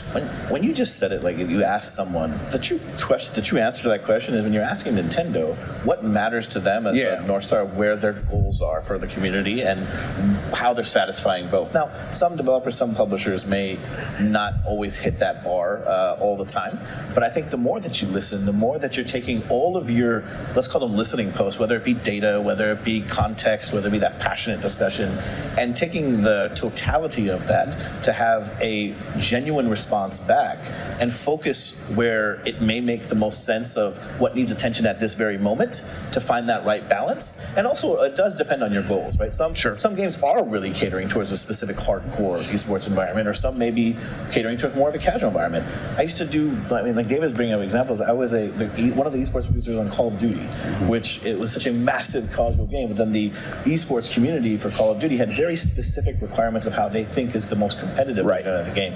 But never to the two, like you said, to me, so finding that barometer, what could be reaching what was making the game such a success at a mass audience, but also getting towards what makes it competitive for the competitive audience was a balance that is very difficult to do, but you try to find the most you can by listening and talking. And maybe the answer is you do have to listen to both. Like 100%, not just both, but every aspect, and find the median. Right, obviously there's more than two. Yeah, it's like that's a simplification. Yeah. And just to be clear, what I'm getting at is whether it's a hardcore esport favoring player that you have, or whether it's someone who prefers the opposite.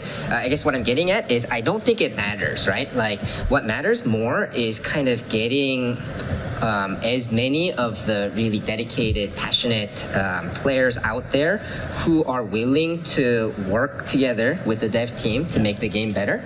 So like an easy example is this, right? What makes the most successful, biggest esport? Like, that's what esport focused player would want in their favorite game, kind of thing, right? And I don't think that is the answer to that question. I don't think that is isolating or alienating the masses who love playing your game, kind of thing, right? The bigger the game, the bigger the esport, I think, is a easy summary we can make, kind of thing, right? So if we are very honest and transparent, even with that crowd, the reasons why these other players are important too, and then you guys are important, like everyone's important, and if enough players out there can understand like exactly what I guess the high level goals are, what we are working together is, things like this, then I think we can set up an environment. And again, like I feel like I've seen this on StarCraft 2 when I tried it, kind of thing, right? So I believe it really works. It's just about giving players the respect, the like honest transparency, being honest, etc., right? To make this happen, and it's not easy, obviously, right? Yeah. But I do think it's possible to really, and this is what I'm getting at when I say, treat the players who are the most dedicated and the most helpful as if they are kind of even designers on your own team, kind of thing, right? Yeah. And removing the ego, I would also say. Oh, for sure, absolutely. Absolutely. And then I think what you're describing is like, ideally it's like a nesting doll or like a Venn diagram that has a lot of overlap, right? And there's a small part in there that you're communicating, but hopefully that's contained within the bigger one and they aren't separating. And that's probably an art to that as well. Bring them along for the journey to help those that are your most dedicated and passionate, that may be very hardcore, right? That to help understand the perspective of how it helps the entire community. Right. I mean, with StarCraft 2, there probably was a lot of like mass audiences where it's aspirational to play like the top players, and so that would make a lot of sense in there. Look, it's very vertical. How about, we heard Andrejs say like, oh yeah, we built data, but we didn't even look at it. Is that experience familiar to you guys? Yeah, I mean, we like have some reporting, but it's not our kind of lead on this stuff. Is it kind of good to be like, yeah, I see that, but now I understand why my gut is right. Is there something there? I personally find that much more helpful. Like, I mean, obviously the data is helpful. Like, it's context and it is information, but like games and play are fundamentally like an empathetic thing. Like, it's a human thing, it's a social thing, and I think that's like a lot of where what they're saying, like this sort of inviting people in and demystifying stuff comes from. Of like, hey, like I'm coming at this as a designer, and like here's my kind of human perspective and the experiences I'm trying to offer you, and a successful game like Smash Brothers, you were saying, will meet you where you are, and that is why that game like really works at both those levels, because it's the NBA jamification of, and even Golden Idol, like you get that like momentum build of like, he's heating up, you've got a clue, he's on fire, you got the answer, and just like giving people that sort of like abstraction of an experience, and we do it too, with like taking care of a car and being a car mechanic, and like we kind of atomize some of those interactions of like taking off a door is just a button press. We're not My Summer Car, we're not turning individual screws, but it gets you into that fantasy, and it like invites you in and meets you where you are, and our game has a lot going on, but you can turn off whatever aspects you want if you just want to have a Sunday drive kind of experience. I think so much of it is sort of emotional and observational in that way, at least for how I approach it, because you can have all the data in the world, but you can't measure that like flow state, that like sort of abstraction of an experience of like feeling like an NBA player, or feeling like a car mechanic, or feeling like an awesome StarCraft player, even if you're like, just like comp stopping and like not actually doing all that well, like you can still have that experience and sort of enjoyment. And I think we're all kind of saying the same thing. A lot of the game is in people's heads, and it's like that you can't measure. Yeah, you can't measure that part of it. So panel, excellent. One of the best couches of the night. My favorite so far. Thank you everybody for watching. We're gonna have a couple more. Stick with us. We'll be right back after this.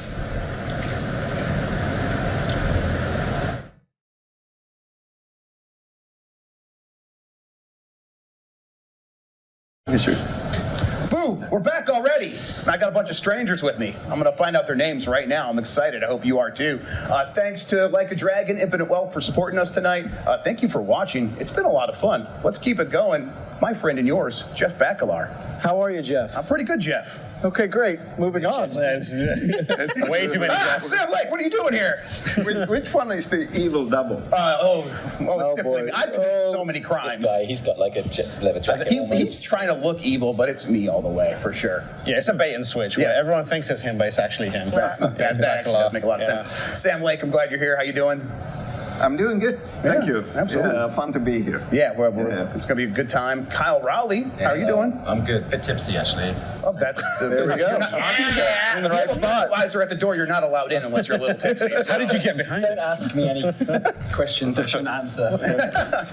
Well, now you're tempting me. Il Cavilli, how you doing? Good, thank you. Yeah, I don't know how I ended up here. Me neither. With me, I don't know how I got here. Okay. So, That's the Giant Bomb experience. Yeah. Okay, You need to do the reaction that we have when we cut to you in live action, when you're like confused. Yeah, exactly. Do it. Yeah, thank you. Tam and Lucy are here as well. Hanging out in the back. Hi. Does that facial expression now count as the second iconic Remedy facial exprestion? After, I feel like that one goes in the like annals of history. Yeah. Along with it. Yeah. Congrats to you both. Hey, actually, you right the camera. Which one? The middle one, I guess. Yeah. Right, there you go. There you go. Sam, when you're giving him direction on like making that face, what do you say to him? Or you just make a face at him? Scared, but cool. That's what you used to be. Now it's just scared. Terrified, You guys must be feeling pretty good, right? It's like releasing a game, getting it out behind you, and now, a little bit of a victory lap, right? Yeah.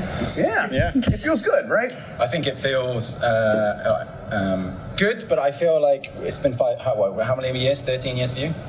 Something like that. He's been on it. For me, it's 5. It's like, okay, we've done it, and now I'm like, my life is empty, and I don't know what I'm doing with my life anymore. Is it what's the purpose? What's the purpose of life after this? Is it empty nest syndrome? Like the kid is fluttered out of the nest and all that? It is a bit like that, actually. Yeah. So how is it from like an actor's point of view, Ilka? Like when you complete a project as big as this, like, do you have that same kind of emptiness? Or I did, but I had it before already. Oh, right, yeah. For You me, it was over pre-existing some months ago. But but it feels the final shoot. It's been a while. After tomorrow, I don't know what's going to happen. That's still. There's still stuff going. Pretty exciting, But after that, Is that exciting? Is that something like, if I were you, I would not be able to help but think about that and get excited. Is it something you think about a lot? Like, award show, that's pretty cool. It's very cool. Yeah. It's very cool. We've got some cool stuff going on there. Yeah, it's going to be nice. Yeah, absolutely. Sam, you guys got a lot of games still happening, but is it like, do you get a chance to take a break after a game releases, or is it just like lots of phone calls back like, hey, how are things at the office, or what? Yeah, I tried to take 2 weeks off, but I was working every day. Yeah. Oh, man. Really? Just a bit, You didn't tell me that, man. Yeah. Something related to work every day. Yeah. Still had time. There will be more time off next year. Yeah, for sure. Yeah. But we are still working on post-launch content and of DLC. course. Yeah. So we're working on that at the moment. So what I want to know is like, I've spoken to Sam a decent amount, and you, Kyle, you both say, everyone says it, but like when you're making a game, you stop consuming and enjoying things a lot of the time. You stop playing games. What is at the top of your list or lists to now experience now that you have a little more time? Same for you, Ilka. I'm sure you're in the similar situation.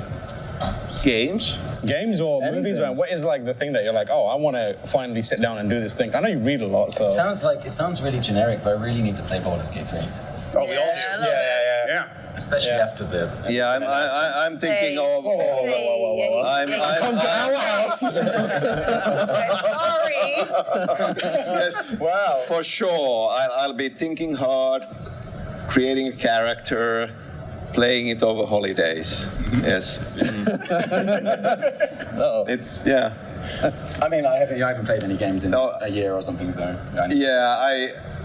I have not been able to read books for a while. It just has felt impossible. Really? Wow. Yeah, and really looking forward to finding it again and being able to focus. What happens there when, like, because like for me, it's like I always use the stove metaphor of like I have 4 burners on a stove and I have work here and family here and then like 1 or 2 hobbies on the back burner, but probably not. Like when books get pushed off, do you have to like kind of nudge something else out of the way to make time for something like that again, something you like a lot? Or just sleep enough not to fall asleep immediately. Right. Sleeping's actually the biggest burner. Yeah, definitely. Yeah.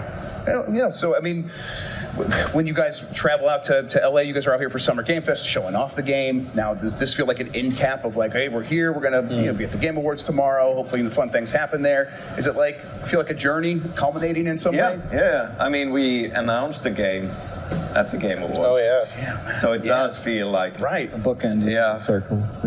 Hopefully, not stuck in a loop. It's not a loop; it's a spiral. Spoiled his own game. That's why it works. Are we gonna give him the handshake again. There you go. Yeah, press that.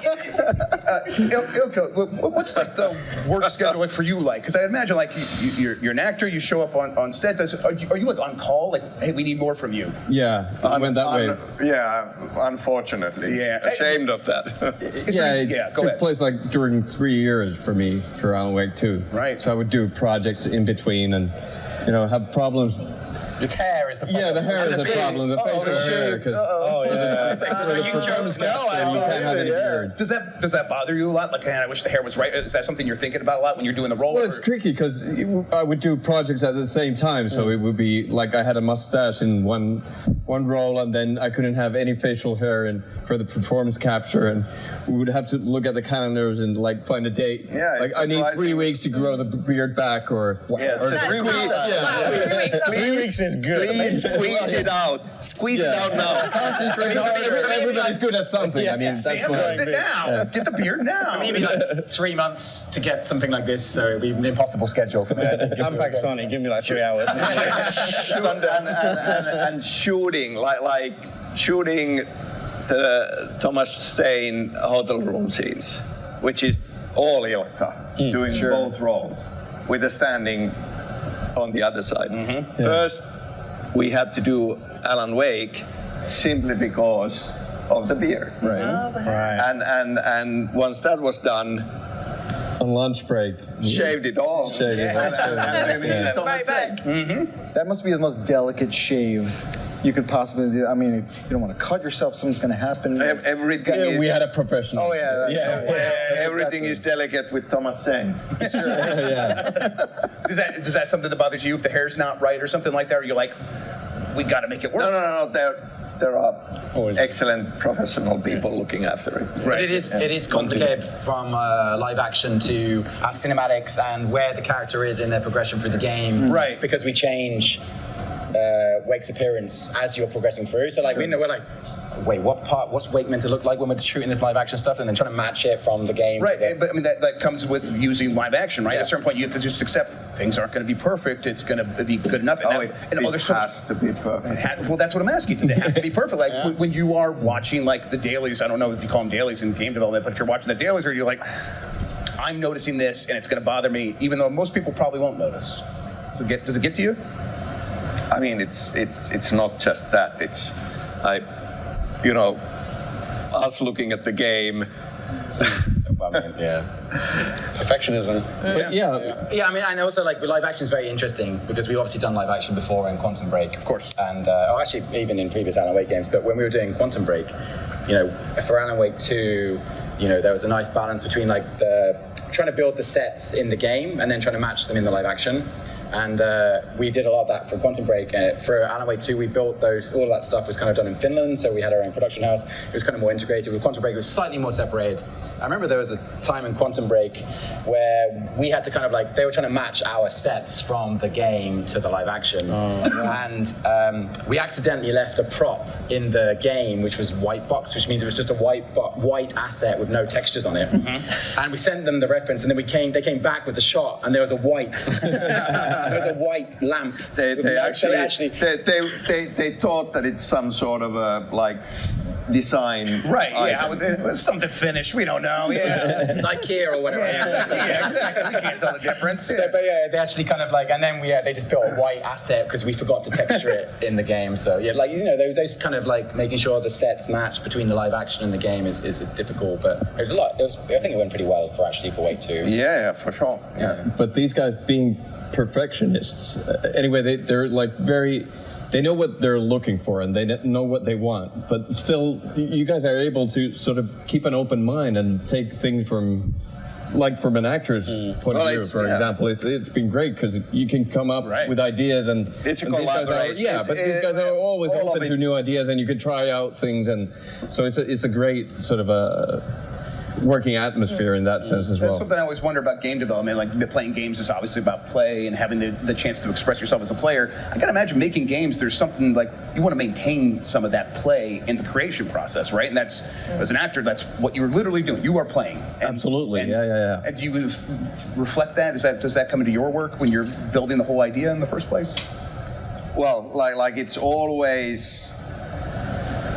It's a ton of iteration. There can be so many reasons why an idea we are trying to put in doesn't end up working or ends up being out of scope or impossible to do. So constantly you need to keep an open mind. And like what I've found is the best attitude is, okay, we wanted to do this, we can't do this, we need to figure something out. This is an opportunity to make it better. Yeah. It's an opportunity to make it better. Like when suddenly you can't read something, it can lead into something better. Yeah. And that you wouldn't have thought of. I'm not even sure like if we should say this, but like actually a lot of the live action stuff in Alan Wake 2 came because I was just saying it yesterday. Yeah, okay. A lot of it came because we were like, oh, we can't do this many cinematics in this game. And we were like, okay. Well, actually, Sam was like, okay, we'll figure out a way to make, because we had a story we wanted to tell, and we knew we needed X amount of minutes to kind of tell it, but we couldn't do it all in gameplay, so we kind of started utilizing, thinking about your live action. And that's kind of how that stuff all came about, really, from constraints on the production. We were already doing live action, but like an idea on like, okay, let's do clearly more and find even better ways of integrating it, and that's a great example of when you run into an obstacle. It can lead into ideas that you might. I mean, the worst situation, as contradictory as it sounds, is you have no limitations. Right.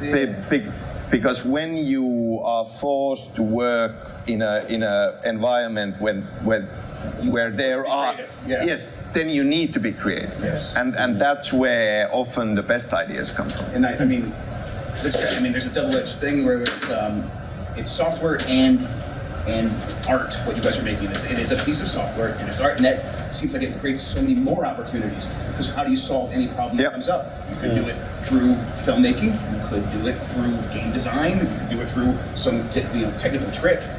How do you decide what's the best? I mean, it was the same for the musical sequence we have in the game. Originally, we wanted to do that. Well, the idea was that it would actually be all like in the game, and it was like more like a theater with like physical assets in the game moving around. Yeah. And then we were like, oh, that's not possible. So like we're like, okay, how can we still want to do it, but we need to figure out a way to do it, and that's kind of where we started. Live action. Live action became a thing. Exactly. So like, and then how many times a day does he say live action? All the time. Yeah. It's like any problem, but live action. You just said I was on a toilet paper. What does that have to do with Exactly.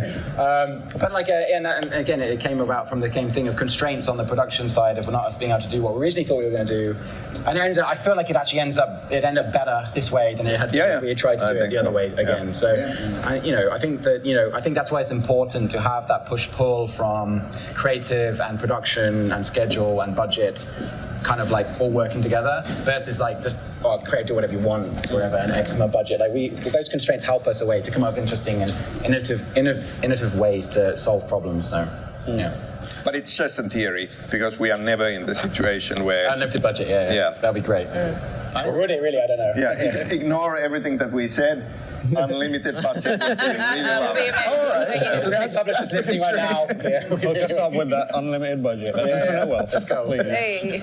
I'm interested in, like, obviously this has been, it feels like the culmination of kind of Remedy's ideas for a long time. You know, there's almost like a lineage to the ideas that has resulted here in execution. It feels like a really impressive expression of what you guys have always tried to do. At this stage, do you lean harder into that, or are you now like, we did the thing that we've been building up to for a really long time, let's try and establish a brand new identity, or figure out ways of making games that doesn't lean upon the things that we have done up until this point? I think that we are only getting started. Nice. I don't know what that actually means. Thanks,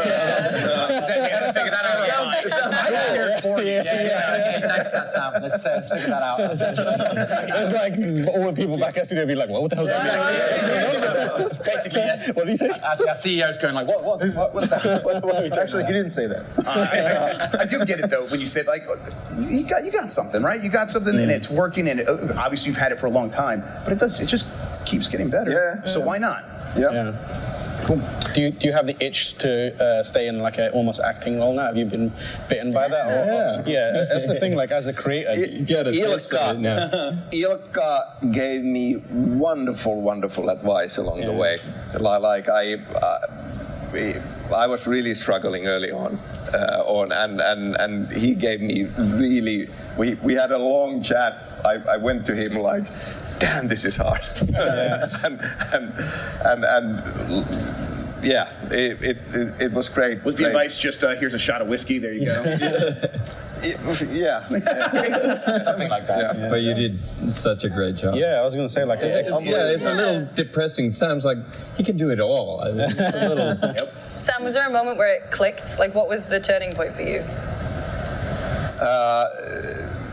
Remember to breathe. Oh, nice.